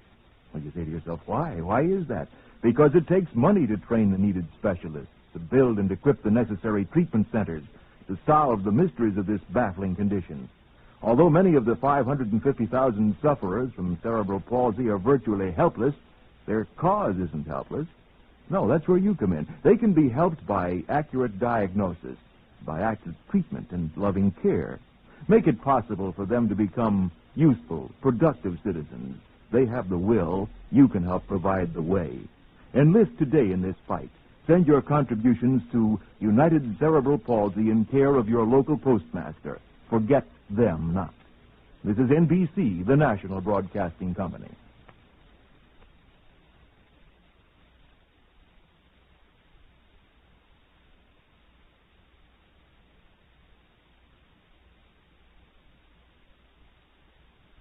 Whitehall 1212.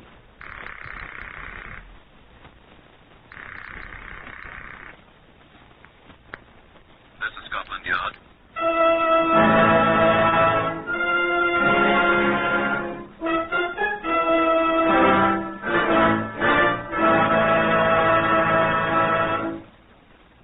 For the first time in history, Scotland Yard opens its official files to bring you the true stories of some of its most baffling cases.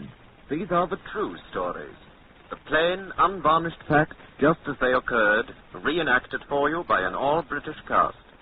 Only the names of the participants have for obvious reasons been changed. The broadcasts are presented with the full cooperation of Scotland Yard. Research on Whitehall 1212 is furnished by Percy Hoskins of the London Daily Express. The stories for radio are written and directed by Willis Cooper. Chief Superintendent John Davidson acts as custodian of the Black Museum. He will tell you now about Scotland Yard case number 630612, which began on the 20th June, 1946, and was concluded the 26th October the same year. Here is Chief Superintendent Davidson. Good afternoon. Aside from our collection of weapons of murder, of which we have a great many, there are many more objects here which seem highly incongruous among the knives and the guns, the battered bullets, and the conventional blunt instruments. Now, I could show you a hat, a left boot, a folded 5-pound note, and a riding crop, a copy of the Book of Common Prayer, all of which had figured in their various times in one murder or another. What I have to show you from the file of case number 630612 is this very small thing. I assure you there are other things in that box, but this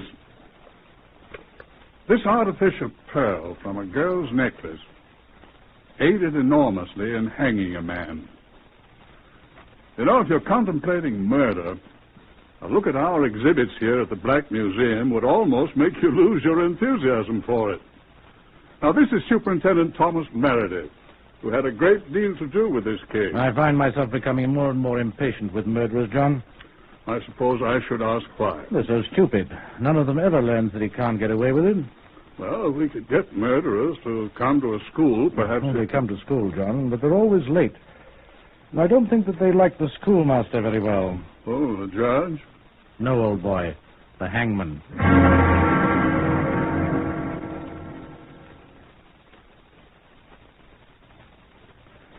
I was unable to accompany Inspector Cecil Daly of the CID when he went down to the Pembridge Court Hotel, Notting Hill, that Friday morning in June 1946 to investigate the reported death of a guest. When I finally arrived there 2.5 hours later, I was glad I hadn't got there before. Inspector Daly told me all about it, though. She was lying there on the other bed with one arm cramped under her body, on her face. Shot or what? Died of suffocation, the doctor says. Her face was buried in the pillow. As a matter of fact, a good bit of the pillow had been stuffed into her mouth like a gag. You'd think she'd have got herself up. Well, she was tied to the bed. Oh? Ankles tied together with a bath towel. Head fastened to the frame of the bed with the belt of her coat. Face down on the pillow. Bloodstains here on the bed. You see them? She'd been beaten. What with? Well, from the marks on her back, I imagine it was a riding crop of some sort. Riding crop? Haven't seen one for years. And they took her over to the Hammersmith mortuary. You can go and have a look at the marks if you like. What about her clothes? Well, she had all her clothes on, except her shoes. The back of her dress was ripped, stuck to her back. Blood. Beating didn't kill her. So the doctor said. I fancy he'll be doing a post-mortem, though, just to be sure. Know who she was? Identity card and ration book in her purse. Name of Marjorie Tate. It's murder, of course. I don't think it was measles, sir. You haven't any idea who did it? I think a bloke named Neville George Clevelly King. Oh? That's the name this room was booked under. He's had this room booked since yesterday morning. Had a front door key. The way they run these places. That's a spot careless, isn't it? All the staff goes to bed at midnight, leaving the place locked up. So nobody saw them come in, then? Not a bloody soul. You don't even know he was here, then? Somebody was. Yeah. Well, looks as if we'll have to find him. Well, the manageress gave me his home address. I expect it's phony, though. Let's have a try. Where is it? Seven Oaks in Kent. We'll get the Seven Oaks police on the telephone and... Well, I think I'll run over there if you don't mind. If you like, but a telephone call... I'd rather go in person. I'd like to bring him in myself. But why, when the telephone... You didn't see that poor girl's body.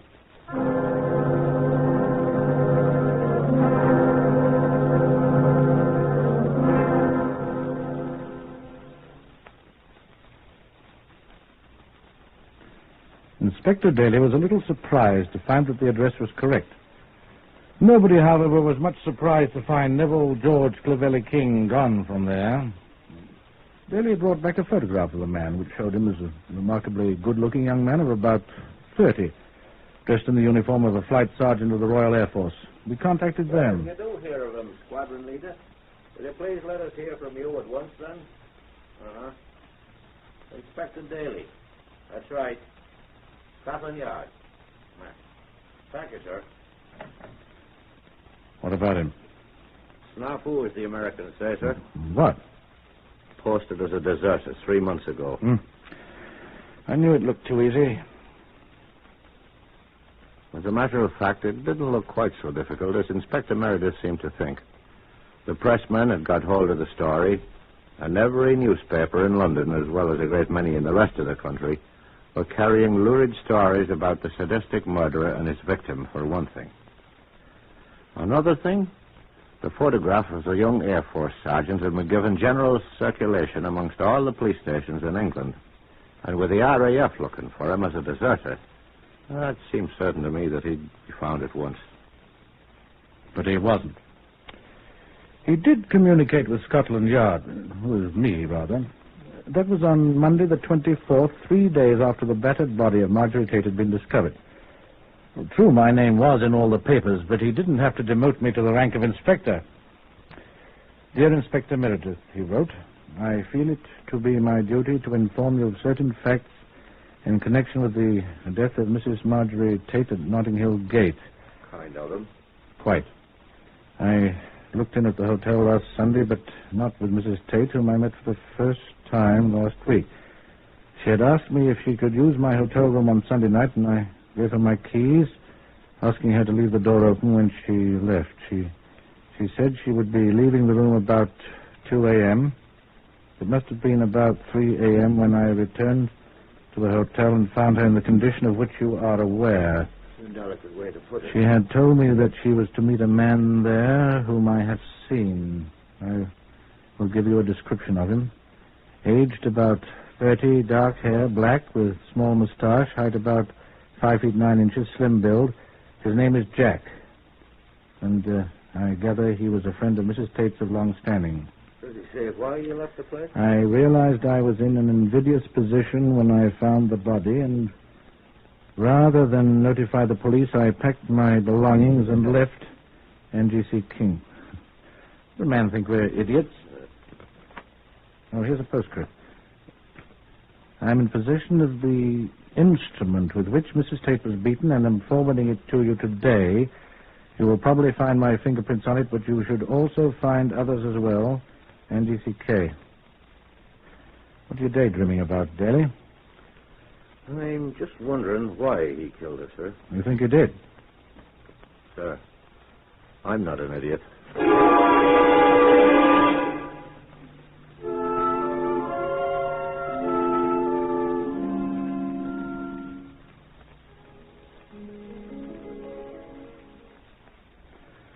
I sometimes wonder whether I am. I watched the post eagerly all day for the instrument King had spoken of. Of course, it didn't arrive. Not on Monday or Tuesday or Wednesday. On Thursday, Marjorie Tate was buried. The coroner's jury had not found out anything except what we had already known. Another victim of a person or persons unknown. That same day, I had a full report of what a squad of detectives and laboratory men had discovered in the hotel room at Notting Hill Gate. They've discovered nothing. No fingerprints, nothing. Oh, yes, blood. On Friday, I had a visitor at Scotland Yard. Who is it, I asked Inspector Daly? A woman. A young woman. This one's alive. Ask her to come in. And here, please, miss. How do you do? Yvonne Higgins, Inspector Meredith. Superintendent Meredith, Miss Higgins. Oh, I'm sorry. Never called you Inspector. That's quite all right, miss. Who called me Inspector? Why, my fiancé, Inspector. Oh, Superintendent. You know him. You've spoken to him. Well, I mean... Who is this man? Why, he says he knows you, sir. He came in here to see you. Isn't he here? Who is he? What have you done with him? Is he in jail? Why, what... No, he isn't in jail yet, Miss Higgins. Now, tell the inspector... I'm sorry, the superintendent his name, please. Although I think he knows. I'd like to hear this young lady tell me. Why, it's Neville George Trevelyan King. Oh, then you do know him. Don't you? We have heard of him, Miss Higgins, is it? Higgins, yes. But I expect to become Mrs. King one day soon. Neville was visiting me and my parents, just Monday. He told us about the frightful murder that happened in his hotel room whilst he was away. He said you called on him and showed him the body. Fair gruesome, he said it was. He had to leave to come to London because you wanted his advice. His advice? Why, isn't that right? Neville said... Isn't he here helping you? My dear young woman, I mean... What I think Superintendent Meredith is asking you, Miss Higgins, is... are you telling us the truth? Of course I'm telling you the truth, officer. I demand to see my fiancé at once. He told me he didn't trust you and didn't want to come. I'm sure of that. Well, where is he? I don't know. You're lying to me. You've got him hidden away somewhere. Oh, make us stop that, Bailey. Oh, well, now, look here. Please. I can't do anything with us. You're holding him prisoner. No. Well, that's a thanks that he gets for doing it. Now, young woman. Stop her, Bailey. Listen. Sure, I can't stop her.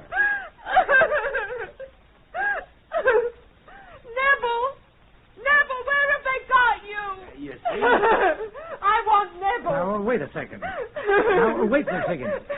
Wait, I say. That's better. Now, listen to me.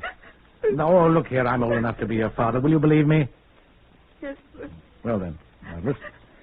We want your Neville just as badly as you do. But you aren't going to marry him.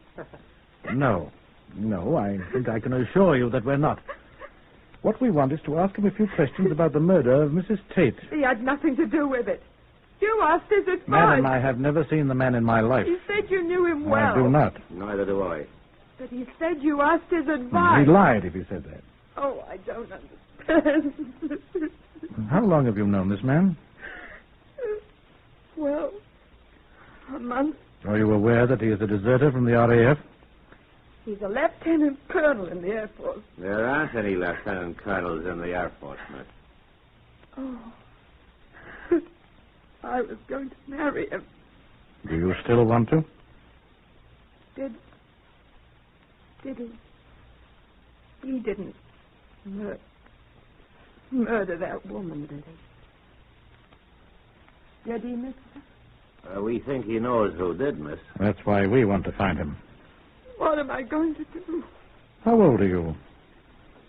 I'm 25, sir. Then you are certainly old enough to know the difference between right and wrong. I suggest you go back home and make up your own mind. Now, look Young here. woman, I would point out to you that you are dealing with the police now. Yes. And if you hear anything further from him, you are to advise us at once. Yes, sir. And after we are finished with him... And the RAF. Yes. After we're all finished with him... I don't think I shall want to marry him. You will probably find that course much safer. Goodbye, Miss Higgins. This way, miss.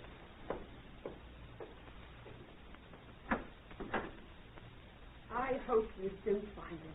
Why, they just see... That, Miss Higgins. Yes. Goodbye. Well, I fancy I handled that quite well, Dilly. But you didn't find him, Superintendent. No, you'll turn him up for us. If he doesn't beat another woman to death first. Doreen Reed's body was found 3 days later near Bournemouth in a deep, narrow ravine called Branksome Chine, quite near the centre of the town.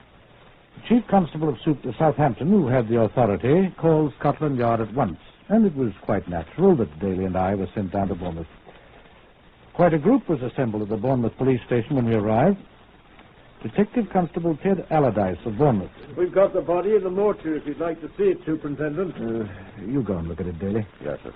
I'll take you over there presently, Inspector Daly, if you wish. Thank you. Who are these other people? The fat gentleman there's the manager of the Norfolk Hotel, where this Miss Reed was staying, sir. The dead one. The other one's the hotel manager, too. The Tollard Royal Hotel, where Miss Reed was last seen alive. The other man's the hall porter of the Tollard Hotel. I don't know what he's doing here. Shall I throw him out? Oh, that's where she was last seen. Let him stay in.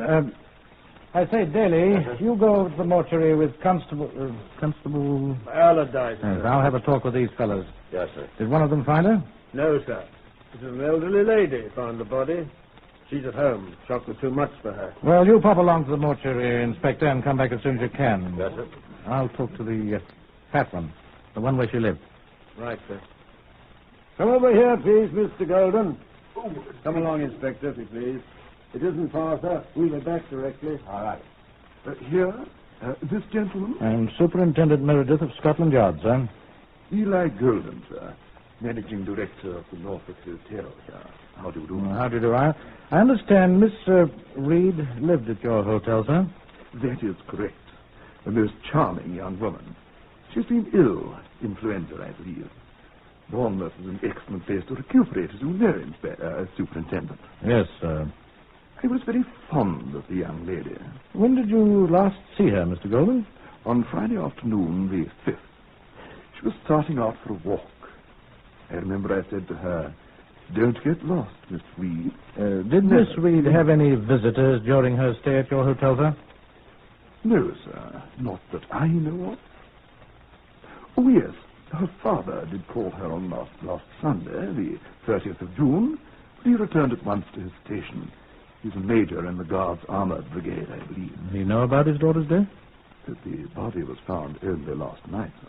No ideas about it, I suppose? I have my own ideas, sir. Mind telling me about them? I think she was murdered. And who murdered her? I would not care to impugn the rectitude of a guest at a competing hostelry, sir. You what? Be suspicious of the customer of another hotel. What are you talking about? The person with whom Miss Reed was last seen is a guest of my colleague, Mr. Atchison Levitt, of the Tollard Royal Hotel. Levitt. Come here, Mr. Levitt, please. Yes, sir. This is Inspector... Superintendent. Excuse me. Superintendent Meredith of Scotland Yard, Atchison. I was just telling him that the late Miss Reed was last seen alive with one of your guests. Thank you, Eli. I'm afraid that is true, Superintendent, unfortunately. Who is the guest? Group Captain Rupert Brooke of the Royal... Rupert Brooke?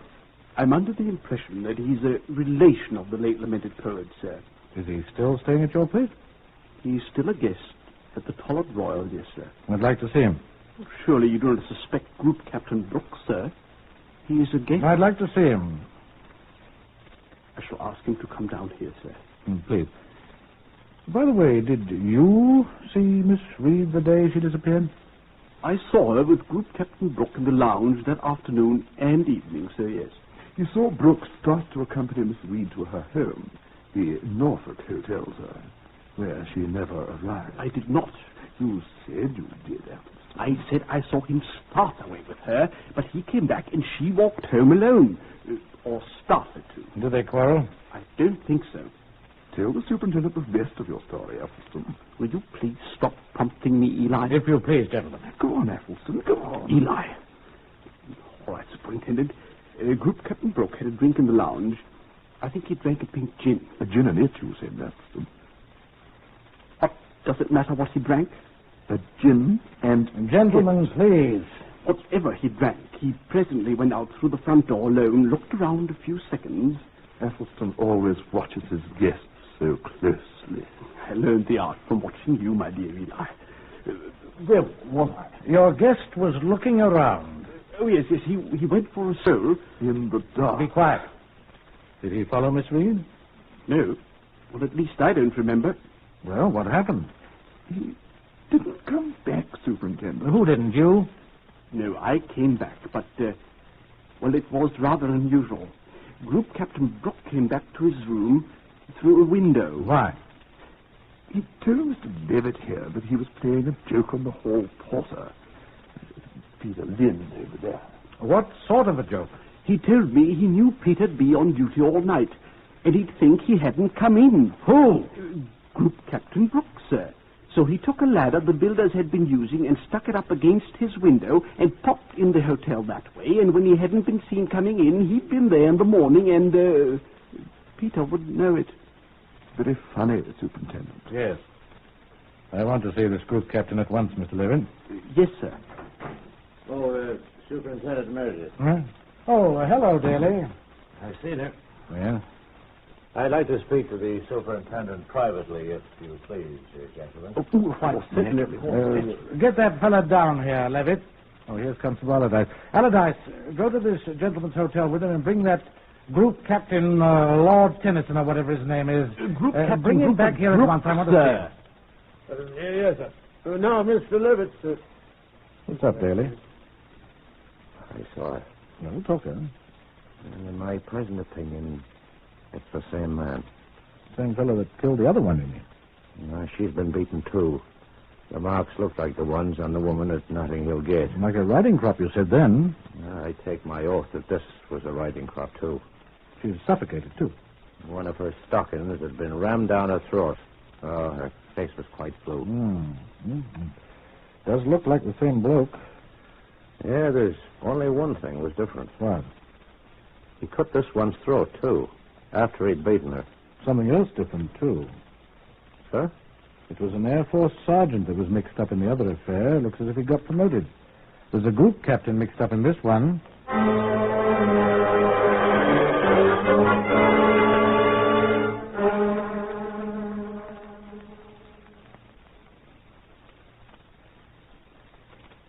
The group captain's in the next room, sir. Who, Allardyce?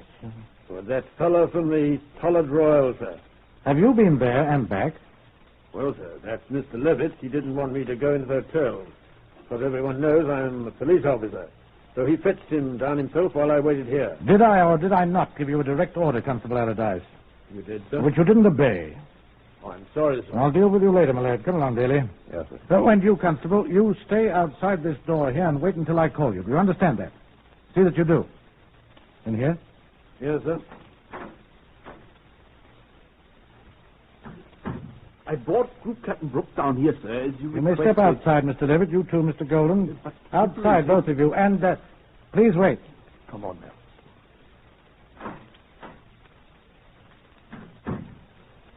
Well, Group Captain Brooke, you're not in uniform. My dear man, I'm on leave. If you knew anything I'll have a look at your papers, please. Oh, it's quite all right. I'm Superintendent Meredith, CID, Scotland Yard. So I And understand. your papers, please. Well, look, old chap, they're in my jacket back at the hotel.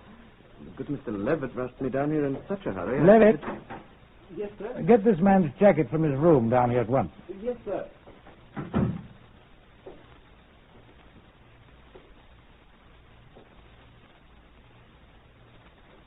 I say, aren't you just a trifle high-handed, old man? I merely want to be sure you are who you say you are.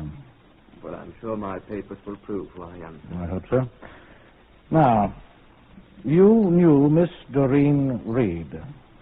The young woman who was murdered Friday night. What do you say, Daly? I said I wondered how you knew she was murdered Friday night, Group Captain. Well, I thought everyone knew that, old boy. It seems you were the last person to see her alive. Afraid so. Awfully sorry. She was rather a nice girl. Shocking thing, isn't it? Will you tell me why you entered your rooms that night by means of a ladder instead of in the normal manner, Group Captain? Oh, that.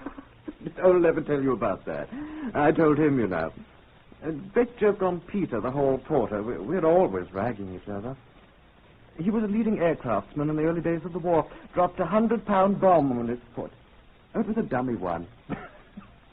Loaded with earth, you know. Was that the only reason why you crawled into your rooms by the window, sir? Huh? Oh, why, of course, old boy. What other reason would there be? That's what I'm wondering, sir. Well, I assure you it's just... See who it is, Daly. Group Captain Brooke's jacket, sir, from the hotel. Thank you, Allardyce. Excuse me, sir. What? Is that Group Captain Brooke? Yes. No, it ain't, sir. What? Do you know him? What's going on there? That ain't Group Captain Brooke, sir. Now, what sort of nonsense? Now, look here, Allardyce. I've had about enough of this nonsense. I said he ain't Group Captain nothing, sir. Constable. Who is he, Constable? Here's who he is, sir. Right here in my pocket. Here's his picture. Right here on this bulletin you sent out yourself from Scotland Yard not a week ago. Look here. For murder. Wanted. For the murder of Marjorie Ruth Tate. Neville George Gavelli King. That's who he is, sir. Aren't you, Group Captain?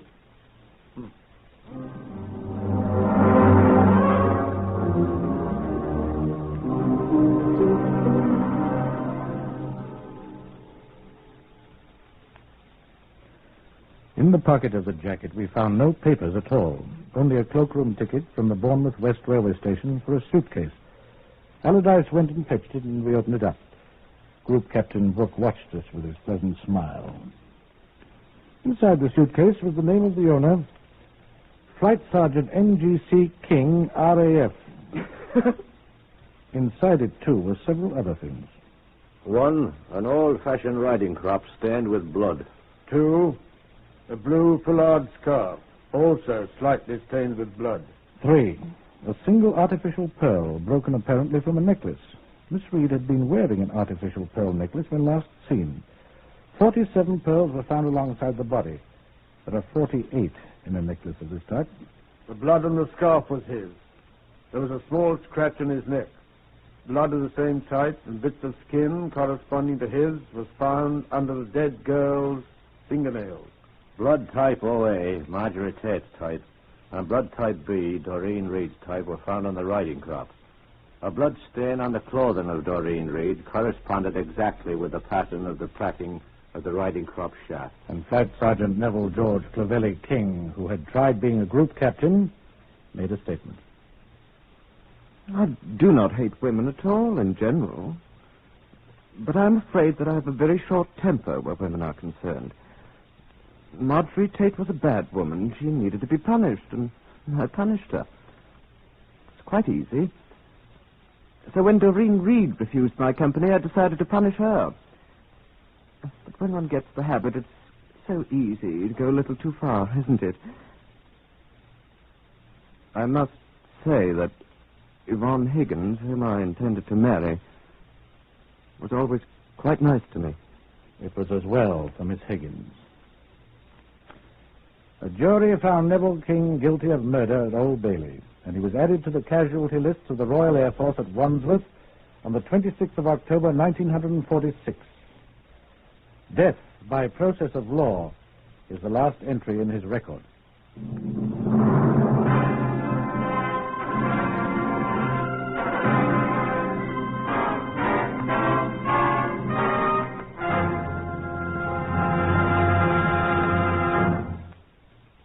Heard in today's reenactment of Scotland Yard case number 630612 were Harvey Hayes, Guy Spall, Morris Dallymore, Gordon Stern, Evan Thomas, Lester Fletcher, Beulah Garrick, and Pat O'Malley. Whitehall 1212 is written and directed by Willis Cooper.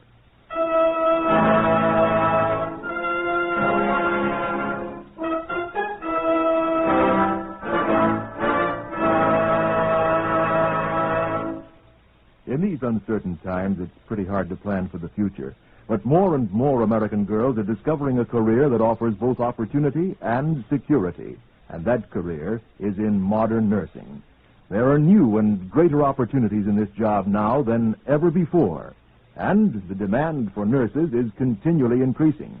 To become a student nurse, you must be a high school graduate or a college student of good health and character. If you can qualify, get full information at the nearest hospital in your community. This is NBC, the National Broadcasting Company.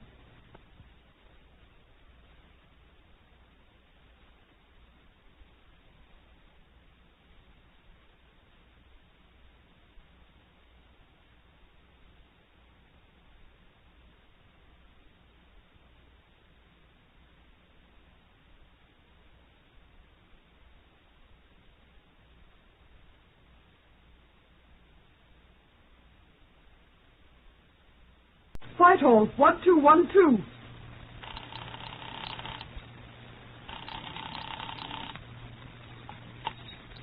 This is Scotland Yard.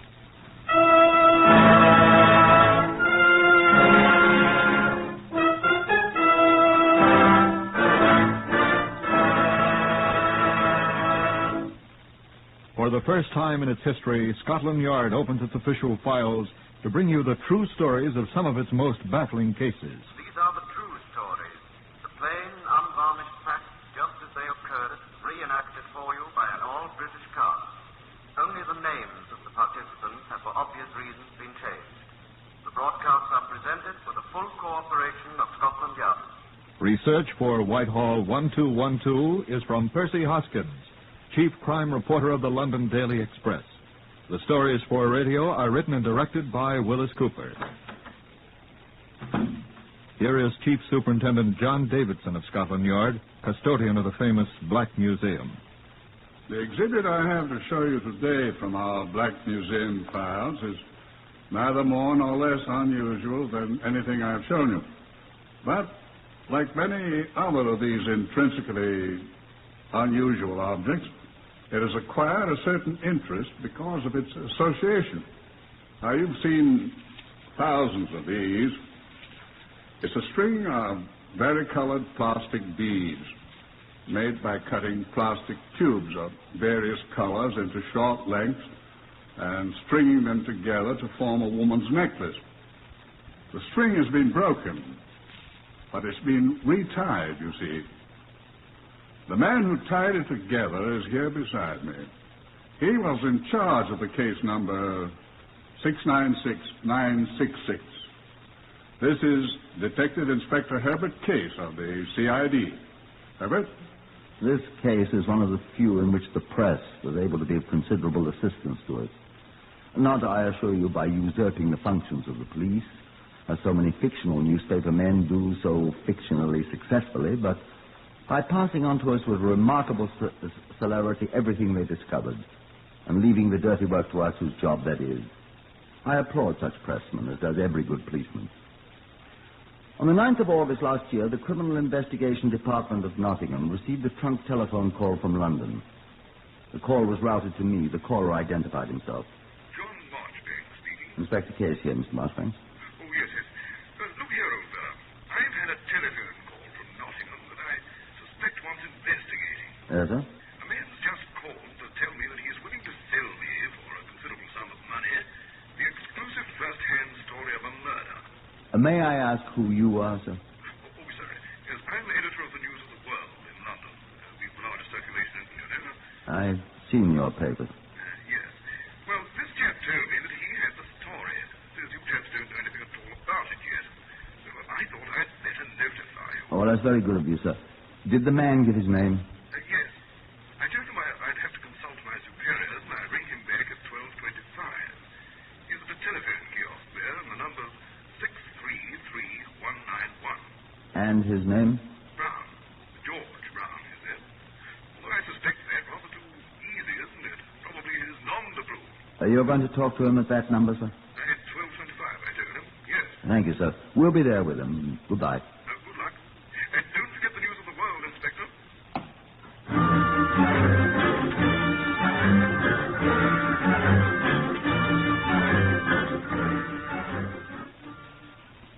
It was, of course, simple to determine the location of the telephone kiosk from the number. I proceeded there at once with Detective Sergeant Victor Mann to find a young man with excessively long hair talking rapidly into the phone. We moved closer to listen as best we might through the closed door. Nobody knows about it except Victor. Did you say that's in, Inspector? What cases? I expect you'd better find out, Sergeant. All right, sir. Well, £150. I need them. Your name, George Brown? Excuse me, listen. I'll have that telephone, please. Look here, who are you? The ID cop. Give us the phone. Hello, are you there? Hang on a sec, please. This is the police. You want to talk, Inspector? I say. Are you George Brown? I am. I was... It's him, Inspector. Thank you. Just wait, you, Brown. Hello, is that Mr. Marchbank? It is? Good. Was that your man? Right, we're here. We'll have a talk with him. Eh? Oh, yes. Of course, I'll remember. Thanks very much, sir. Now, Mr. Brown. Who are you, the police? We are. What's your cards? I was going to call you at once, officer, just as soon as I got finished with my London call. I suppose you tell us now. We're right here. May I sit down, please? On the bench there.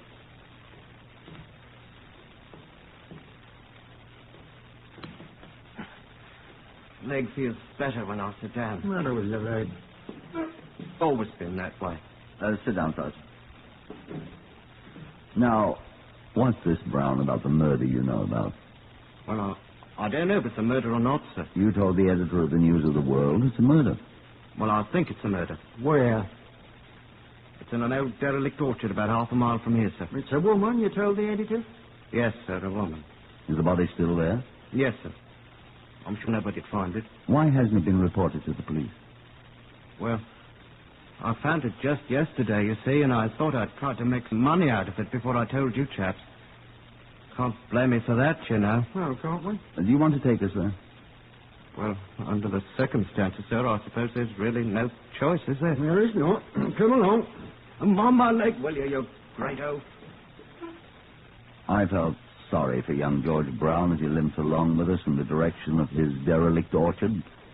Down Edwards Lane, past the Roxy Cinema and the Metropole Hotel, jabbering about his bad luck at every step. How'd you chaps get on with me? I'd have stood to make £250 if you hadn't butted in. 150 the bloke on the telephone was saying to you, or you were saying to him, Cock. Well, 150 isn't hay, you know, until a fellow's out of work. Now I shall never see it, thanks to you. Serves you right, trying to make fools of the police. Well, I didn't make fools of you, mate. Don't come to Gracie Fields on us. How much further is this place, Brown? Down the hill there. There's a path. I don't see a path. You'd never have found it. I'll show you.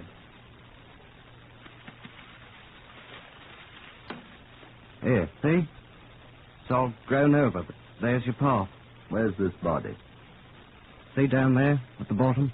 That pile of rags? It's a coat. Been thrown over. Who threw it over? How do I know? The murderer, very likely. How'd you find her? Saw beads lying on the path here. Oh, I'd better give them to you, hadn't I? You had. Oh, I'm sorry, I forgot them. Here. Better tie them together, hadn't I? How do you know they're hers? I don't know.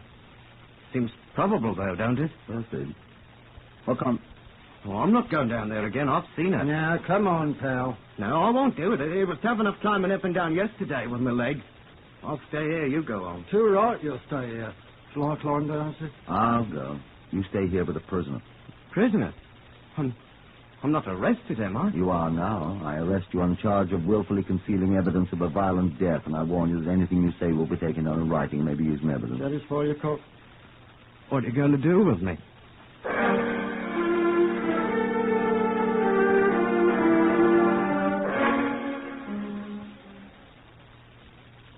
The body was that of a woman about 30, I judged, lying on her side, fully dressed, the coat carefully placed over her. There was no immediate means of identification, and the only obvious wounds were the bruises about the head, which had caused the face to become quite black. The body was removed to the mortuary at Leanside for examination by Dr. Crofton, the police surgeon, and by Dr. John Little of the Home Office Forensic Science Laboratory. Mann and I took Brown to a justice of the peace on the charge we had made of concealing evidence. He was allowed to go after he'd been bailed under the Criminal Justice Act of 1925, which permits the police to go bail themselves in such cases. In the meantime, a card found in a pocket of the coat, which had covered the body, had provided the first identification. The card bore the name of Mrs. Anne Battersby of 97 Longmead Drive, Nottingham, who had been reported missing on Friday the 3rd of August, 6 days earlier. Lodgers at the Longmead Drive address identified the broken string of beads, the coat itself, and certain other articles as the missing Mrs. Battersby's. I talked with Sergeant Mann. Yes, sir. That's who it was, all right. This Battersby woman. Body's been identified. Who identified her? Her husband and these other people, sir. What about her husband? Oh, I've talked to him, sir. You all right? Well, I brought him along with me, sir. He here now? Yes, sir. Let's have a look at him. All right, sir. Mr. Battersby? Yes? Come in, please. Inspector Case, Mr. Battersby. Sit down. Sit down, Mr. Battersby. I was wondering if you can tell us anything, sir. I'll try to. I can't imagine. Your wife's acquaintances, is there anyone at all? I don't know of any. The ones I know are other women. No woman did that, Inspector. No. How do you account for her being found in that particular place, Mr. Battersby? I don't know. That near the Roxy Cinema. That's where she was going when she left. She told Tommy. Tommy? Thomasina Jane, our daughter. She was home when Anne left. Where were you, Mr. Battersby? At work. What's your occupation? Advertising copywriter. For an advertising concern? No, I'm self-employed. My office is in St. Peter's Gate. I see. And when did you discover your wife missing on the 3rd? She wasn't there when I came home. At 10 o'clock at night, I notified the police at once. What time did you leave your office? About 9:30. I see. Is that your usual leaving time, sir? No. What is your usual time? About 5:30. Uh-huh. I was working that night on a new advertising campaign. You could prove that, of course. I'm afraid I can't. I was alone. I had no office employees, and I was quite startled when I realized how late it had got, and I hurried home. When you found your wife absent, where did you think she was? I didn't know. Tommy woke and said she'd gone to the cinema. I telephoned there, but there was no answer, and I called several of her friends. Women friends? Of course. Well, only one of them was at home, Danielle Dupree, and she was... What did you expect to find out, Mr. Battersby? Why, poor Anne used once in a while to stay the night, Danielle. Without leaving you a message? Well, I thought she'd forgotten to call Tommy, or perhaps Tommy had been asleep and hadn't heard the telephone. But your wife was not there? No. Danielle said she'd seen her that afternoon. Where? Near the Roxy Cinema, about 4 o'clock. And where were you at that time? I was in my office working. Where you stayed all evening? Of course. Going without your dinner? I'm afraid so. But that you can't prove. Can you? Look here, are you accusing me of my wife's death? Not yet, sir.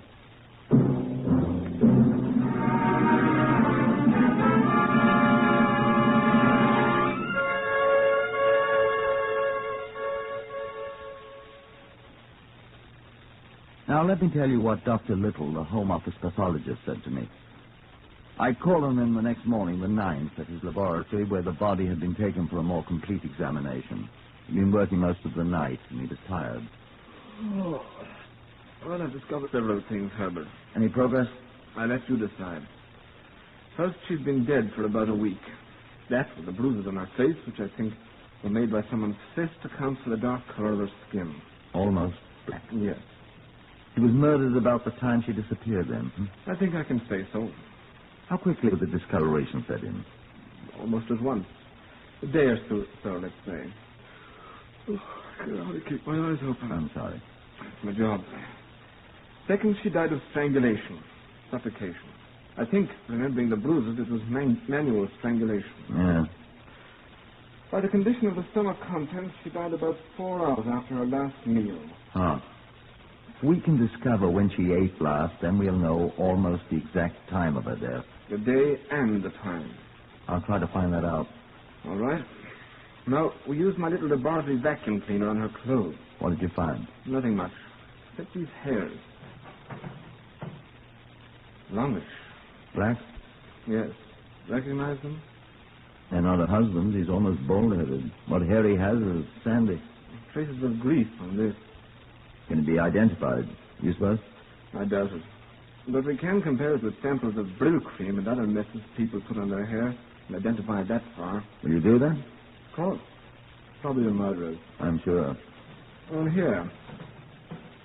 This is what we found under her fingernails. Oh, More hair? shreds of fiber. From her coat or dress? From somebody else's coat or dress. You think another woman, Doctor? Can't tell.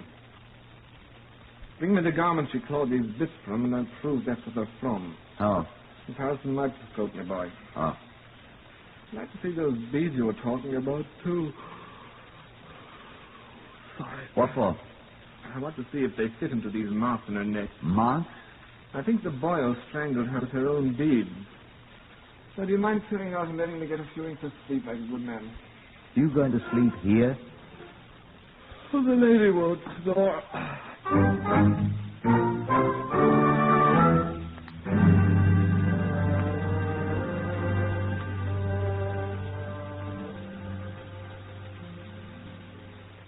Leaving Dr. Dr. Little to his well-earned rest, I sought out Sergeant Mann for a conference. He listened attentively to my instructions. All right, sir. I've got it all, I think. The beads. They're taken to Dr. Little. Right. That is it. Ask him for samples of his hair. What else? Look over his wardrobe and get samples of fibres from everything and bring them to the Porcinic laboratory. Oh, yes, and find out from him how to reach the Stanley Dupuy. I admire your pronunciation, Sergeant. Well, the girlfriend of Mrs. Battersby. And ask her to come and see me. Ask her? Fetch her. Hope she's pretty. She's French. On his swallow, he lally pulls. What? French, you'll speak it like a native. Well, try it on Mademoiselle Dupuy. Try what, sir? Get out of here. Send in that man that's waiting. Man, sir? The newspaper fellow. Oh, the little fat man from London. Send him in. Yes, sir. You can come in, sir. Oh, thank you. Excuse me. I'm addressing Inspector Case, am I not? You are, sir. I take it you're Mr. Marshbanks. Off the News of the World, London. I was speaking to you yesterday, sir. Very glad to see you, sir. Oh, thank you. May I sit down? By all means. Well, you uncovered a real one, Mr. Marshbanks. What brings you to Nottingham? I came down to see this murder story merchant, Brown. He telephoned me again last night. Oh, did he? Told me that you've arrested him. Well, teach him to conceal evidence. He's on bail now, but he'll get sent down for a few months when his trial comes up. What did he tell you? Tell me? When he telephoned you. Oh, well, I promised to give him £70 for his story, provided you had no objections. It's our type of thing, after all, you know. Come down on his price, isn't he? Oh, no, that was my doing. We're not in business for our health, you know. It's all right with you, provided, of course, that I show you the story first. I see no harm in it, as well. Oh, good. Oh, thank you. Ordinarily, I'd let our staff man here in Nottingham handle it, but I wanted to get away from my desk, and I confess this intrigues me. Yeah. I say, I was thinking of something. Can't put down an old newspaper man, can you, Constable? Inspector. Huh? Oh, I am sorry. Of course, Inspector. That's many bloody things about constables in the paper, you know. I am sorry. Do forgive me. What are you thinking of? Oh, I was just thinking, what if this young chap turns out to be the murderer himself?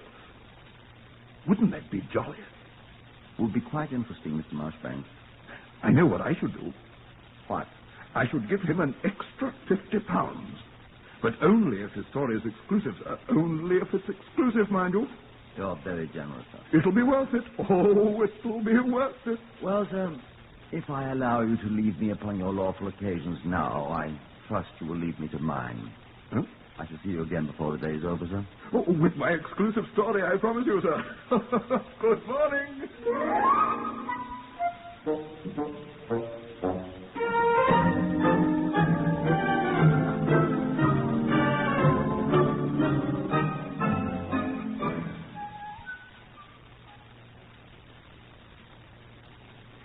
Before the day was over, I'd said, a great many things happened before that day was over. First, at about 3 in the afternoon, Dr. Little telephoned me from his forensic laboratory. Well, I had a good sleep, Jake. Well, I'm glad to hear that, sir. And about an hour ago, your Sergeant Mann brought in samples from Mr. Battersby's clothing. He sent them for them, he said. All right. I checked about half of them. They don't match the samples under her fingernails. Oh, they don't. Cheer up, Herbert.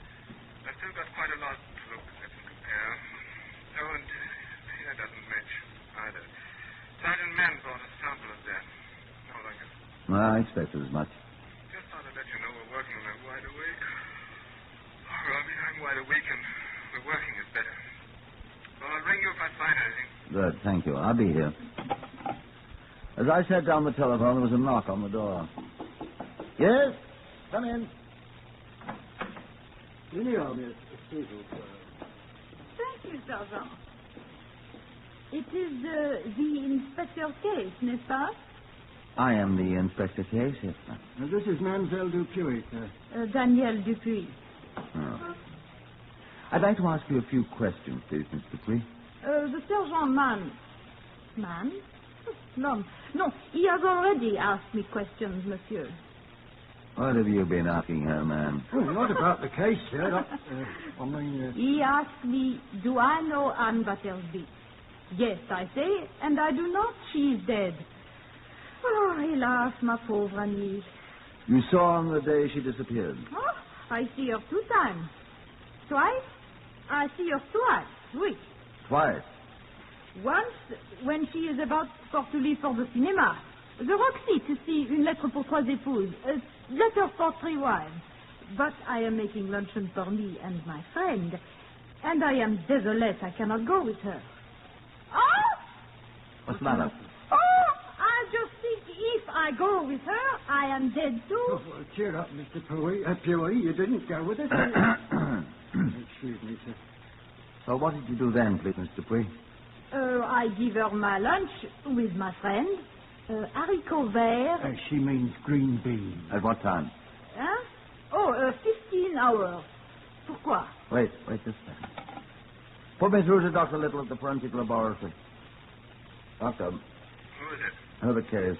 Nothing new yet, Case. Look, I found when Mrs. Battersby had her last meal. Uh-huh.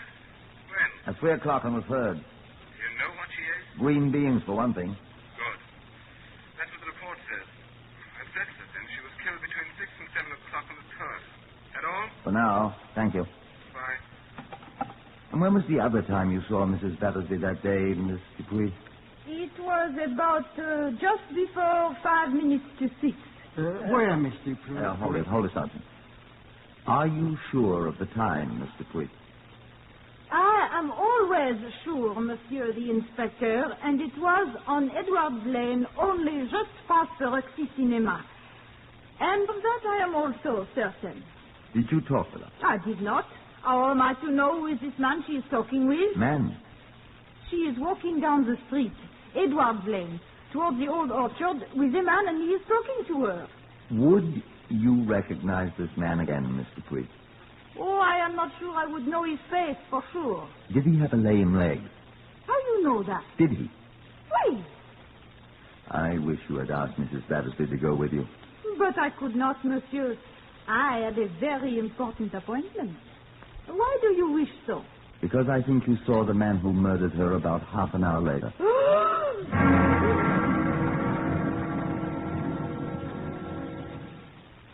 And that wasn't all that happened before the day was over. I turned Mr. Dupuy over to the matron who applied cold cloth to her head. 50 minutes later, Marshbanks of the News of the World returned and came cheerfully into my office.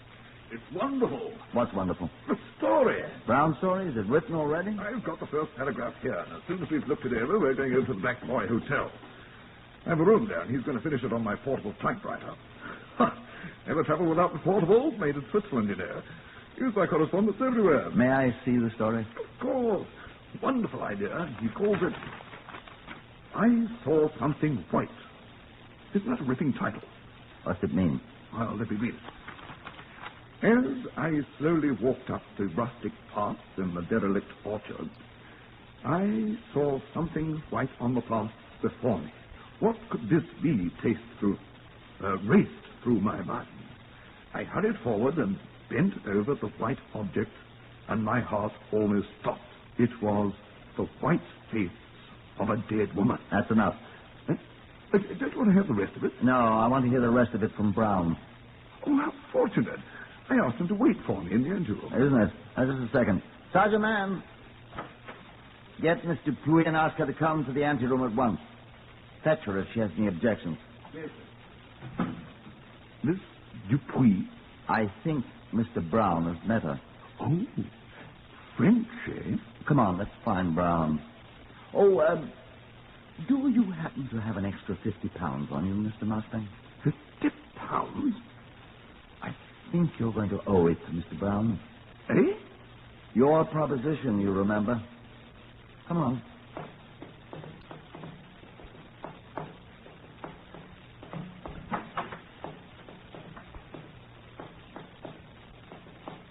Oh, there you are, Brown. Well, how do you do, Inspector? Have you been reading my story? The first paragraph, I mean. I found it very interesting. I like it very much indeed. Well, thank you.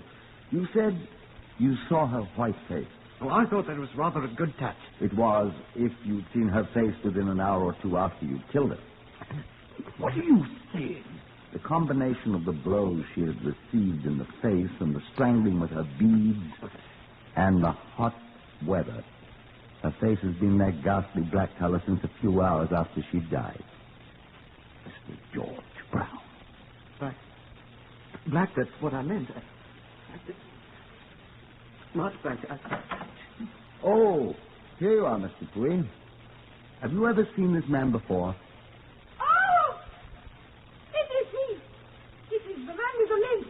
Yes, I have seen him. He is the man who did kill her. Oh, assassin! Oh!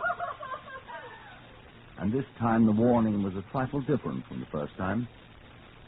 George Brown, I arrest you for the willful murder of Anne Battersby. I warn you that anything you say will be taken down in writing and may be used in evidence.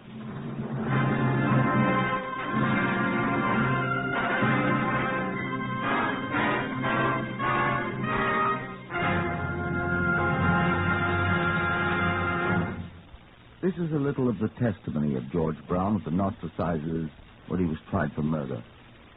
Yes, I killed her. No, there was no reason for it. No reason except I hate everyone. Everyone hates me and my crippled leg. I'm glad I thought so many times about a perfect crime. She laughed at me once as I dragged my way down Edwards Lane. I promised myself she'd be the first to die, and after I'd murder her, I'd seek out the others who laughed at the poor cripple. So I asked her to help me over the road in the rough orchard. She laughed and she said about Harry. She didn't know she was going to die. I hate her. I hate you. I hate everybody. It's a crime if I hadn't tried to make money for the races out of it. Should have been satisfied with her life, strangling the loss and smiles out of her with her own paltry bead. I hate her. I hate her. There was a great deal of that. He was found guilty, but they didn't hang him. He was sent to the asylum for the criminal insane at Broadmoor. He hanged himself 5 months later. Poor demented boy.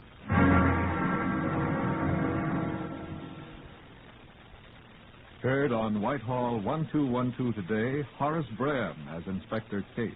Others in the order of their appearance were Harvey Hayes, Maurice Delamore, Carl Harbord, Lester Fletcher, Glenn Farmer, Gerard Burke, and Patricia Courtley. Lionel Rico speaking. Whitehall 1212 is written and directed by Willis Cooper.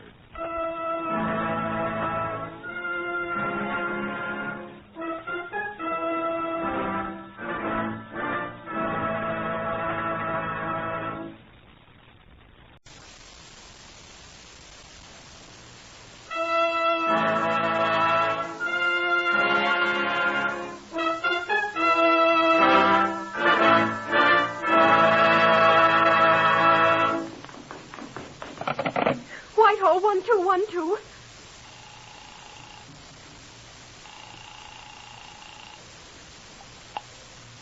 This is Scotland Yard.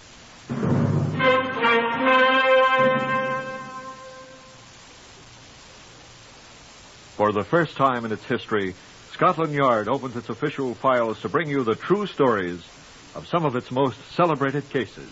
These are the true stories. The plain, unvarnished facts, just as they occurred, reenacted for you by an all-British cast. Only the names of the participants have been, for obvious reasons, changed. The stories are produced with the full cooperation of Scotland Yard. Research for Whitehall 1212 is prepared by Percy Hoskins, chief crime reporter for the London Daily Express. The stories for radio are written and directed by Willis Cooper. Now you will hear from Chief Superintendent John Davidson, custodian of the famous Black Museum of Scotland Yard. Here is Chief Superintendent Davidson. Good afternoon. We have here in the Black Museum just about every kind of exhibit you or nearly anyone else could imagine. Weapons that have been used in murders are frequent. Garments worn by murdered persons or the persons who murdered them. Bloodstains, even many things more gruesome. But this exhibit is, I believe, genuinely unique. Do you recognize it? You should. It's an inspector's badge. an inspector of the CID, a genuine badge. It, too, was deeply involved in a murder case. This badge was once worn by Inspector George A. Frame. And here is former Inspector Frame himself, who I think will tell you all about how it came to be here. Go ahead, George. Yes. My old badge. Let me hold it half a second, please, John. Yes, I was very proud of that badge once. I think I still am, even though it's an exhibit here on the Black Museum now. Yes.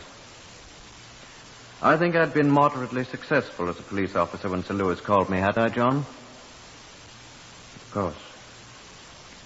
Well, Sir Lewis asked me to come to his office on an important matter, so of course I went.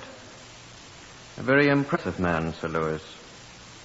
I can hear him yet. Something of a mess down there. There's been so much in the newspapers about it and all that we've got to get on it at once. Sit still. The Home Office asked me to assign a good man. Thank you, Sir Don't Lewis. know anything about you. Hey, you're a good worker. Work, that's what this will take. Work and common sense, eh? I'll do my best, Sir Lewis. Hope it'll be good enough. I'll try, sir. Yes, sir. Dignity. Dignity is what we need. Competence and dignity. And hard work. What's your name? Frame, sir. This George case you're assigned to now, down in South Loamshire. Know where it is? Don't suppose you yes. do. Well, you'll see. Village named Ward. Odd name, Ward. I think I know... Little village. Man's young son was killed. I remember, sir. Boy about him, a year old. Thought he'd been kidnapped. He wasn't. Found him in the gun. Next morning, murdered. Slashed to death. Yes, sir, I think I Had this remember... local constabulary trap on the case for a week now. Inefficient scoundrel. Regular Dogberry type, I'm going to understand. Village, cock full. Well, sir, no... Done nothing. Newspapers printing all sorts of stories. Well, Scotland Yard, this Scotland Yard asleep, all that. Oh, yes, sir, I've seen Will it all. you stop badly? The Home Office has been on my neck. Settle this at once, Sir Lewis. Must this go on, Sir Lewis? Get cracking, Sir Lewis. That's your job. Frame, is that it? Go on, settle it. Yes, sir. Don't ask foolish questions. Get down there at once and get it settled. Now, mind you, no nonsense, no friction with the local constabulary, and no excuses. Well, I was just... Well, sir, all right. Ward and Loamshire. I'll be off at once. And don't come back with... Why are you standing there with that silly grin on your... Hello. Yes, of course, it's Sir Lewis speaking. Get through to the Home Office at once and tell them that Loamshire matter will be settled at once. Got my best man on it. Now, go on, whatever your name is. In the village of Ward, I was conducted to Superintendent Ogle of the South Loamshire Constabulary, who was in charge of the case. And not delighted at all at being summarily replaced by an inspector of the CID from Scotland Yard. He was quite eloquent about it. I don't know what you think you're going to do here, Frame. I expect to do my duty, sir. We can dispense with your fine Scotland Yard talk, young man. We have our duty, too, you know. I'm sorry, Mr. Ogle. You may address me as Superintendent Ogle while you're about it, too. I'm sorry, sir. Coming your fine London ways on me because I'm a man from the Shires. I'll expect proper respect, sir. I'll expect proper respect. I beg your pardon, sir. And whilst you're in my bailiwick, you're to consider yourself no better than one of my constables, too. You're to be entirely under my orders. Do you understand that? I was under the impression, sir, that I am under the orders of the Home Office. I'll stand for no insubordination. I'm not being insubordinate, sir. I'm merely telling you my orders. Wish you to make a fool of me. Isn't that the truth? No, sir. Oh, is that a fact? Well, then, what are you doing here, then? What are you doing here? The Home Office has instructed me to try to obtain a conviction in this case, sir. Oh, you're to obtain a conviction, then? I'm to try, sir. I suppose a London man knows more about it than we who live here, then. No, sir, I don't know anything about it yet. All you know is that Scotland Yard says I failed. Scotland Yard doesn't say that, sir. Well, there's been a lot of talk, and I resent it. I'm sorry, sir. Would you mind telling me something about the case?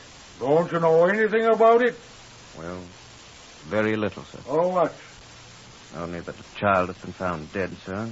Murdered, apparently. Have you any suspects, sir? That's none of your business. I'm afraid it is, sir. Well, I don't think so. I hope that doesn't mean that I'm not to get any help from you, sir. Am I correct, sir?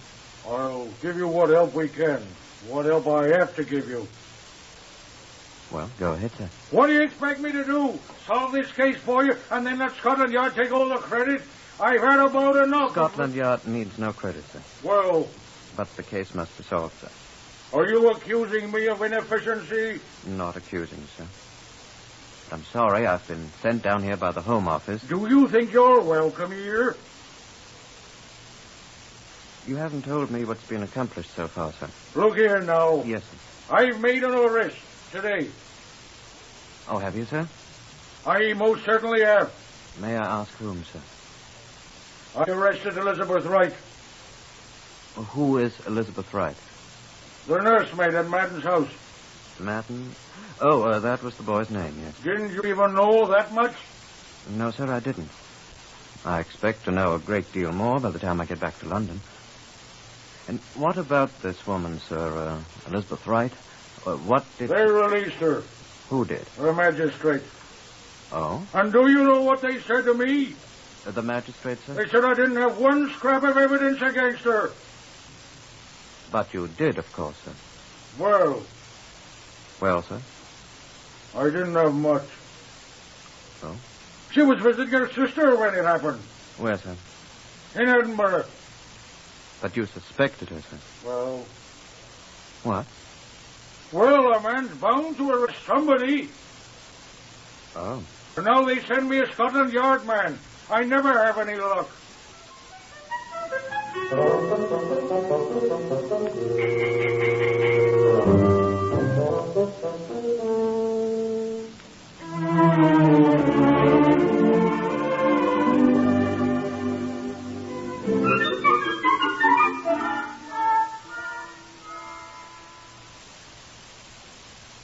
I dislike to comment unfavorably on a member of my profession, but I shall not. It does seem to me, though...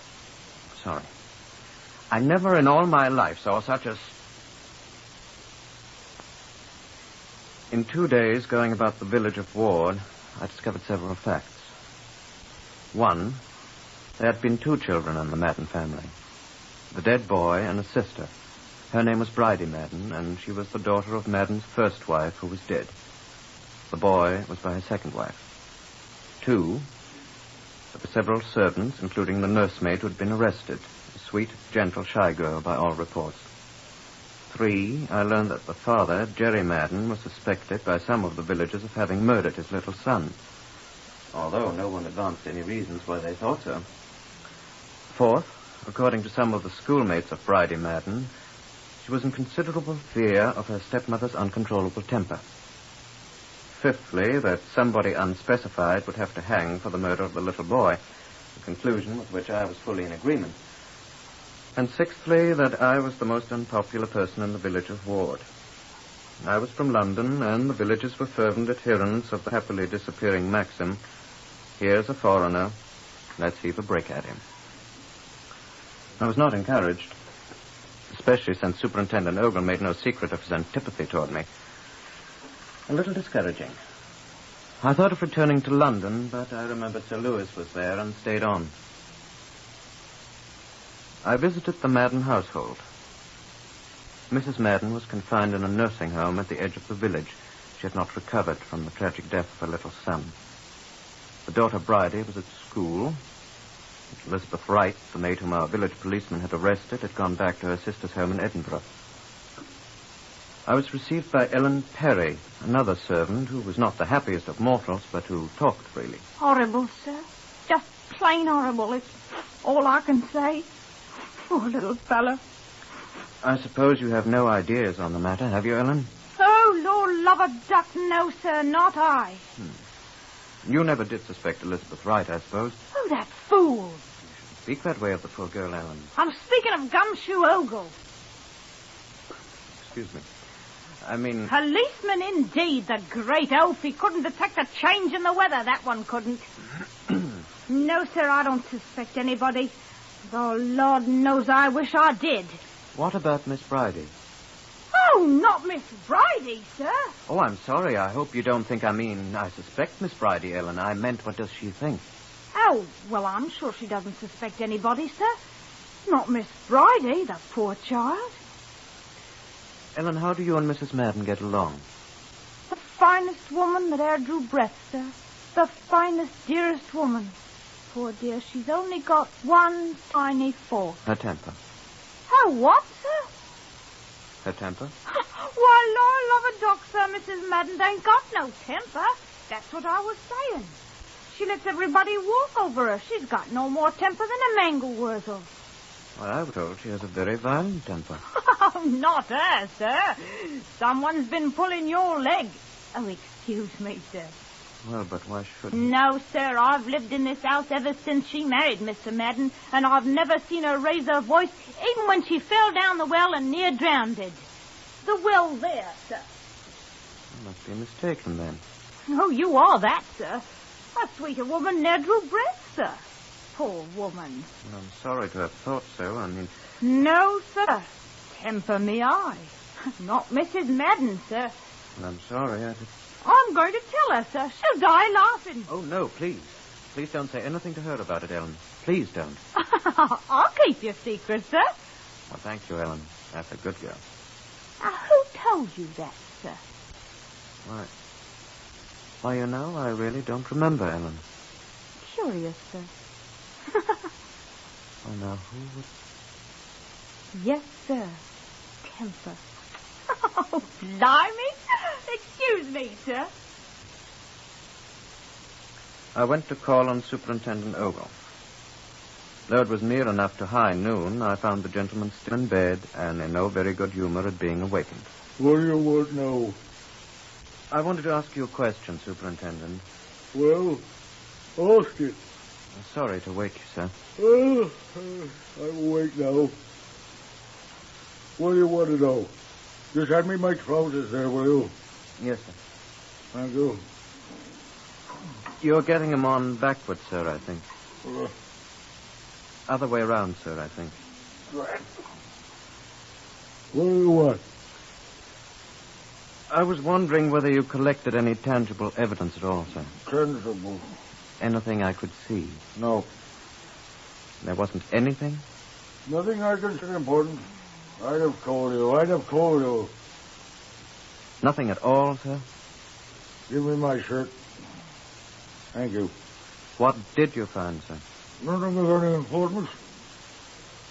Socks suspenders, please. Thank you. What, sir? Oh, some rags. Rags? Hand me my socks. Thank you. Look like a nightgown or something, according to bits. Nightgown, sir? That's what I said it looked like. There's some stains or something on it.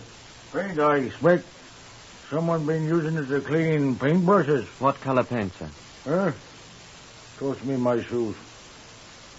You needn't throw them, you know. Sorry, sir. What color paint?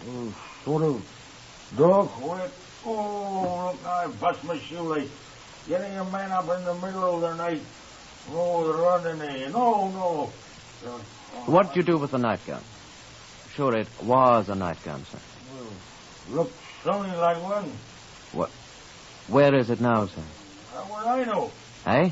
I burned the nasty thing up. Oh, no. Well, it was partially burned when I found it. A bit of trash. I finished burning it up. Then it's completely gone, sir. Of course it is. What did you expect?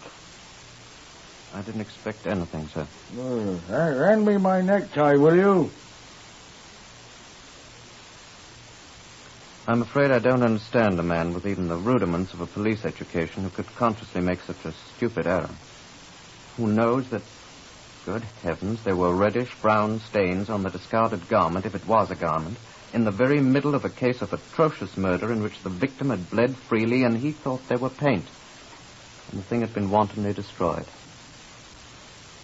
I found myself beginning to splutter as I walked down the lane toward the nursing home. I found Mrs. Madden, the bereft mother. In her condition, it was useless to attempt to talk with her. She just lay there and smiled, a vague kind of smile.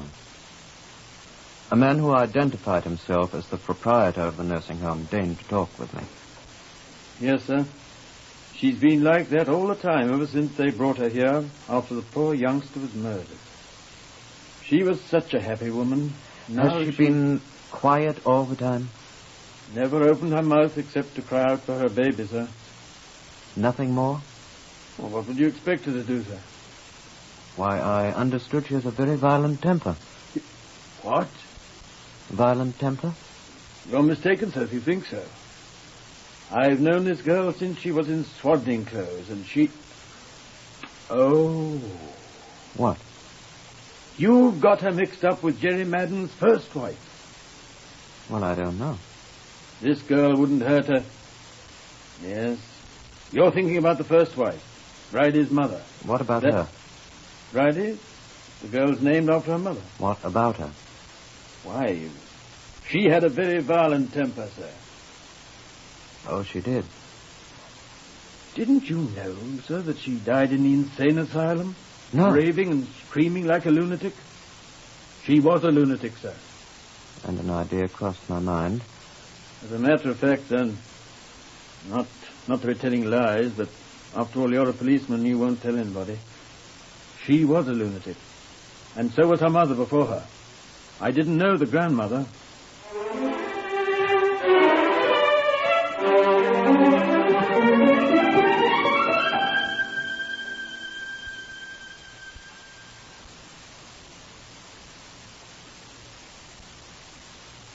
Whitehall 1212, to which you are listening, is compiled from actual case records of Scotland Yard. This one is true, as are all the others in this series. Only the names of the participants and the actual location are changed. Research on Whitehall 1212 comes from the chief crime reporter of the London Daily Express, Percy Hoskins. And the stories for radio are written and directed by Willis Cooper. Now, let's go on with the story.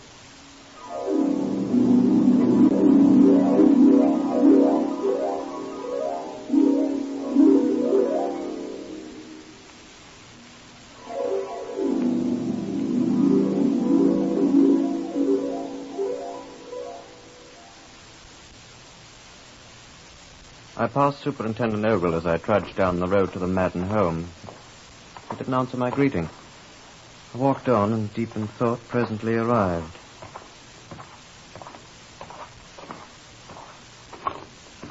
Ellen Perry was in the yard with a basket full of clothing for the family laundry.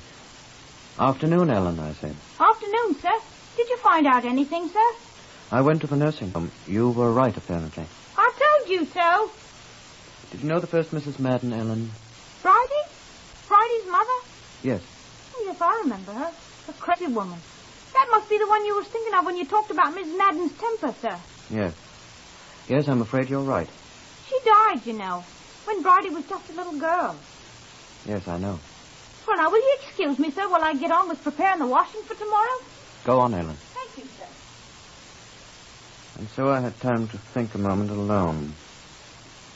I'd done a good deal of thinking on the way from the nursing home, but seeing the preparations for the morrow's wash day, a nightgown, I remembered, a possibly blood-stained nightgown. I thought about the circumstances of the murder. The little boy had been put to bed. He was found slashed to death in the morning. Ergo, he had been murdered during the night. Right so far. Whoever had done it more than likely have splashed blood on his clothes, her clothes. There's only one person I suspected. A sneaking, unreasonable kind of suspicion. There wasn't anyone else to suspect. The first bride had been crazy, with a violent temper. She died in the insane asylum. Her daughter had told a deliberate untruth about her mother. An untruth that would have been immediately apparent to anyone but a stranger like myself. Bridie must hate the stepmother. It's an old story. But could she hate her enough to... An appalling thought. Thought of a girl getting up, wearing her night clothes, taking one of her father's razors and going then to the little boy's room, her white nightgown. I didn't want to think about it. I tried not to think about it. But Ogle had said he'd found that nightgown with the stains on it that he thought were daubs of brownish-red paint. The nightgown had been partially burnt, as if someone had tried to destroy it. Horrible thought, but... Ellen was coming back. Ellen, I said. Yes, sir? A penny for your thoughts, sir. Ellen, how many nightgowns does Miss Bridie have? Nightgowns, sir? Yes. Why, she used to have 3, sir, but now there's only 2. Are you certain, Ellen? Sir, I've been doing the laundry every week in this house since Bridie was a baby. I think I ought to know what clothes she's got. Yes. How long has this nightgown been missing? A long time? No, sir. Logs? What? It was the morning the little fellow was... I remember. I gathered up the clothes to be washed and all 3 nightgowns was there. Yes. And Bridie met me on the stairway and she was crying and she asked me to get her a drink of water. Yes. So I set down the basket and went and got her one. And then I picked up the basket and went downstairs and when I took the things out of the basket there was only 2 nightgowns in it. Did you say anything to anyone? I told Miss Bridie and she said I must be mistaken and the house was in such an uproar, sir, but there was only 2, sir, and there's only 2 now. What do you suppose become of it, sir? Oh, there's Miss Bridie now, sir, coming out from school. Where? There, coming down the lane, sir. Now, way back there. Bridie! All the way down the lane, I was rehearsing in my mind what I would say to her. And when we met her and I looked in her staring little beast's eyes, I knew what to say. Hello, Ellen. Why, what's the matter, sir? Bridie Madden, I'll arrest you for the murder of your brother Damon Madden, and I warn you that anything you say...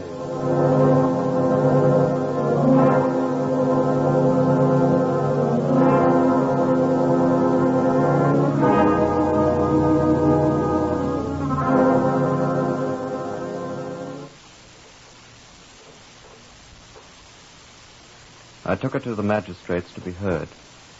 From the windows of the village schoolroom where we sat, I could see the townsfolk gathering angrily in the streets. I suppose I was not too surprised when the presiding magistrate told me that I hadn't enough evidence, that it was impossible at that moment to remand her for trial. They were far from convinced that the Crown had a case. But, they assured me, we will not close the case now because you have a very interesting theory, but there's not enough evidence, they said.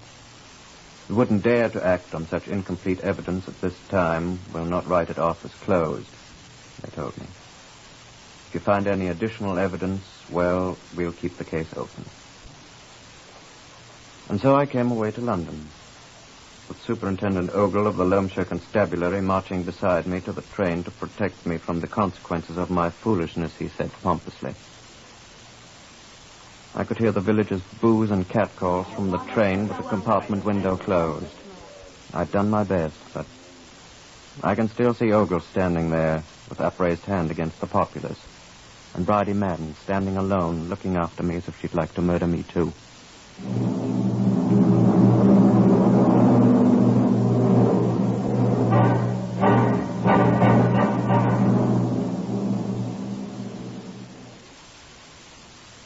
I went to Sir Louis' office when I arrived in London.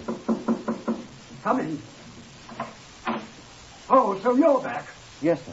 Come here.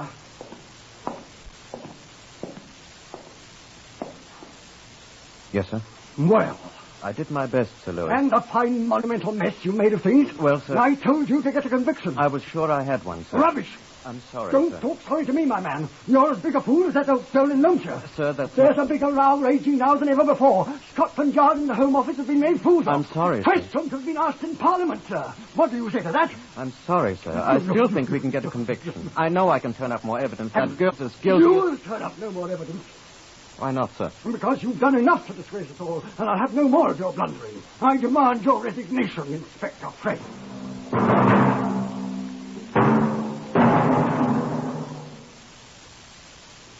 So that's why I'm a greengrocer today. Come and see me if you are needing anything in my line. Goodbye, John. Goodbye, Inspector.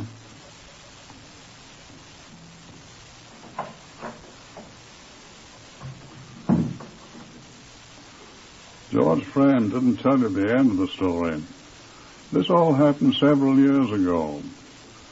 1 year ago, I was told that a Miss Bridie Madden wished to see me. She came in. Miss Madden? Yes, sir. Do you know me? I've heard your name. In Ward, in Loamshire, several years ago. Yes.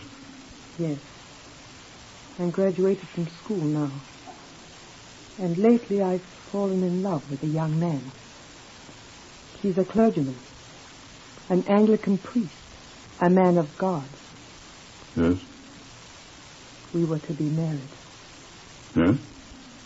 But my conscience... Why don't you say yes? You say yes to everything. I know nothing about your conscience, young woman. I told my secret. I told my fiancé everything. Yes? I wanted to confess.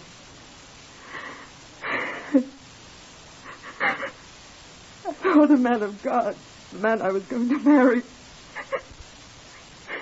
What did the man of God say? He told me to come to the police with my confession. I murdered my brother.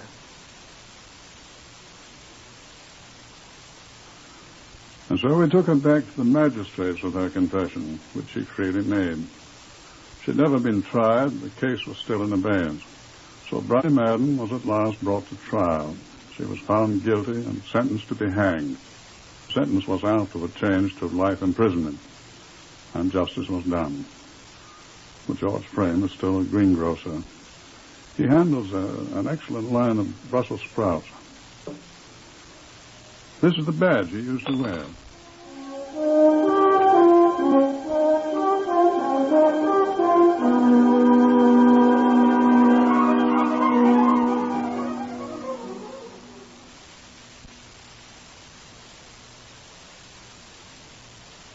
Here today on Whitehall 1212, Lester Fletcher as Inspector Frame.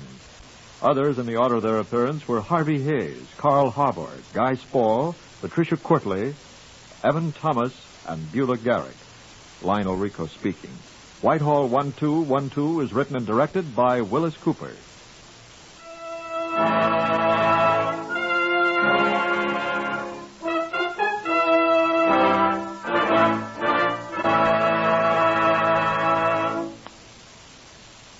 Many of us are now enjoying a happy Labor Day weekend, but we should always keep in mind that these long weekend holidays are often tragic times for some of us who start out gaily to enjoy them. More than 1,300 American families will lose one or more of their loved ones in accidents on the highways because someone was reckless and careless while driving.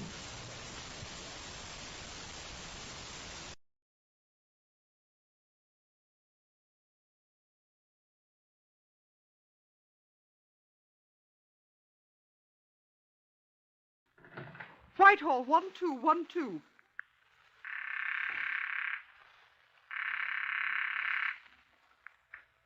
This is Scotland Yard.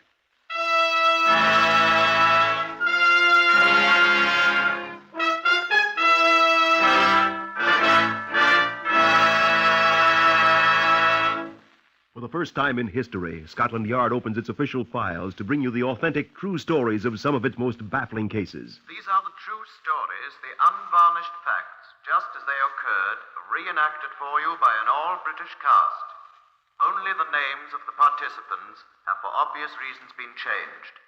The stories are presented with the full cooperation of Scotland Yard.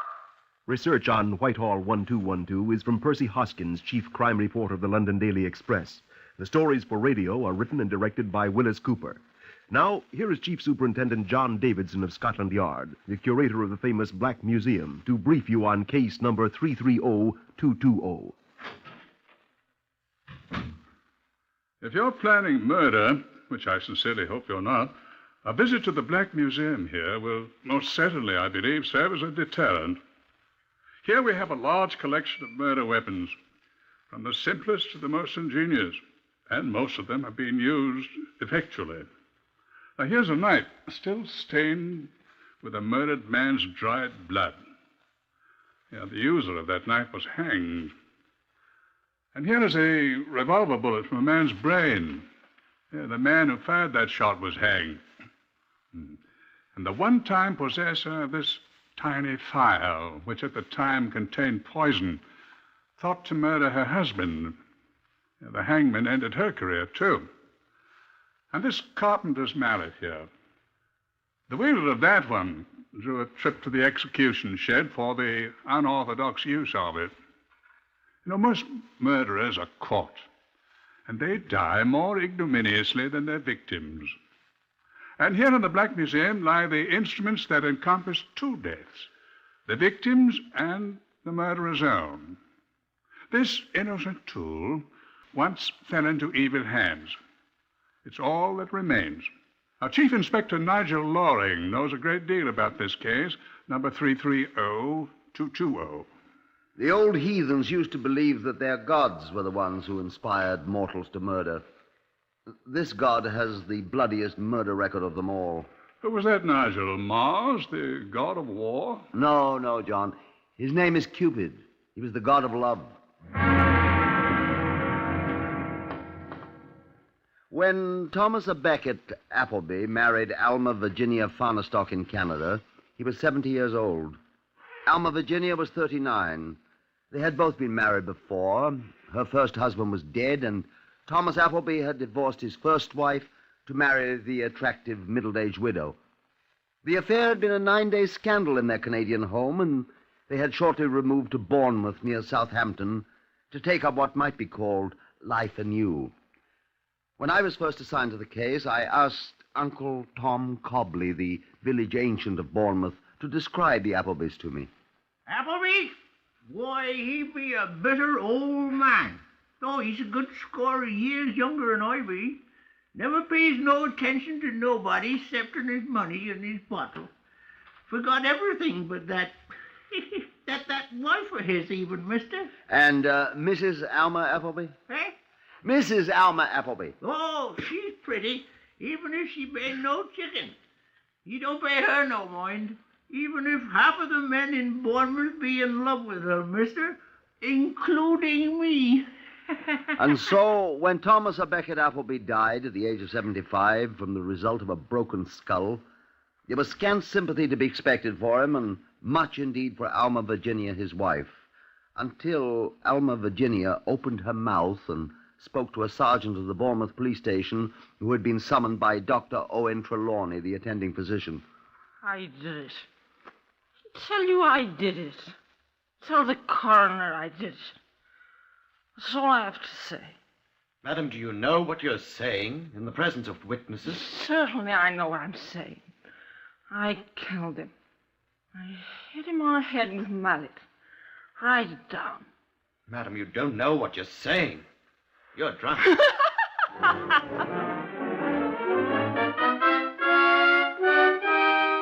I was assigned to the case the following day. You know as much about the case now as I did then. Thomas A. Becket Appleby lay dead in a nursing home with his skull fractured in 3 places. The new-made widow, it was now near 10 the following morning, was awake after having slept nearly 12 hours after her confession to the Bournemouth sergeant. The maid, Marjorie Bates, brought her downstairs. There was nothing very attractive about Alma Virginia Appleby as she slumped into a chair in the disordered sitting room. I need some more tea, Marjorie. Scotland Yard, eh? Yes, Mrs. Appleby. Well, I was hoping you'd care to amplify the statement you made last night, Mrs. Appleby. statement. About your husband's death, Mrs. Appleby. Marjorie! Oh. Are you ever going to bring that tea? I was hoping you'd care to amplify that statement, Mrs. Appleby. How? We are wondering how your husband was murdered. I don't know. All I know is I heard a noise. I came downstairs and turned on the light. And he was sitting in his easy chair, all bloody. Here's the tea. You better pour the detective some too, Marjorie. Oh, good. Oh, that's good. Thank you. Then I'm to understand, Mrs. Appleby, that you say he had already been struck when you saw him first. Oh, bloody dreadful. Poor Tom. I might point out that statement hardly accords with the statement you made last night, Mrs. Appleby. Did I make a statement last night? You did, madam. To whom? To Sergeant Milton of the Bournemouth Police. I don't remember it. I wonder. I was so shocked by the sight of poor old Tom. He'd been drinking as usual, and I picked up the bottle and just swilled down a great drink myself. I drank a great deal, honestly. I don't remember. Perhaps I said something When you were drunk, madam? What did I say? You said that you had murdered your husband. I murdered him. It's in the Sergeant Middleton's report. Well, then... I said I killed my husband. You did? Why... Then... So I did. You come to take me to the jail. Well, I'm quite ready. Marjorie, fetch my cloak. Marjorie, bring my cloak, I said. I'm going to jail. But, look here, Mrs. Appleby. What's going on here? I say, what's going on here? It's quite all right, George. It is not all right. Who is this man? Who are you, fellow? I think I might ask the same question of you, young man. Now, don't come that on me. Is he annoying you, Aunt Alma? I'm Chief Inspector... This is Chief Inspector. I'm afraid I've forgotten your name. Loring, Scotland Yard. Oh, you are you? And what are you doing here? We've had enough policemen. May I ask who this young man is, Mrs. Appleby? This is George Evans, Chief Inspector. George has been our chauffeur. George is... Your nephew, I gather? I am not. George has been almost one of the family. And it's my duty to protect George. Where's he taking you? Were you here last night, young George? When old Tom was killed by that burglar. Is that the way it was? He was drunk, as usual. Answering your question, I was out in the garage working on the car, mister. George didn't know anything about it till he heard me scream when I found Tom sitting there all bloody. Dead. I didn't know he was dead when you found him, Mrs. Appleby. He was... I thought you said you killed him. What? Oh, that's right. I did kill him. I'd forgotten. You did not. I did. You did not, Alma. She couldn't. She says she did, young man. Well, she didn't. I did, George. I swear. You did not, Alma. I'm sorry, Mrs. Appleby. I detain you on suspicion of having been involved in the murder of Thomas Beckett Appleby. No, I tell you. And I must warn you that anything you say will be taken down in writing and may be used in evidence. Very well, sir. Alma. Be quiet. Then I say that I alone am responsible for the death of my husband. I and I alone murdered him. But it's not... Let me be, George. I did it. Now, if you're ready, Chief Inspector. Aren't you going to kiss me goodbye, George? The boy, George Percy Emmons, insisted upon accompanying Alma Appleby and me, but there was nothing for it. He had to stay behind. Mrs. Appleby wept copiously as they parted, and it was with some difficulty that the maid, Marjorie, and I were able to separate them. I glanced at young George as I closed the car door. I was a little surprised to discover that he, too, was whimpering like a puppy left behind, and his eyes were overflowing with childish tears. I was faintly revolted at the sight of this great hulking mooncalf's behavior, and I'm afraid I spoke my mind. Bawling like a blasted baby, I said. Poor George is a baby. Poor lamb's only 18 after all. Only 18, I thought. If I'd bawled like that when I was 18, I'd have had my trousers well booted. It'd help this great larrikin, too, I thought. Poor George. So sweet. I glanced at her curiously, I suppose. I've seen a look like that on a woman's face before. Motive. The back of my mind said to me, motive. Inattentive, grumpy, 75-year-old husband, I thought.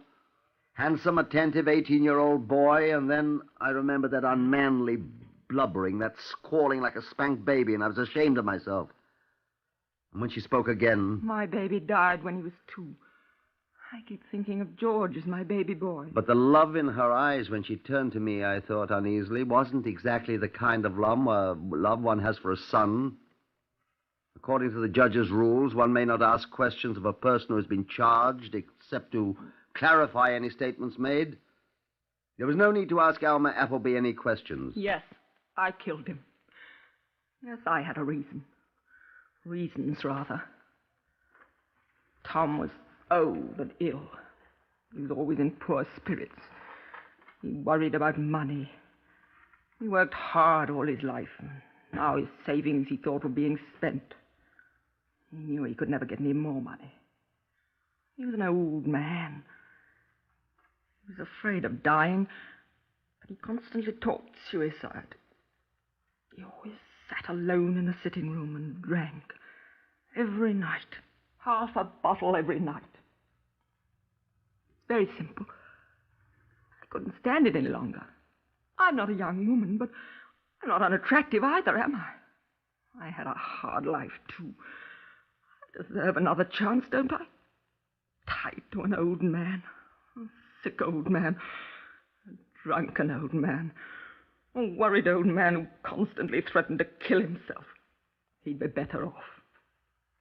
And I thought I'd be better off. He didn't know it. He didn't know anything.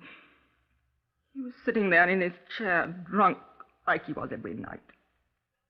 So he wanted to die. I'd grant his wish. I'd be free. People would think a burglar or a tramp did it. So I picked up his bottle. I had to steel myself, didn't I? Yes, I drank. I drank quite a lot. He was sitting there staring at nothing at all as I drank out of his bottle. So I went out and got the mallet. George wasn't there. He didn't know anything about it. He was in the garage working. And I took the mallet and I hit Tom on the head. Just once I hit him. He didn't move or cry out or anything. I just smashed him once and he died. Then I'm afraid I drank the rest of Tom's whiskey. That's all I remember. No, I don't remember telling anyone I'd murdered him. I expect I must have, because I did kill him, you know. I'd been thinking about it a long time, you know, and this time I made up my mind to it. I would do it, and I did do it. He died very easily. Just one smash with the mallet, and it was all over. He didn't even know it. And I feel he died happy. I'm sorry for him. I did rather like him. Well, that's the whole story. All of it. I thought I was doing him a favor, and everything would be all right. I could blame it on the burglar or whoever. I should have known I couldn't get away with it. Oh, yes. And be sure to put down that it was all my idea. Nobody at all had anything to do with it but me. Put it all down in writing, just the way I've told you, and I'll sign it. I murdered him. So help me, Alma Virginia Appleby.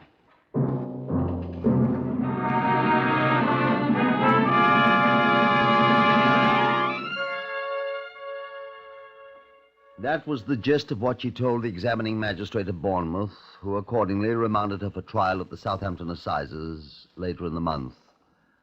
I wasn't satisfied.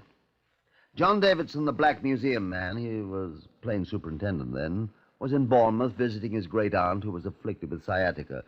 John, having escaped the ailing aunt for a morning, had attended the examination. Afterwards, he and I repaired to the nearest pub. John was not happy. None of my business, Loring, but that woman's lying. She lied about the number of times old Tom Appleby was tapped on the head with a mallet. The doctor said 3 times. She insisted it was only once. Well, she was pretty drunk. Granted. So let's have some more pig's ear, shall we? Right. Miss, 2 of the same, please. Right, sir. Granted that she has made a mistake there. Granted that she was undoubtedly a little script, as I shall probably be if I have much more of this beer. Thank you, miss. But what murderer ever forgets how many times he strikes his victim? Cheers. Cheers.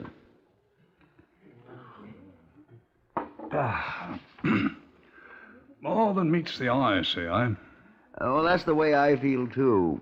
Call me down here from Scotland Yard. First thing that happens, the woman confesses. Confessed the Bournemouth policeman before, didn't she? While she was drunk. She a drinking woman? Apparently not. Dr. Trelawney told me old Appleby did all the drinking in the family. So at the risk of sounding like a fool, I'd say that circumstances alter cases. Well, murdering one's husband can be said to be something of a circumstance, sir. Well, covering up a murder of a husband by somebody else could also be said to be circumstance, Loring. Ah. Isn't it? Who's she covering up, then? I don't know. Wasn't anybody who hated the old man, apparently. No. Don't you know? Well, after all, I've been here a very short time, sir, and the case is closed. Well, it's the hangman who closes murder cases, Loring. I know that. See, I noticed another thing. What's that, sir? She seemed very anxious to impress on everyone the fact that this murder was her own idea. Yes. I know quotation. Yes, sir? Shakespeare, Hamlet. Oh. What is it, sir? The lady doth protest too much, methinks. Yeah, I seem to be full of wise saws and modern instances to tell, Lauren. Yes, sir. You know, French have a saying, sachez la femme, if my pronunciation is right. Well, we've got the woman, sir. We don't have to look for her. Excuse me, I got my genders mixed up. In that case, look for the man, old boy. The man's dead, sir. Is he the only one? The good gray superintendent drank up his beer and left for the bedside of his great aunt. I paid the score and set out for Canary Villa, the place where the tragedy had occurred, thinking to make certain discreet inquiries of the maid Marjorie. The doors were open. Marjorie was absent. I wandered through the silent, dreary house, looking in every room. The place was deserted. And I heard a noise. The garage, I decided. I followed my ears.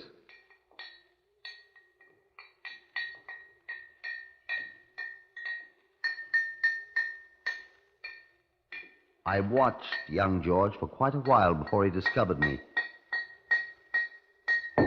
What do you want? I'd like to ask you a few questions, George, if you don't mind. Oh, you're the policeman. Chief Inspector Loring, that's right.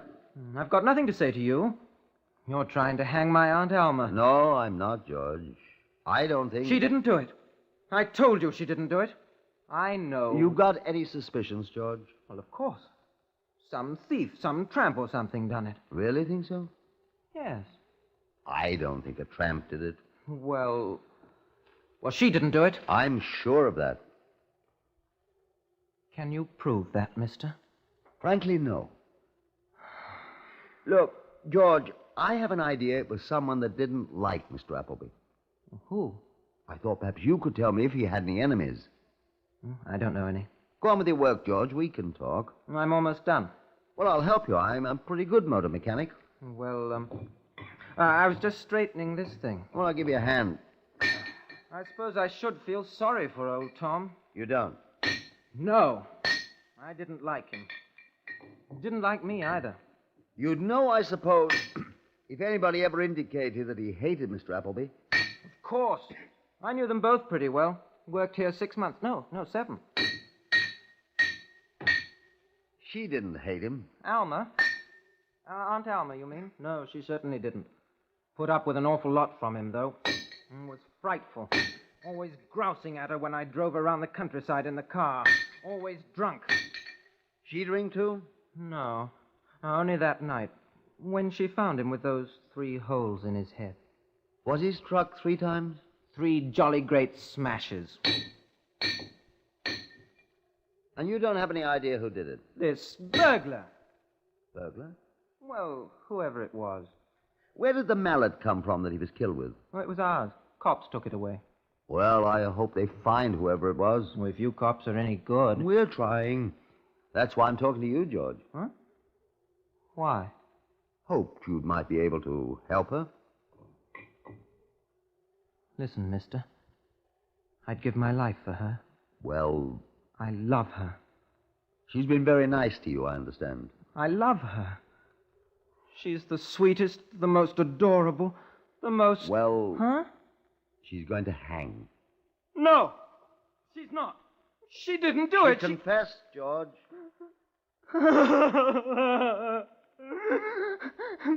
They won't let me see her. Now, George. I've got to see her, I tell you. I've got to see her. Why is it so important? Why, George? Because they'll hang her. They'll hang Alma. She didn't do it. She didn't murder Tom, and they're going to hang her for something she didn't do. But what good will it do for you to see her? I'll tell you what good it'll do. I know who did it. I know, I tell you. Do you hear me? I know who killed Tom Appleby. Who? I know who murdered him, and so does she. I've got to talk to her, or they'll hang her.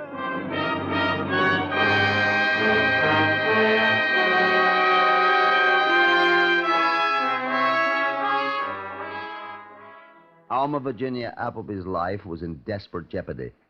She had been remanded for trial, and no power on earth is sufficient to alter the slow, regular course of British justice before that trial takes place. Not even a confession by another person can change her status, that of a prisoner awaiting trial before a jury of her peers. I explained that to George Percy Emmons. "You're coming to the rescue a trifle late, young George," I said. "It might be that you're too late." I've got to save her. I love her, and she loves me. This is George Percy Emmons' statement. I have worked as chauffeur and general handyman for about 7 months for Alma and Tom Appleby. Alma, Mrs. Appleby, has been very good to me. She said I'm like what her dead son might have grown up to be. He did not like me. He didn't like anybody. He was always drunk, and he mistreated Alma, Mrs. Appleby. She tried to keep away from him. She always asked me to drive her to various places so she could be away from him and his tyranny. I love her very much. 3 months ago, I asked her to marry me. First, she laughed at me. And then she cried. She said that she was old enough to be my mother. I said that I was old enough to become her husband. But she said she already had a husband, and I said he was a bad husband, and old, and ill-mannered, and she agreed. But she said he was her husband, and she'd sworn to be his wife. I told her I loved her, but she said, "No, that is evil." I asked her, if she didn't have Tom for a husband, would she marry me? She cried and said, "You must not say that to me." I asked her many more times to marry me when Tom died. 6 times. Tom was old, and he was no good, and he mistreated her. And finally, the 7th time, I asked her if she would marry me if Tom was dead. She cried some more, and I begged her to answer me, and at last she said yes, and she kissed me, and said again she would marry me if I still wanted her to, after Tom was dead. And I thought about it a long time. On the night Tom was killed, on that night, I'd brought her back from a trip in the country, and we were very happy. She kissed me when we came home, and she said she loved me. And my heart was breaking. And then when Tom got drunk that night, he hit her, when she told him he shouldn't drink so much because it was affecting his health. And then I decided. I waited till she and Marjorie, the maid, went upstairs to bed, and then I got the mallet from the garage, and I stole into the house, and Tom was sitting in his chair, and he was in a stupor, and he didn't hear me. And I crept up behind him, and I hit him 3 times on his bald head, very hard, so I heard the bone crack. And he slid down in the chair, and he was dead, I thought. And I thought, now we can be married, Alma and me. But when I went to the staircase to go up and tell her, I looked up, and she was standing there, and she had seen it all. And everything I did, killing him, had come to naught. And I am a murderer, and Alma must not hang, although I surely shall. This is my confession. Write it down, and I will sign it. So help me, George Percy Emmons. George Percy Emmons was remanded for trial by the same magistrate who had examined Alma Virginia Appleby. They were tried together at the Southampton Assizes a little more than a month after Thomas Appleby had died. Both defendants pleaded guilty. Both seemed, as one crime reporter complained, to outdo the other in protestations, not of innocence, but of guilt. Unlike almost every case where a man and a woman had been accused of murder, they did not attempt to fix the guilt on one another, but each seemed determined to save the other's life at the cost of his own. This was the verdict of the jury. Members of the jury, are you agreed upon your verdict? Yes, sir. Do you find the prisoner, Alma Virginia Appleby, guilty or not guilty of murder? Not guilty. Do you find the prisoner George Percy Emmons guilty or not guilty of murder? Guilty. We should like to add a rider to that. We recommend him to mercy. George Percy Emmons, you stand convicted of murder. Have you to say anything why the court should not give you judgment of death according to law? I wish that... Let the prisoner Alma Virginia Appleby be discharged. George, take me!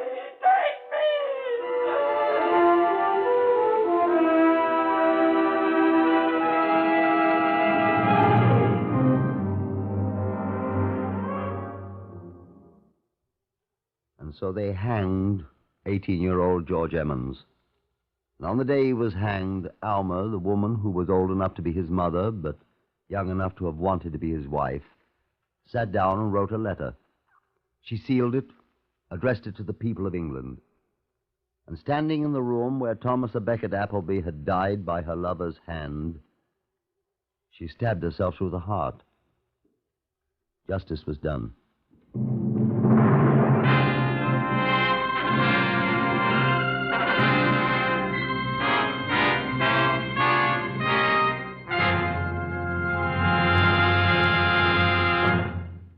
You have heard another in the series Whitehall 1212, compiled from the official files of Scotland Yard. Research on Whitehall 1212 is by Percy Hoskins of the London Daily Express. The stories for radio are written and directed by Willis Cooper.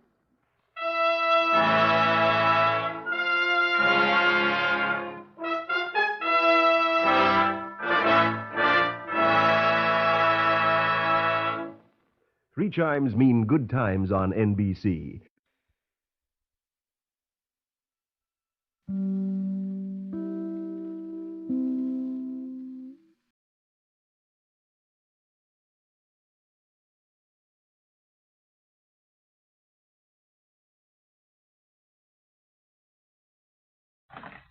Whitehall 1212, quickly.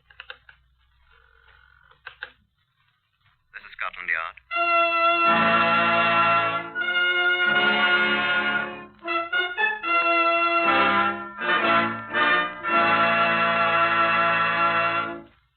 For the first time in history, Scotland Yard opens its secret files to bring you the authentic, true stories of some of its most baffling cases. These are the true stories, the unvarnished facts, just as they occurred, reenacted for you by an all-British cast.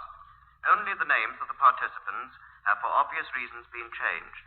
The stories are presented with the full cooperation of Scotland Yard. Research on Whitehall 1212 is prepared by Percy Hoskins, chief crime reporter of the London Daily Express. The stories for radio are written and directed by Willis Cooper. Here are the participants in case number 604MR530 from the official files of Scotland Yard. Leo M. Stefanovich, former member of the Polish Navy. Yes, I deserted the Navy. Marian Konieczki, who'd fought in Spain. What I am interested in is money. Kazimir Kashuba, who was found dead. Albert Stevens, the coppers narc. It's a living. Superintendent Alistair Watkins of Scotland Yard. I must warn you that if you expect high adventure in Limehouse or sinister Orientals lurking in dark byways, you'd best turn off your wireless now. We're quite ordinary people at Scotland Yard. Professional policemen, catchers of criminals, and we don't go in much for the picturesque, the way we're sometimes pictured. However, if you'd like to see how we proceed upon a case, I'll ask you to step inside our Black Museum and meet the man in charge of it. Come in.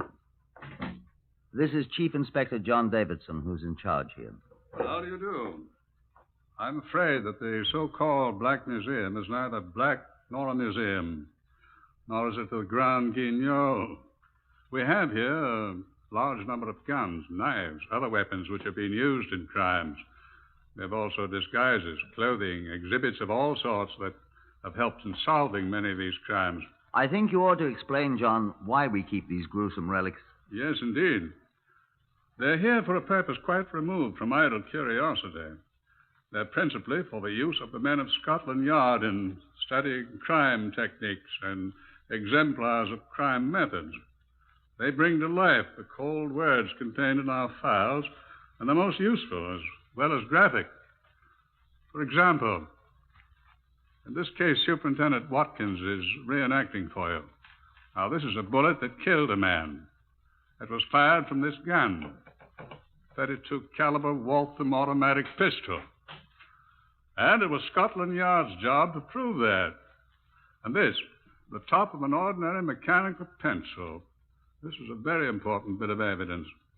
Just a cheap little metal pencil. It wasn't cheap for the man who lost it, John. Well, it cost him his life, you see.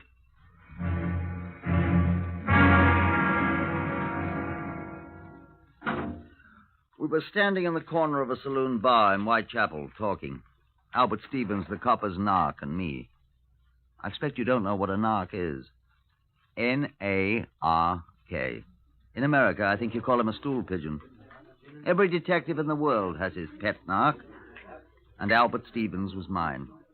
It was an insignificant place we were in, and Albert Stevens' 2 mild and bitters had set him talking 16 to the dozen. I don't suppose you'd know him by sight, sir, but I could tell you how to find him. That is, I've seen him about here and there. It's American cigarettes they're handing now, but they ain't got many left. And when they're sold out of them, they'll try something else. Have you got any ideas, Albert? No, sir, not yet. But it'll be something big, I'm sure of that. Do they know you, do you suppose? Nobody notices a taxi driver, sir. They've rode in my cab twice now, and they've never even looked at my face. But I've looked at them. Will you have another mild and bitter, Albert? Well, I wouldn't say no, sir. Here, miss. Fill this up here, will you, again? Will you? Thank you.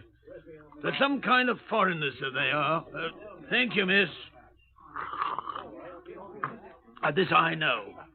They're in the black market up to here. You said that. What kind of foreigners? I can't understand them much, except when they talk about, well, what they think is English. Greeks or Spaniards or Russians, I think. All 3 of them. Oh, they tip quite nice, too.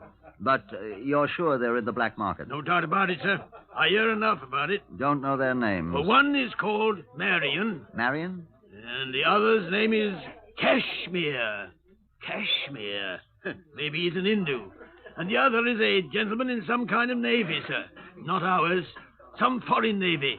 He wears a uniform. Who seems to be the boss? Well, I'd say this here Kashmir is, sir.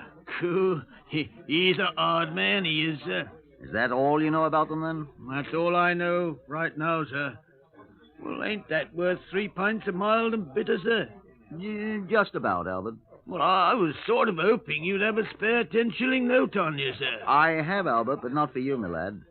When you've something better than a comic trio of foreigners who gibber about American cigarettes, maybe, but not till then. Would you like to buy a magnificent new solid gold mechanical pencil, sir? Here. A sacrifice for 10 shillings. Where'd you get it? A lady gave it to me, sir. Now, what say 7 and 6 to you, sir? Come now, Albert. You know that's worth all of 9 pence. 9 pence, then, sir? I need the money. Come off it, Albert. Well, then, sir, what did you say if I told you these foreign blokes is murderers? Shouldn't believe a word of it. Oh, they might be, sir. Well, when you can prove it, come round and see me, Albert. Well, don't I get another pint, sir? Here, miss. Another of the same for my friend here. Night, Albert.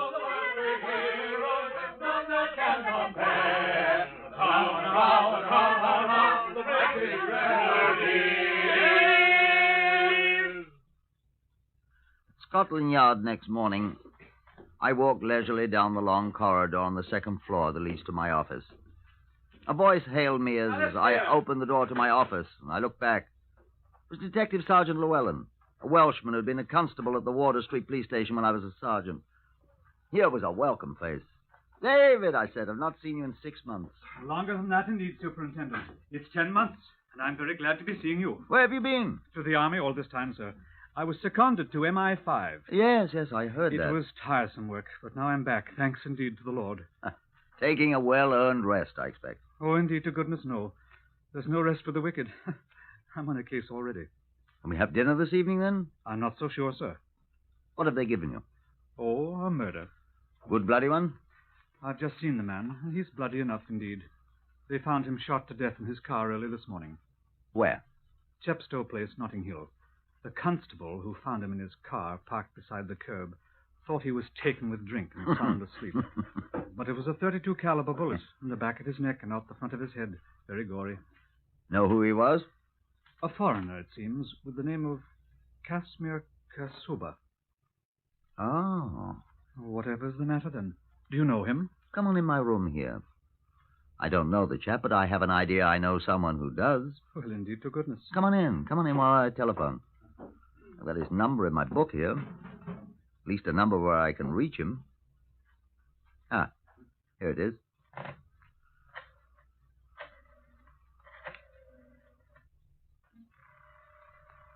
Whoever is he, Superintendent? Chap named Albert Stevens, a narc. Talking to him just last night. Mentioned a chap named Kashmir, he called him. Foreigner. Just might be. Now, where is the beggar? Every little bit. Yes? Who is it? Oh, hello. Is Albert there? Albert Stevens? Yes, been home since yesterday morning. Who wants him? When he comes in, tell him to telephone Watkins. Watkins, got that? Hoskins? Watkins. Watkins. He knows me. What do you want? Just tell him to call me, that's all. Does he know where to call? Yes, it's very important. Do you understand? He ain't come home since yesterday morning. All right, have him telephone me at once. You needn't shout at me, Mr. Bloodywell Watkins. Goodbye. Not there. He'll telephone me. I say, where can I reach you? Oh, I've got all this report on the man to write up, for goodness sake. I'll be in my office till noon. Oh, he'll telephone me before that, I'm sure. Well, I must be going, sir. I'm sorry I couldn't reach him just now. But I'll be in touch with you as soon as I hear from him. I'll be very grateful to you, sir. It was good seeing you again. Been a long time, Llewellyn. Well, goodbye. So long. So long, old chap. Oh, you dropped something. Hey, where? There on the floor beside your right foot. Oh, must lose this. What is it? Found it in the car with the dead man. Huh? A top off a cheap mechanical pencil. Let's see it. Do you mind? Not at all. Don't have to be careful of fingerprints. They've had it in the laboratory. Nothing on it. That's it. Beg your pardon, sir? I've seen this pencil before, Lou. Oh, millions of them about, no doubt. The chap that was killed must have lost it. No. Eh? I've seen this particular one before. I saw it last night. I don't follow you, sir. That settles it. Look here, closely. Yes? See these initials scratched on it? Very tiny here. Probably done with a pocket knife. See it? A.S. By crikey, A.S., that's what they are. Whose do you suppose? He offered to sell it to me last night. Who? Albert Stevens, the copper's narc. I was just trying to telephone. Goodness sake. So that's why he hasn't come home. Eh? He said he knew this Casimir. He said Casimir had money. And money was what he needed. Well, Casimir was robbed, we know that. But I never knew a copper's narc to have the courage to commit murder, sir. Why, I bought him the courage, old boy. 4 pints of mild and bitter. Suppose that makes me an accessory to murder?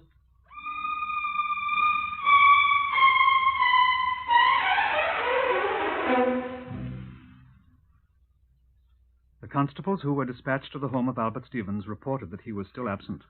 At 11 the next morning, he had not yet come home. His wife knew nothing of his whereabouts, nor did the garage people where he usually kept his cab.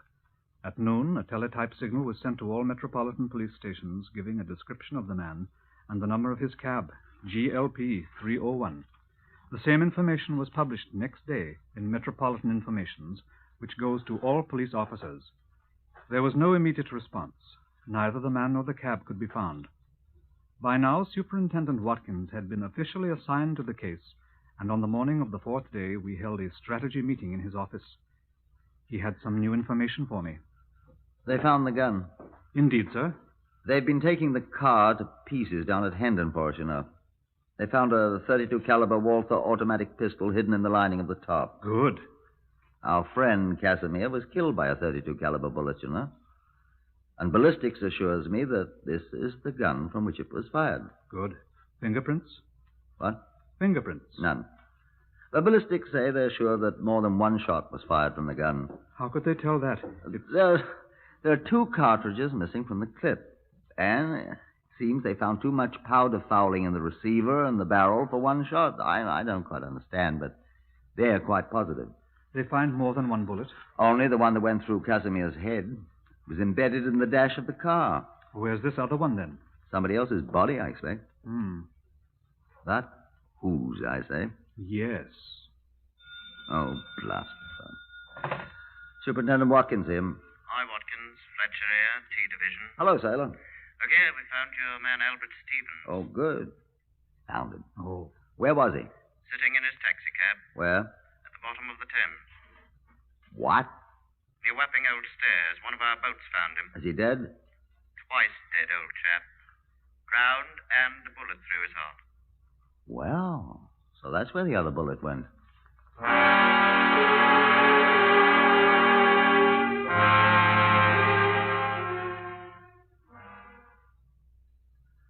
I admit I'd more or less dropped a brick in pinning all my hopes of a quick solution of the case on Albert Stevens. Llewellyn and I moved at once to realign our strategy. This was our estimate of the situation. It is possible that Stevens did murder Casimir, of course. Possible, but not probable. The forensic laboratory people, the ballistics people, say that the bullet they found in Stevens' body was fired from the same gun that killed Casimir. The .32 Walther automatic they found in the car. But then, who killed who? I suspect that since the gun was found in the car with Casimir, he was the last one shot, wouldn't you? Well, then, of course, Stevens couldn't have killed him. Right. Stevens must have been dead and at the bottom of the Thames when Casimir was shot. Then who killed Casimir? Obviously not Stevens. The forensic laboratory can tell us who died first, I hope. We know. How? The gun.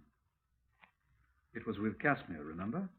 Unless someone shot him, then took the gun and killed Stevens with it, pushed him into the Thames, and then brought the gun back. Sounds silly. Indeed. Then who shot Casimir? One of Stevens' friends might have if he knew Casimir killed Stevens. Revenge. How do we know Casimir shot Stevens? Well, Besides, Stevens didn't have any friends. Except me. I don't think I did it. His wife, perhaps? Yeah. Perhaps. Well, besides, how could she get that gun?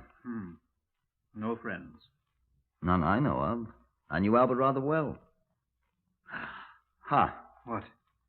Casimir had friends, though. Albert told me about them. Who? A man named, woman's name, Marion. I don't know. Him. And a man who wears a foreign Navy uniform. Polish? Casimir was Polish, and a deserter. I suspect our man's a deserter, too. They were all mixed up in the black market, Albert said. What sort of black market, sir? Oh, all sorts, it appears. Why should they kill Casimir? Or Albert Stevens? Well, Albert, that's simple. They found out he was an informer, a narc. Why Casimir? Oh, people have been murdered for money before. Perhaps Casimir was cheating them. He was apparently the boss. Well, a crook who cheats a fellow crook is asking for it. Let's get on to Marion and the Navy officer. All we have to do is find them.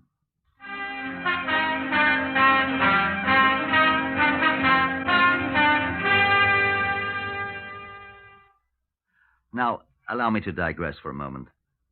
There was, of course, no record anywhere of Casimir's former address. We put people on that at once, suspecting that Marion and the Navy officer might live close to Casimir's home.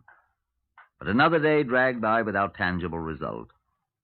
I was sitting gloomily in my office, trying to think of a more tenable theory than the one we had tentatively adopted. Oh, blast the phone. Yes, Watkins here. Delighted to see you, sir. Inspector. What's her name? Name, please. Miss Dottie Telfer. Spell it, please. Taliaferro. You've heard of me. I'm the actress. Miss Dottie Telfer, sir. And... Actress. You know me. Actress, sir. What's she want? She said it's in connection with Casimir... What was the name, miss? Kashuber, I said. I heard her. Yes, sir. Send her in. Yes, sir. And ask Sergeant Llewellyn if you'll just step in here. Yes, sir.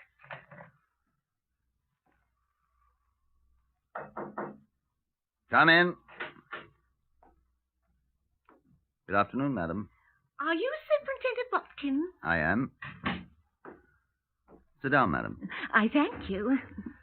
You said you knew something about Casimir Kashuba. Yeah, I saw in the Express that he's dead. Extremely. And good enough for him, I'd say. You knew him? Yes, he was a crook.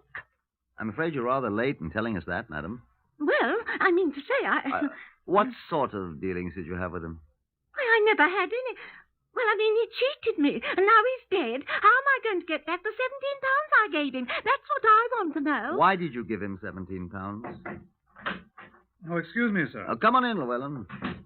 This is Miss Dottie... Telfer. I'm a music hall star at the Shepherd's Bush Empire. How do you do, madam? Sit down, Llewellyn.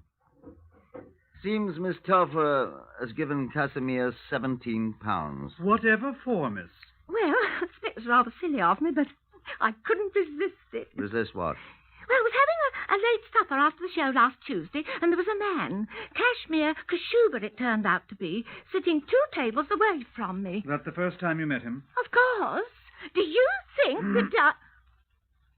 On the table before him was the most magnificent handbag. Handbag? A woman's handbag, the kind I hadn't seen for simply years. I couldn't resist doing what I did. What did you do, madam? Oh, I know it's breaking the law, but isn't everyone in the black market? Not everyone exactly. Aye? Oh, well, I just stepped over to the table and introduced myself, and he gave me his name, and I said, would you mind terribly telling me where you got that adorable bag? I wanted one myself, you know. Black market. So he said he manufactured them and that I could have one if I liked. All I had to do was to give him £17 so that he could buy the special leather it was made of. And in a day or two, I could call at his flat and it'd be ready for me, do you see? And you fell for that old one? You called at his flat? Would you believe it? When I called, he professed never having seen me. He said he was not a manufacturer. He wasn't. And nothing I could say would make him give me back my £17 or the bag. And did you kill him then? I did not. Later, perhaps. I never killed anyone in my life. I'm a law-abiding... Will you give us the address, my dear law-abiding young woman? No, it's in Maida Vale somewhere. I think I have it here, in my shabby old handbag. Thank you very much, Miss... Telfer. An actress, I think you said, yes. Well, that'll be all, Miss Telfer, and thank you very much. Come along, Llewellyn. Right. Yes, but how am I going to get my £17 back? The man's dead You're now. not going to get it back, Miss Telfer. What? You're very fortunate. The black markets cost you only £17. It cost Casimir his life. Ready, Llewellyn? Within 20 minutes, a Scotland Yard car dropped us at the address in Maida Vale Miss Telfer, actress, had supplied us. We interviewed the proprietor of that dismal place, a cross-eyed young man in an unusually dirty waistcoat in the red Mingus tartan. His name, he informed us, was Ian Kalbfleisch, and he had a cold. No, he ain't here. We're quite aware of that, my good man. He's dead. Did you murder him? No. Are you in the black market, too? No. May we see his room? Tain't his anymore. Whose is it, then? Another man. Who? An officer. Navy officer. Oh? RN, RNR, or RNVR? Not one of ours. Polish Navy. When did this Polish naval officer take the room, Mr. Kalbfleisch? Day after the murder. Oh, you know the day of the murder, then? I can read. Was it all the papers? Is this man here now? No. Will he return? He always has. Was this naval officer a friend of Casimir's? I don't know. May we see the room? Got a warrant? Yes. All right. Second door on the left. Come on, Lou. All right. It's unlocked. Come on. No, leave the door open, Lou. Our friend with a runny nose might just warn him that we're here. Right. I'll keep watch.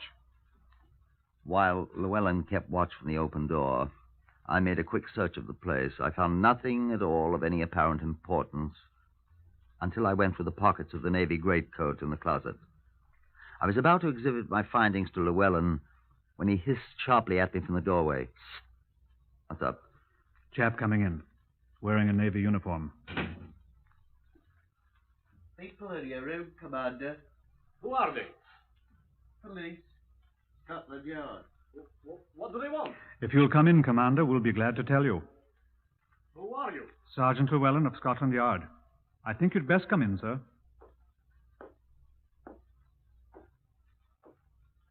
Come in, sir. What is the meaning of this, may I ask? What is your name, please? Leo M. Stefanowitz, Commander, Polish Navy. What do you want? I should like to ask you a question. Well? May I ask you where you got this mechanical pencil, sir? I will tell you. I got it, Well, where did you get it? I didn't kill him. Kill whom, Commander? Why, Casimir Kashuba. This was Albert Stevens' pencil, Commander. I didn't kill Albert. The top of this pencil was found in the car with Casimir Kashuba's body, Commander. I didn't do it. Perhaps you can explain, then. Yes, I... Well? Marion did the killing. Oh, indeed, Marion. Yes, I told him not... It was Marion who did it, not me. Oh, our friend Marion. He did it. Yes, I am telling you the truth. Marion. You know where Marion is? I will take you to him. Yes, I will help you. He did it, and I will help you find him. Please, let me take you to him. Please. Will you please? Casimir was my friend. I'm just wondering something, Inspector. Huh? I am wondering if Albert Stevens was also his friend. Let's go and find your friend Marion, shall we, Commander?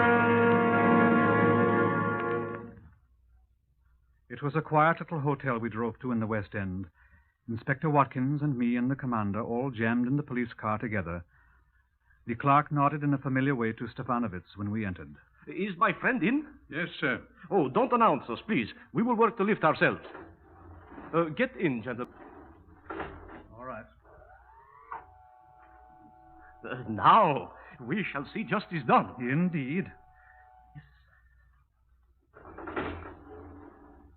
The first floor, gentlemen.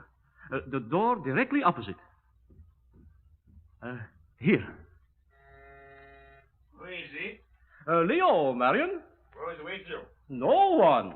Come in. Ah, Leo, my boy, I am glad. We are from Scotland Yard, sir. I warn you, both of you, that anything you say will be taken down in writing and may be used in evidence. What is the meaning of you murderer?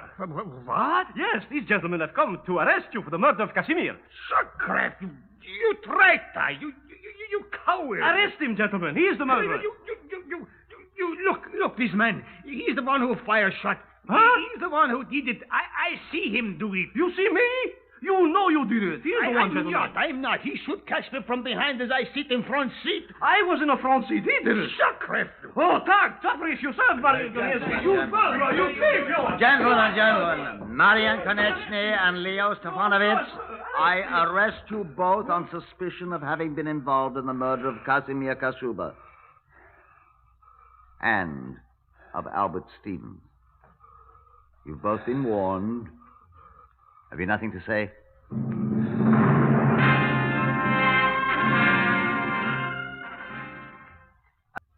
Mr. Justice McConaughey placed the black cap. Mr. Justice McConaughey placed the black cap on his head. Marion Konechny, Leo Stefanowitz, the jury have found you and each of you guilty of the murder of Casimir Kashuba. It is the sentence of the court that you and each of you be taken to a lawful prison and thence to a place of execution, that you be there, each of you, hanged by the neck until you are dead, and that your bodies respectfully... The two men appealed the verdict and won.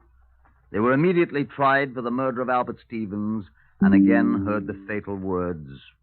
That you... Albert Stevens and again heard the fatal words. That you there...